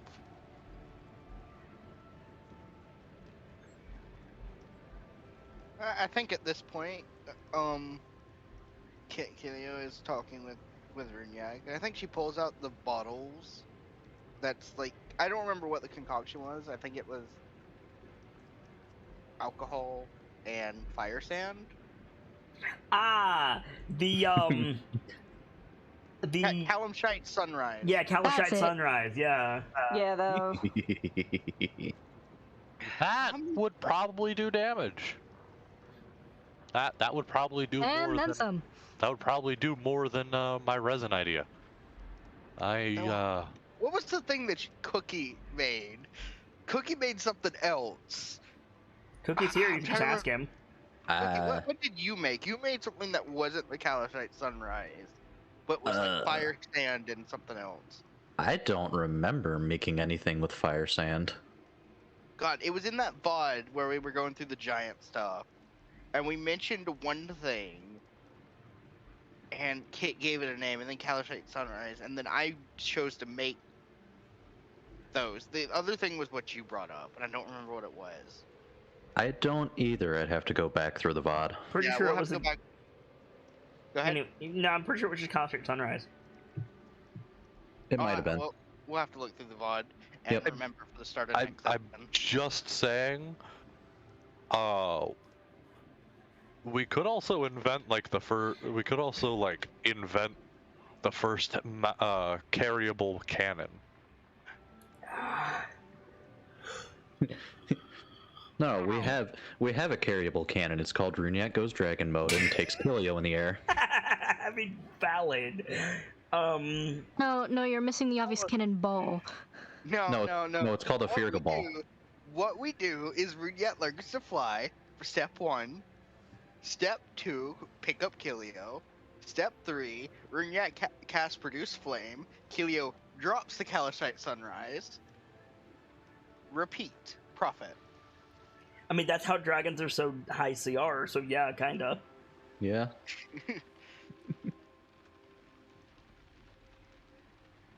Providing this thing doesn't have a ranged attack, that's a decent strategy. It is. And then if it does have a ranged attack, we nope the fuck out of there and come up with a new plan. We turn around. I cast Yeet the Halfling. Do you want to do that? You want to fly Kilio out to the ship? I want to. Okay, we got to figure out how to control Icing Death enough to get me to fly. But after that, that'd be hilarious. That would be great. I would love to be part of this. I think you have plan. practiced enough at this point to have a clumsy fly speed. Okay. Mostly because I really want to see this fail. It'll be great. Shenanigans. Yeah, we'll just roll 2 new people. It'll be fine. So you wanna pick up Kilio and do a scouting / bombing run. Yeah, I think when Kilio pulls out the Kalashite Sunrise, Runyak gives her a look, like flexes out his wings and gives her a little grin. Are you thinking what I'm thinking? No. Fucking big man is still here. Yeah. Hang on, I'm just gonna fucking like. I'm not. By the way, Hang on, I'm not sending out any frames at the minute. So hang on. Yep. Oh, I see. Dum. Please stabilize. Please do stabilize. Okay, you gonna work? You were saying? Like, you're just gonna like fucking. By the way, I have wings in front of the guy we just fucking met. I mean, do we have the time to explain? Oh yeah, I'm controlled by a dragon god, and I'm fighting with my soul for it. I mean, or you could just be like, I have wings. Yeah. It's just like, I'm already kind of draconic. I flex out the wings the minute the Codian is like, oh, you have a half dragon in your party. Yeah, pretty much. So, I have 5 bottles of Calishite Sunrise. I also have 2 torpor bombs, which could be useful. I don't think this thing is gonna get affected by torpor, but I like your thinking. Okay, good. Like, we doing this rune yet? Like, we could make some more Calishite Sunrise. We have 3/4 of a cask of Dwarven Ale left, a giant cask of Dwarven Ale. Well, you have 3 of those in the torpor or the torpor bombs. I think we could scout and throw a couple of them and see what that does. Okay, yeah. So just the 5 will do for now. Yeah. Okay. Cool. Terrible plan is go. Okay. So he has produced flame.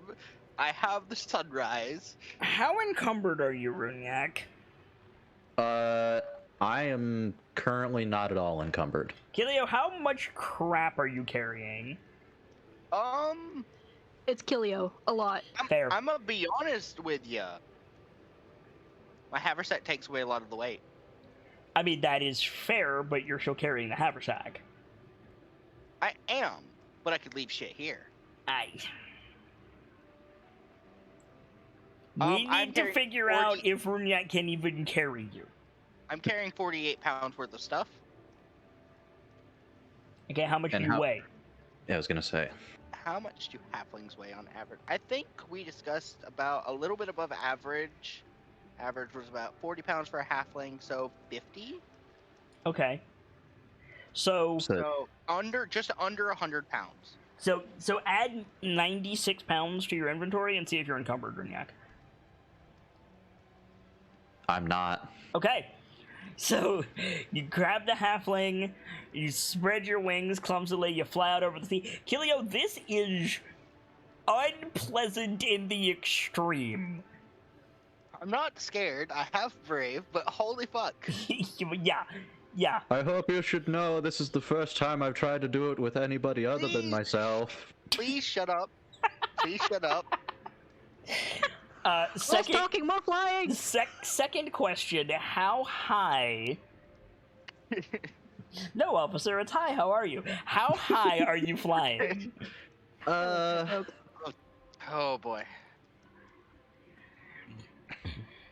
You're out at sea, so you've got strong wind.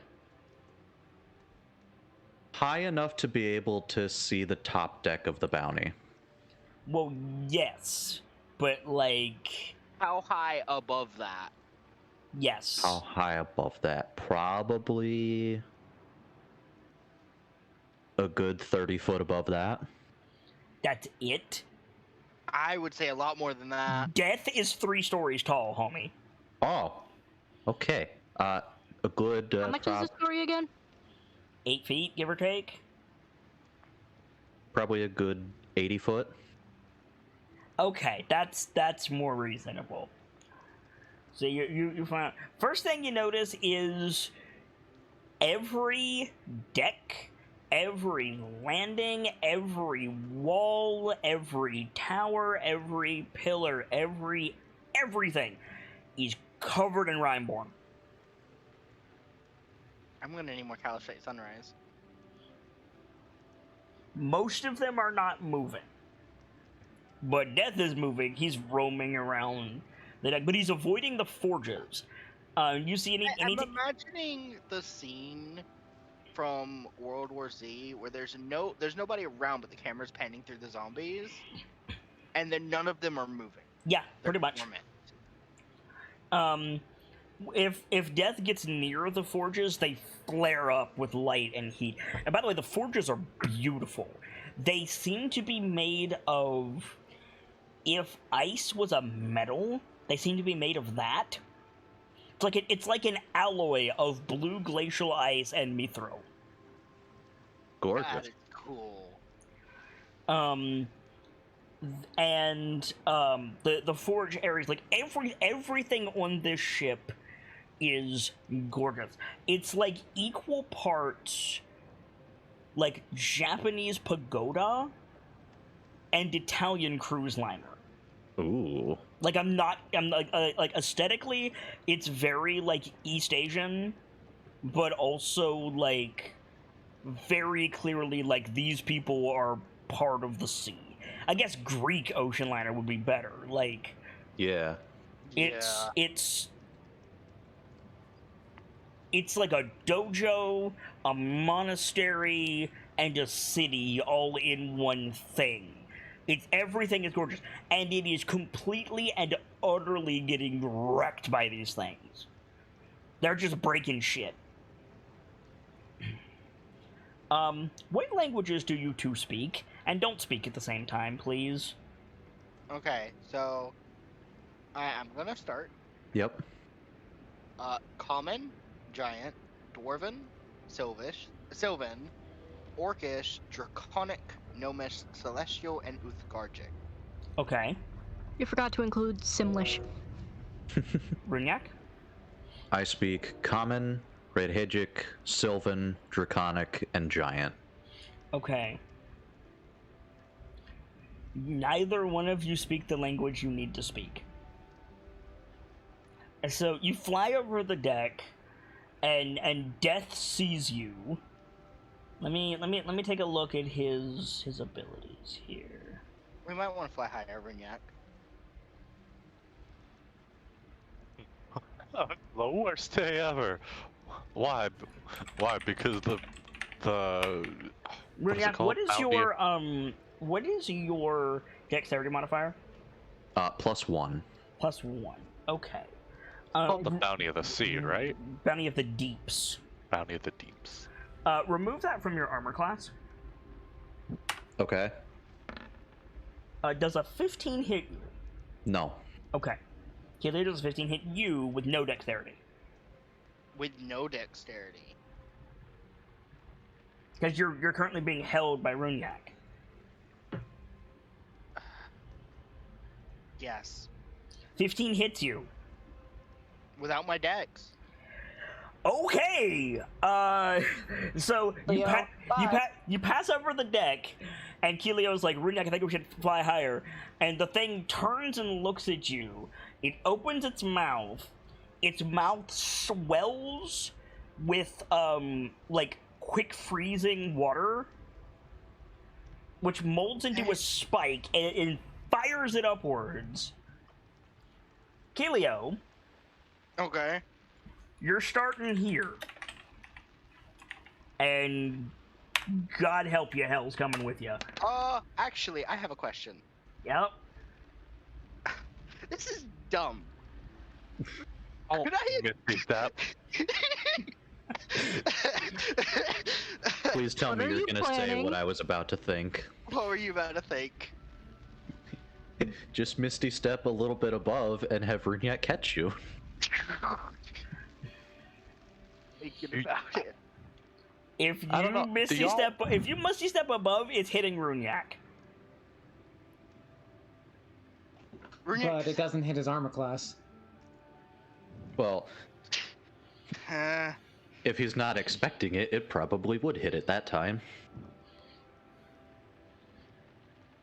Could I Misty Step, like, slightly to the left and grab hold of one of the arms that Runyak was holding me by? Technically, yes, but the shard would slam into Runyak. Which, But it yes, doesn't hit you're Runyak's right. armor class. You're right, it doesn't. So it would embed itself into his armor. Is that what you want to do? That could be a very Would that bad throw off his idea. flight? I'm at full HP. We're both at full HP. Who's Monkey. got higher HP, Runyak, you or me? I have 74. You both are fucked if you've only got 74.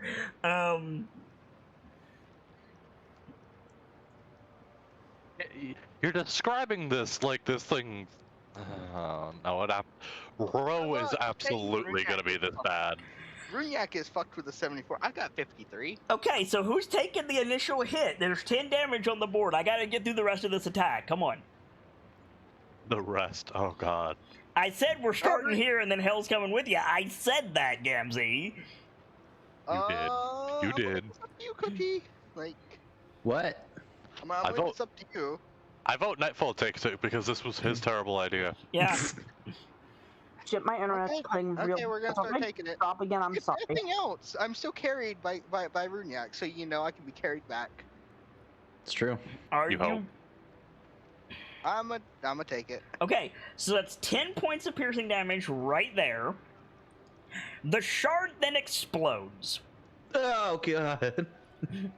Each I creature know this, with though. It's nice. No, it's not. You wish this was nice. Each creature within a certain radius of the thing must make a dexterity saving throw, which neither of you can make, so you fail. Okay, well, what's the damage? Oh boy. Here we go. This is what is colloquially known as Aural's a lot. 20 points of cold damage. Okay, we both resist cold damage. Okay, Yeah. good. So you're taking 10 points of damage and 2 waves of frostbite. Ah, motherfucker. I. Yeah, I'm not going on that boat. Y'all got me fucked up. We're lighting okay. that bitch on fire. Fuck you. I Okay, ain't okay. going near it. So, right now, the only thing that matters is Runyak saving, because if you fail both of them, we can get you to Irithyr and you can fix some of it. Yeah, okay. So both of you need to make Constitution saving throws. The DC is 16. That's not bad. Okay, that's 1 fail for Keelio. Yikes. So you have disadvantage on the second save, Keelio. I'll let you get both yours in first. Cool, that's 2 fails for Keelio. Oh, good. Bonk Okay, good. and bonk. Cool. Okay. Hey guys, I think the bounty is a lost cause. Okay, so, Kelio. Oh boy. Let's see. You lose 4 points of constitution. You cannot heal. You lose 20 points off your maximum health. And you're going to take some damage. It's lucky you resist frost, because this is gonna suck. What's up? You said, what's up? Okay. So I lose 2 modifiers worth. Yep. My max goes down by 20 points. Correct. So nothing changes on my HP from that, but the con mod, I lose 14 HP. So you're losing 34. You're losing 34. Okay, so I'm not gonna mess with my HP tracker. I'm just keeping track that I'm down 34 HP. What's your maximum HP currently? I'm currently at, so I lost 20 max. Yep. And lost 34. You lost 34 max. Total. Yes. That's how much I lost max. What is your current maximum HP? Quit beating around the bush and just tell me. 53 minus 34. 19. 19. Ooh, you are so lucky you resist frost, because here comes the cold damage. 13. Oh. Okay.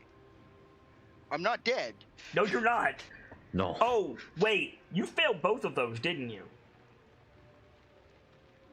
That's Oh, nine. no. That's 96, not 66. Okay, hang on. 13, Sorry. I have 6 HP. You're Have taking. to You're say- taking 5. Taking 5, I have 1 HP. Okay. Oh boy. So Rude. Yeah, go ahead. Real go ahead. quick. Just how Goliath are you, Kelio? Like, Very. do you have Stone's Endurance? Because this is a great time to use it if you do. No, Kelio does not have Stone's Endurance. Runyak, It was That's nice me. knowing you. you failed one and passed one. This is correct. So your con goes down by 2. You lose 10 maximum HP, and you're only taking 66 points of damage. Okay. No, I'm sorry. You fully passed one, so 3d6. Excuse me. So you're taking 5 points of cold damage. That is not terrible. No. You said fully pass, so no max HP reduction or con? He failed the second one. So, Oh, yeah. okay. Yeah. So 10 reduced from there, lose 2 cons, so that'd be another 7. So I'm only down 17 max HP. And then you would take 5 more points of damage on top of the 10 that you just took. Yeah. Or the 5 I just took. Yeah. Yeah. Fuck. So that minus 17. That fucking sucked is what that did. Runyak, let's go now. You don't need to tell Runyak one time and then another time. Faster. So some you hear shouting. You hear words coming from the boat. Just to be clear, neither one of you said primordial, right? That is correct. Okay. You hear shouted words, but you can't make out what they are. Let me check the range of this. He might get another shot off on you. With your clumsy fly speed, he will. He'll get another shot on you. No good. So you really want to not get hit by this, Runyak. Yeah. 17 to hit. This is without Dex, right? This is without your +1, yeah.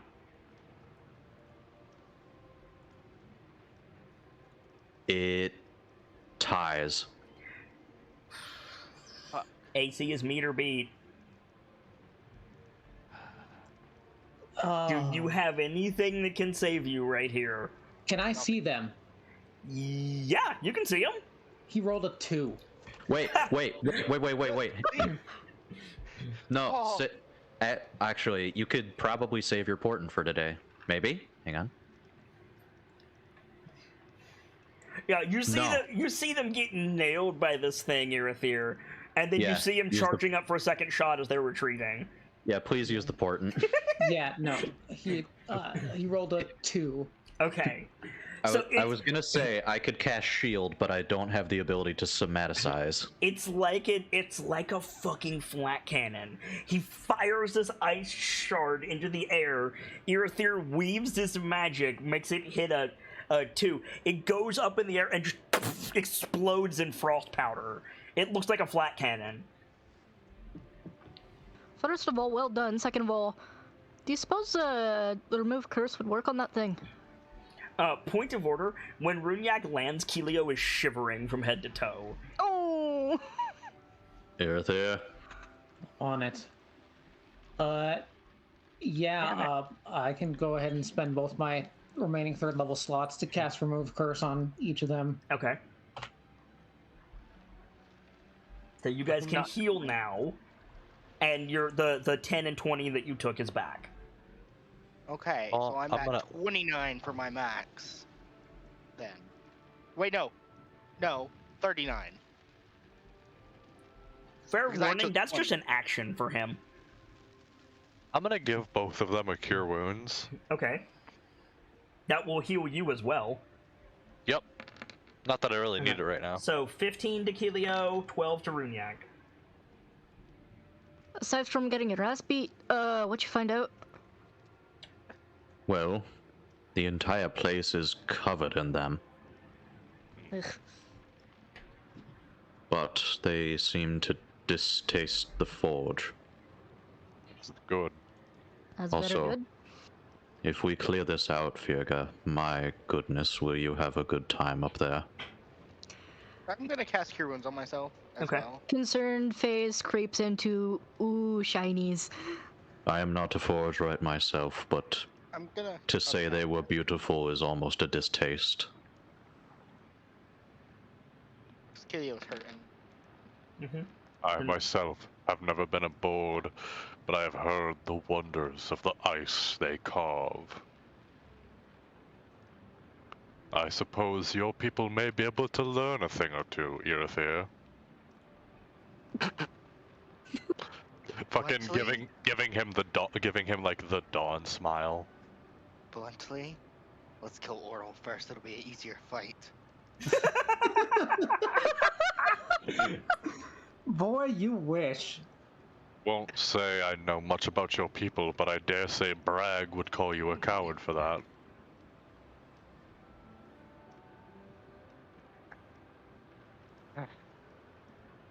Also, we never actually did the plan. Could we see what the fuck just happened? Yes! They flew over, and fucking Death walked out from, like, the middle section is covered. There's openings at the front and back. He walked out from the covered section, looked up, fucking flat cannoned them. Irithyr started to nope the fuck out, and then he flat cannoned him again.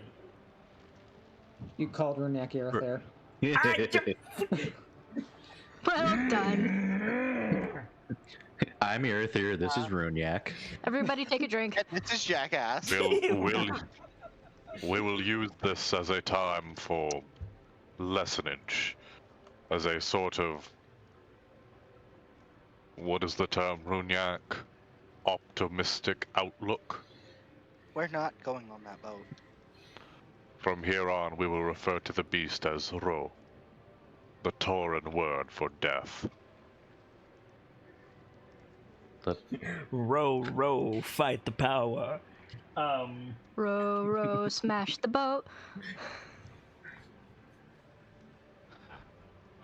Ro is clearly a force to be reckoned with, not something we can easily get past. Oh, you don't say. That thing can kill us in single shots. Then whispered word is lost. I dare say not, my friend. You said it shied away from the forges? Aye. Then there lies our plan. The song. Did you hear the song? We heard something we couldn't understand. Here's a random as hell question. Mm-hmm. Here's a random as hell answer. Hey, guiding wind. Yeah. Do you have thaumaturgy, sending, message, anything like that? Let me check. Anything to make your voice carry. Carry like a song on the wind. I'm gonna be really honest. I feel stupid if you're the reason I was thinking of that name. No, I wasn't joking. Yes, I'm mad about this. I knew that was Cookie's fucking thing. Yeah. The correct answer is no. You don't have any of those. No. Do you have anything useful? In the instance of getting a message out? Yes. No, Iron Gate's already here. I mean, sure he does. Kodion are big boys with big lungs. Kodion lungs. If he just shouts, he's gonna call the boat down on him. He's in hiding currently. Yeah. I see. Motherfucker's in there like, and this is the day that I die. Yeah, pretty much. He could send. I won't go too much into detail because we can explain later when Guiding Wind gets properly introduced. Yes. The summoning totem. He can send that out. Yeah, okay. Okay, let's do that. What would he send? Also, does anybody in the party speak Primordial? I do. Okay. In this instance, considering they have a disdain for it, he send out the fire spirit. How's the fire spirit? Can a fire spirit fly? Or fire elemental, I should say. Yeah, but can he fly?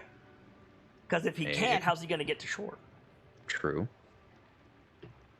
So, for the purposes of this, we cut to the inside of the ship briefly, and we see a white-furred polar Kodion, probably smaller than Iron Gate. Just a bit. Dressed in like a combination of armor and robes, and he's sitting in like a circle of candles with these like wooden, well, let's call them what they are, totems around him. And Guiding Wind, you open your eyes from meditation, and because what Brunyak and Kilio could not translate, you could hear clearly. The Song of Fire says, "Dawn comes on white wings. They fear the flame."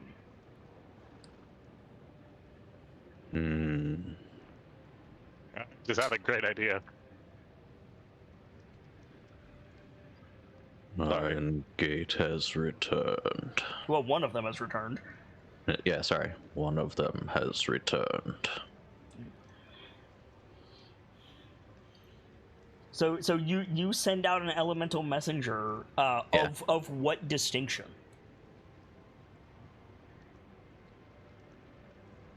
What do you mean of what distinct? Like what element? Well, yeah. What kind of elemental do you send? Probably an air elemental. Okay.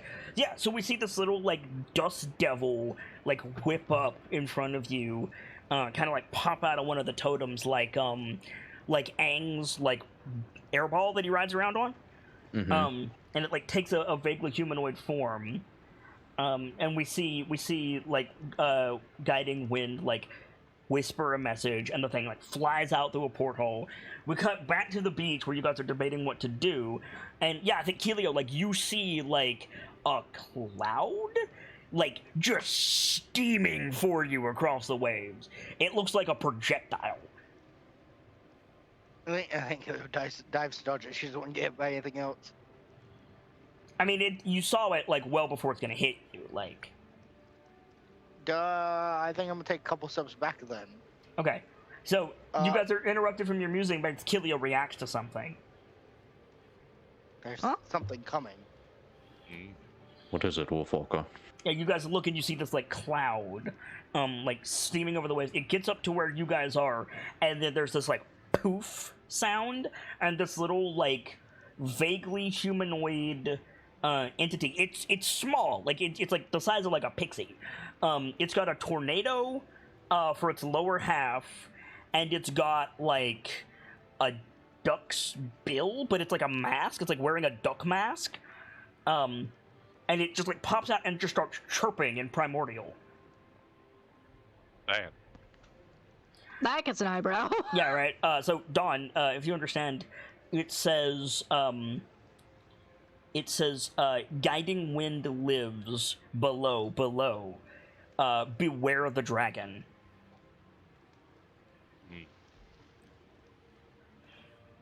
Lives below. Beware the dragon. He's like saying that to Iron Gate. Yeah. When Iron Gate nods slowly. The whispered word is gone.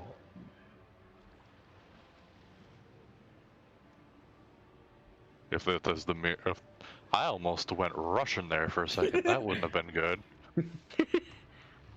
Let's not. I don't want to think about a Russian tour. Anyway, You live far enough north for it. if that is the meaning we must pull from this, then I am sorry. He like looks back at the spirit, looks at you.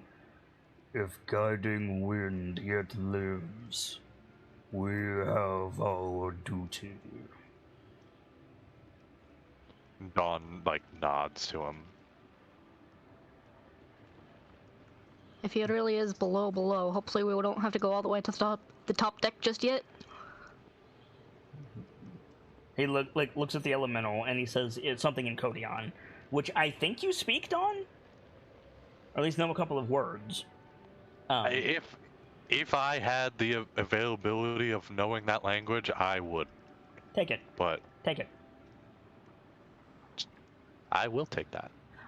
So he says to the spirit in Kodion, he says, "The sanctum," and the little duck mask thing nods vigorously, and he points like closer to the water line, and he says, "4 in Tor." 4? Yeah, 4. F-O-U-R. Referring to. He pointed at a spot on the ship, and said 4. Oh, like probably the 4th deck. Maybe.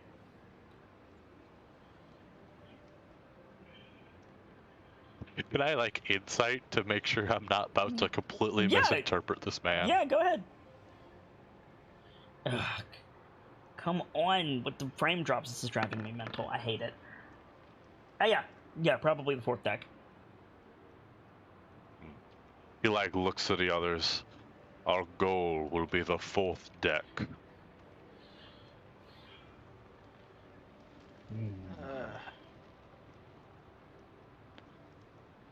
Wolfwalker, I suggest using your sight,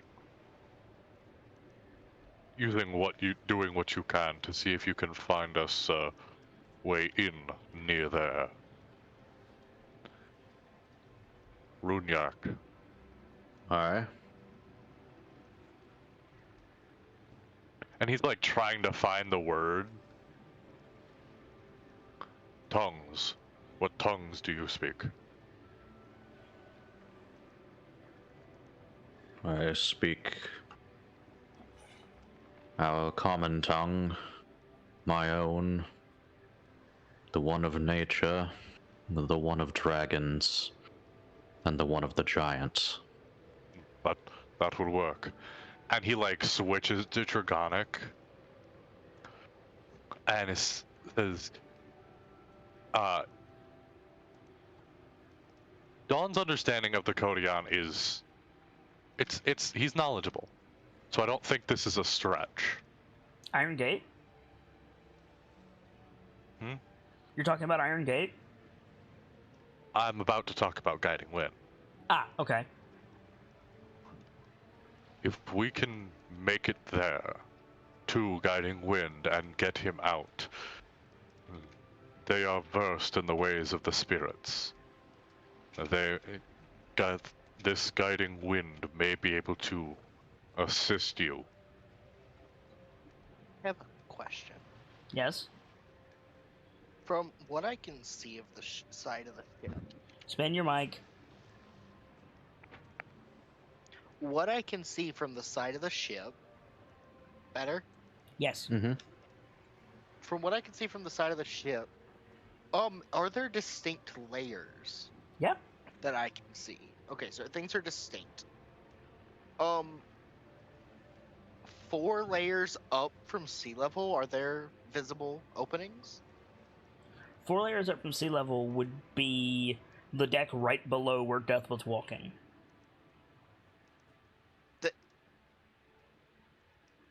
Okay, hang on. The 4th deck. That's close to the top one. That's not where Iron Gate pointed, homie. Which one did Iron Gate point to? He pointed to Closer to the water line. Yeah, closer to the water line. So the layer of the water line. Okay. How many deck? Like 2 Iron Gate through Breaking whoever. Dawn.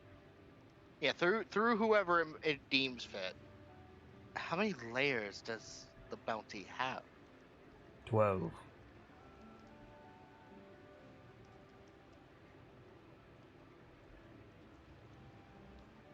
So it descends underwater. He nods.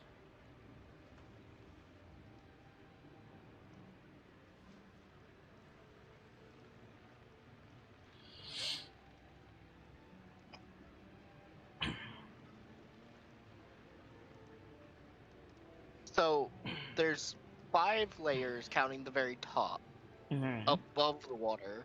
Mm-hmm. And so then there's 7 layers below that. Correct. He said he pointed close to the one at the waterline, not exactly to it.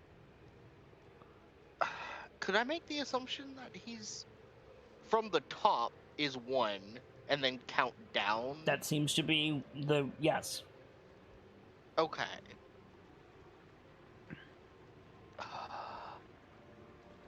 Potentially, if we can get to the side of the bounty undetected, we don't even have to go through the first layer at all. I could scale the side, get to the 4th layer, and drop ropes down. The thing, the little air spirit chirps in Primordial again. It says, "Beware the dragon." Like repeats it. Yeah, this time in common he'll say, he'll speak it to Kilio. The spirit says, "Beware the dragon." Dragon? Was it the thing that shot at us? I'm assuming. Iron Gate. That Is was that- no dragon. Is there anything on board that this being may be referring to when it says the dragon? Iron Gate shakes his head. It must be it must be Uro.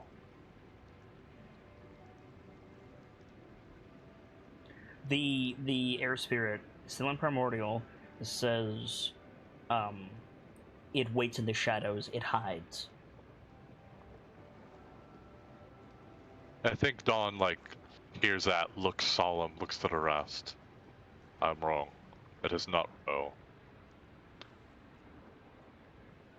From what the creature says, this beast, the dragon, it hides. We have not yet seen it.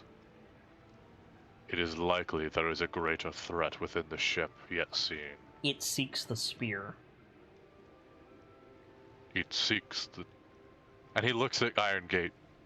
What is the spear? Iron Gate shakes his head. Out of character, we know what that means, but Then to Yeah. it... Then to it, Vader the spear? Vader and Earthair heard about this. The Goliath that had something. We don't know where he is though. He was with Whispered Word. What did you say, Dawn? it was like to the creature, like not really sure if this thing can directly respond, but like understand questions directed at it, I should say. But like the spear, Yeah. The elemental says, the scarred one, marked in green and gray. From the sky it came, feathers falling. Taken by the song of stone, its spear in the hands of whispered word, now guiding wind. The dragon seeks.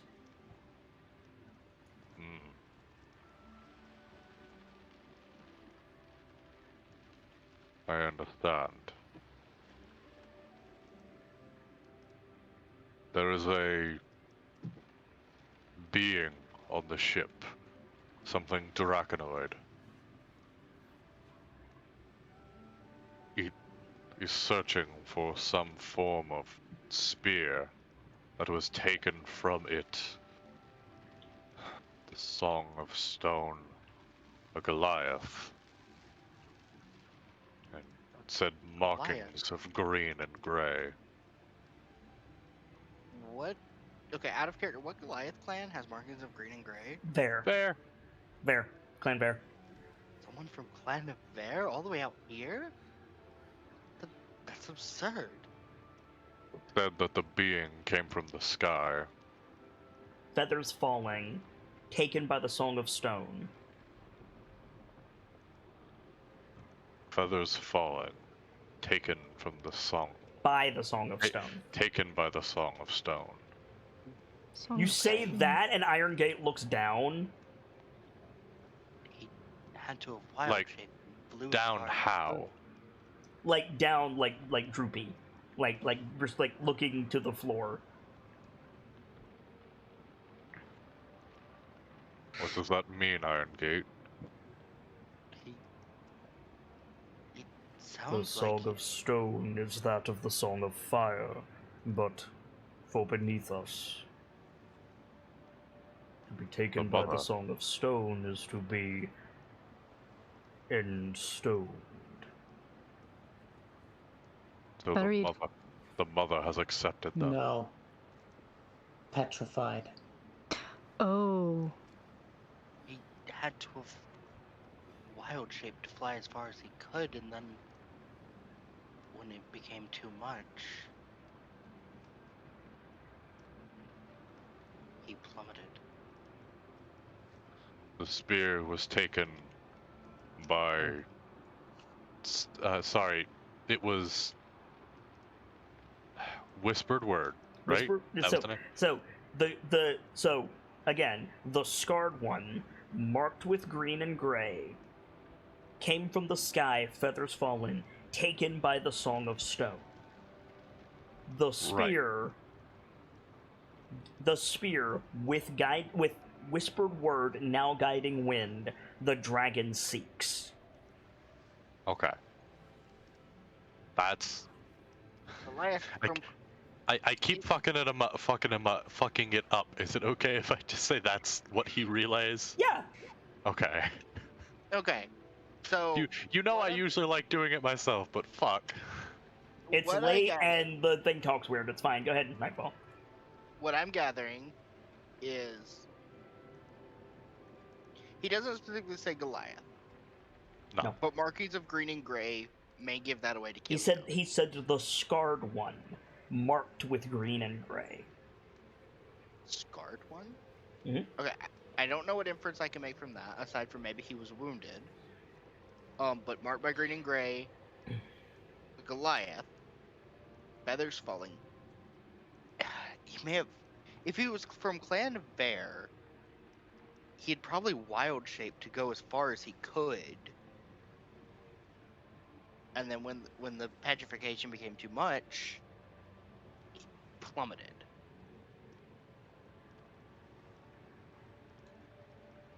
And now, Whispered Word had it, now Guiding Wind has it, and the Draconian is hunting for him. That is a reasonable translation.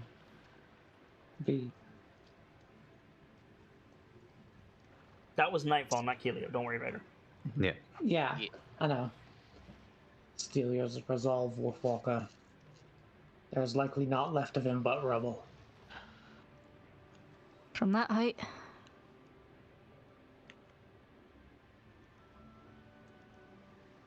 If we can make it to Guiding Wind, he may be able to tell you what you need to know.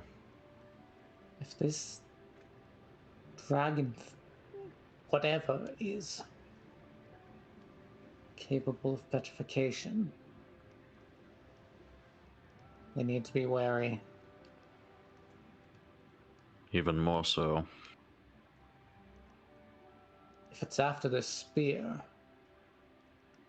The elemental says, must return too long away. Speak your questions and depart. How do we fight the dragon? The spear.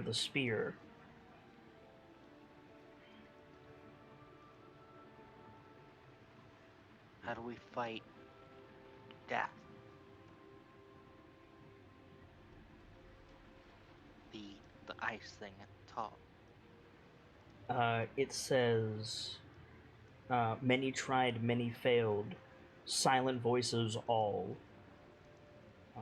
Beware, beware.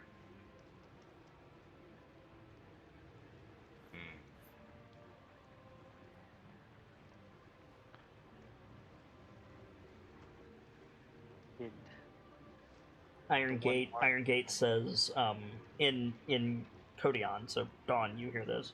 He says, what of Stone Path and High Tower?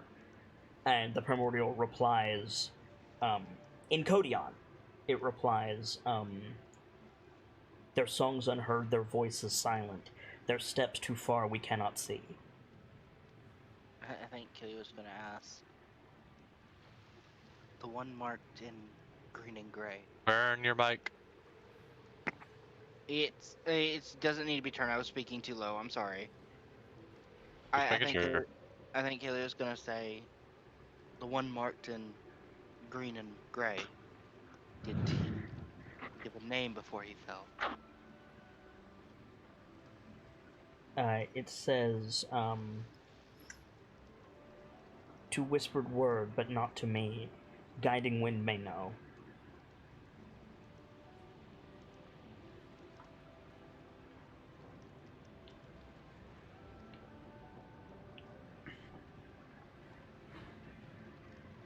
Do we have any idea how far off this dragon is before it catches up? I would imagine it's on the ship. The Primordial nods. Great. Which Then we- means we will have to find it before it has an opportunity to find us or that spear. It waits in shadow, lurking, seeking. So we need to move in shadow as well. We need to release the Song of Fire.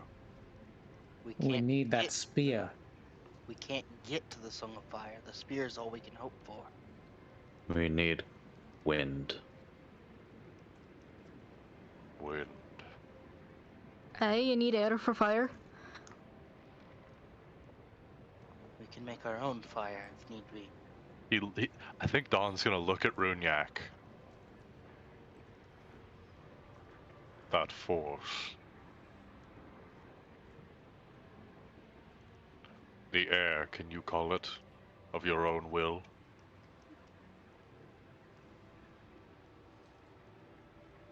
You mean icing death? Like nods. The wind that threw me. I'm somewhat, yes.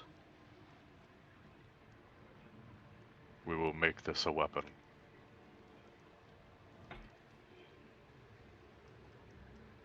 Is the spear Can't hear you.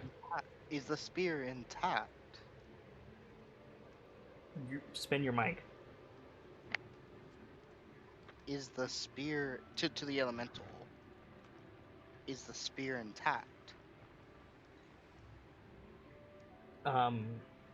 we did not see before, only from the sky.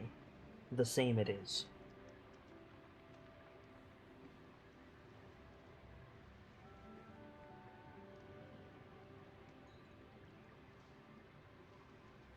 So if the spear is how they fight it, and it's not broken, that means it'll still work, supposedly.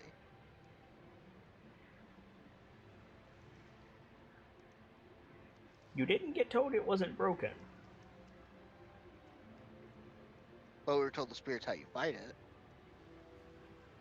I'm just saying, that's not what the elemental said. I know.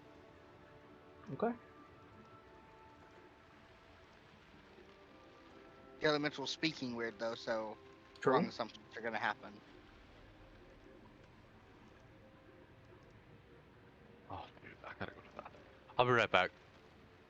The elemental says, must return, hide guiding wind, the dragon seeks in shadow.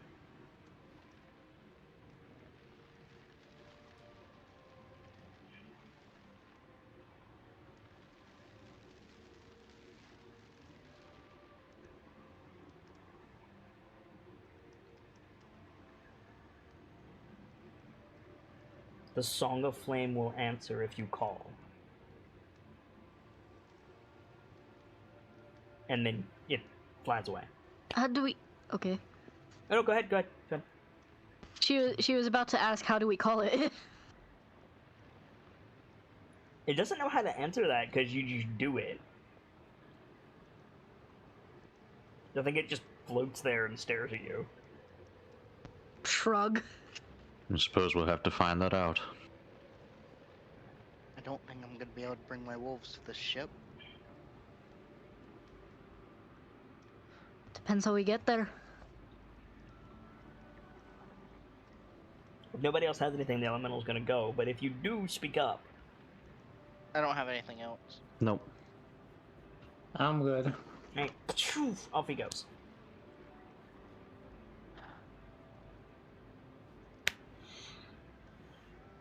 So, do you guys have a plan for getting aboard? Unless anyone's got a better idea, start chopping? Like, first things first, we gotta get to it, so canoe. So like, boats of some sort. We gotta make that. Yeah, that's what I'm saying, chopping down trees to make a raft or a canoe or something. Okay, so is then you guys, like, felling trees and tying the logs together the last shot of the episode? Yeah. Yeah. Right. Sounds reasonable. Let's wrap it up. Sibs' internet died. You can find her over at these places. She's an awesome artist and does a lot of good work for me on the channel. I'm glad to have her around, but her internet went kaputski. Also, Gamzella's had to step away, and you can find him over at these places with this stuff. He is also a good dude and really enjoys role-playing in general, and I'm glad to have him around. Journeyman Vader, why don't you give us a shout-out, please? Hello, everyone. I am the Journeyman Vader. I am a moderator on Kit's Discord and Twitch, and a streamer on Twitch myself. You can find me over on Kit's Discord, on Twitch at twitch.tv/JourneymanVader. Be sure to tune in every Sunday at noon Mountain Time, or on Twitter at VaderSidious. Cookie, you started late. Give us a shout-out, please. Hey, what up? I'm Cookie, also known as the Extinct Bacon on just about every other platform. I love a lot of things D&D and tabletop, and if you do too, my DMs are always open. Otherwise, you'll find me lurking in the streams or in the shrine. Nightfall the Kitsune, give us a shout-out, please. Hello, I'm Nightfall the Kitsune. I didn't do an intro this time because I told the bar no, so we saw how that played out. I do admin stuff and things around the channel. If you need me, give me a poke. My links are on screen. Birchmila, finish us out if you would. Hey, I'm Birchmila, aka Gracie. I do art and things for Kids channel, and I also love tabletops. So if you like either of those things, give me a poke. And for my part, as ever, I am the sharp-eyed Kitsune, the teller of tales and the weaver of mysteries, the masked bard. This is the channel that is devoted to lore and storytelling, world-building, role-playing, and discussions of those things. So if that's to your fancy, you're in excellent company here, and I do hope that you enjoy your time with us. I stream every single day that my health permits me to do so, and we're rolling with advantage in 2021 and beyond, which is 2 chances to catch a given stream. You just saw Decisive Action Voices of the Mountain, our weekly D&D 5-point Fox Edition module playthrough of Icewind Dale, Rime of the Frost Maiden, and Storm King's Thunder with my own spin on both. I'll be back on Saturday, hopefully, if I can get my internet situated, with the return of Final Fantasy XV's reshoot post-game. We've got a couple more dungeons and DLCs to do, and we are very rapidly approaching Arttober. All of that being said, I'm nursing an injury, so we will see if I'm able to do it. And for more tabletop goodness, we'll be back on Sunday with the Tales of the Nightlights, a D&D 5-point Fox Edition series of short stories with some shenaniganry happening across the board. Stop by if you like tabletop role-playing games, or if you don't know if you like tabletop role-playing games, we'd love to have you. For now, I'm going to get out of here, but when I do, I'll be hosting someone, and I do hope that you guys will see what they're like and maybe find your new favorite streamer. But for now, as ever, it's time to close the book on today and leave you with these parting words. From myself and my keepers and those joining me on the stage this evening, to all of you, the regulars, the followers, the newcomers, and the lurkers, whether you're just having a seat by the fire or you've got a running tab at the bar, remember, there's always more stories to tell. And hopefully, I'll see you all next time as we heed the voices of the mountain with a new chapter. Good night, you guys. Thank you so much for stopping by, and hope to see you again soon.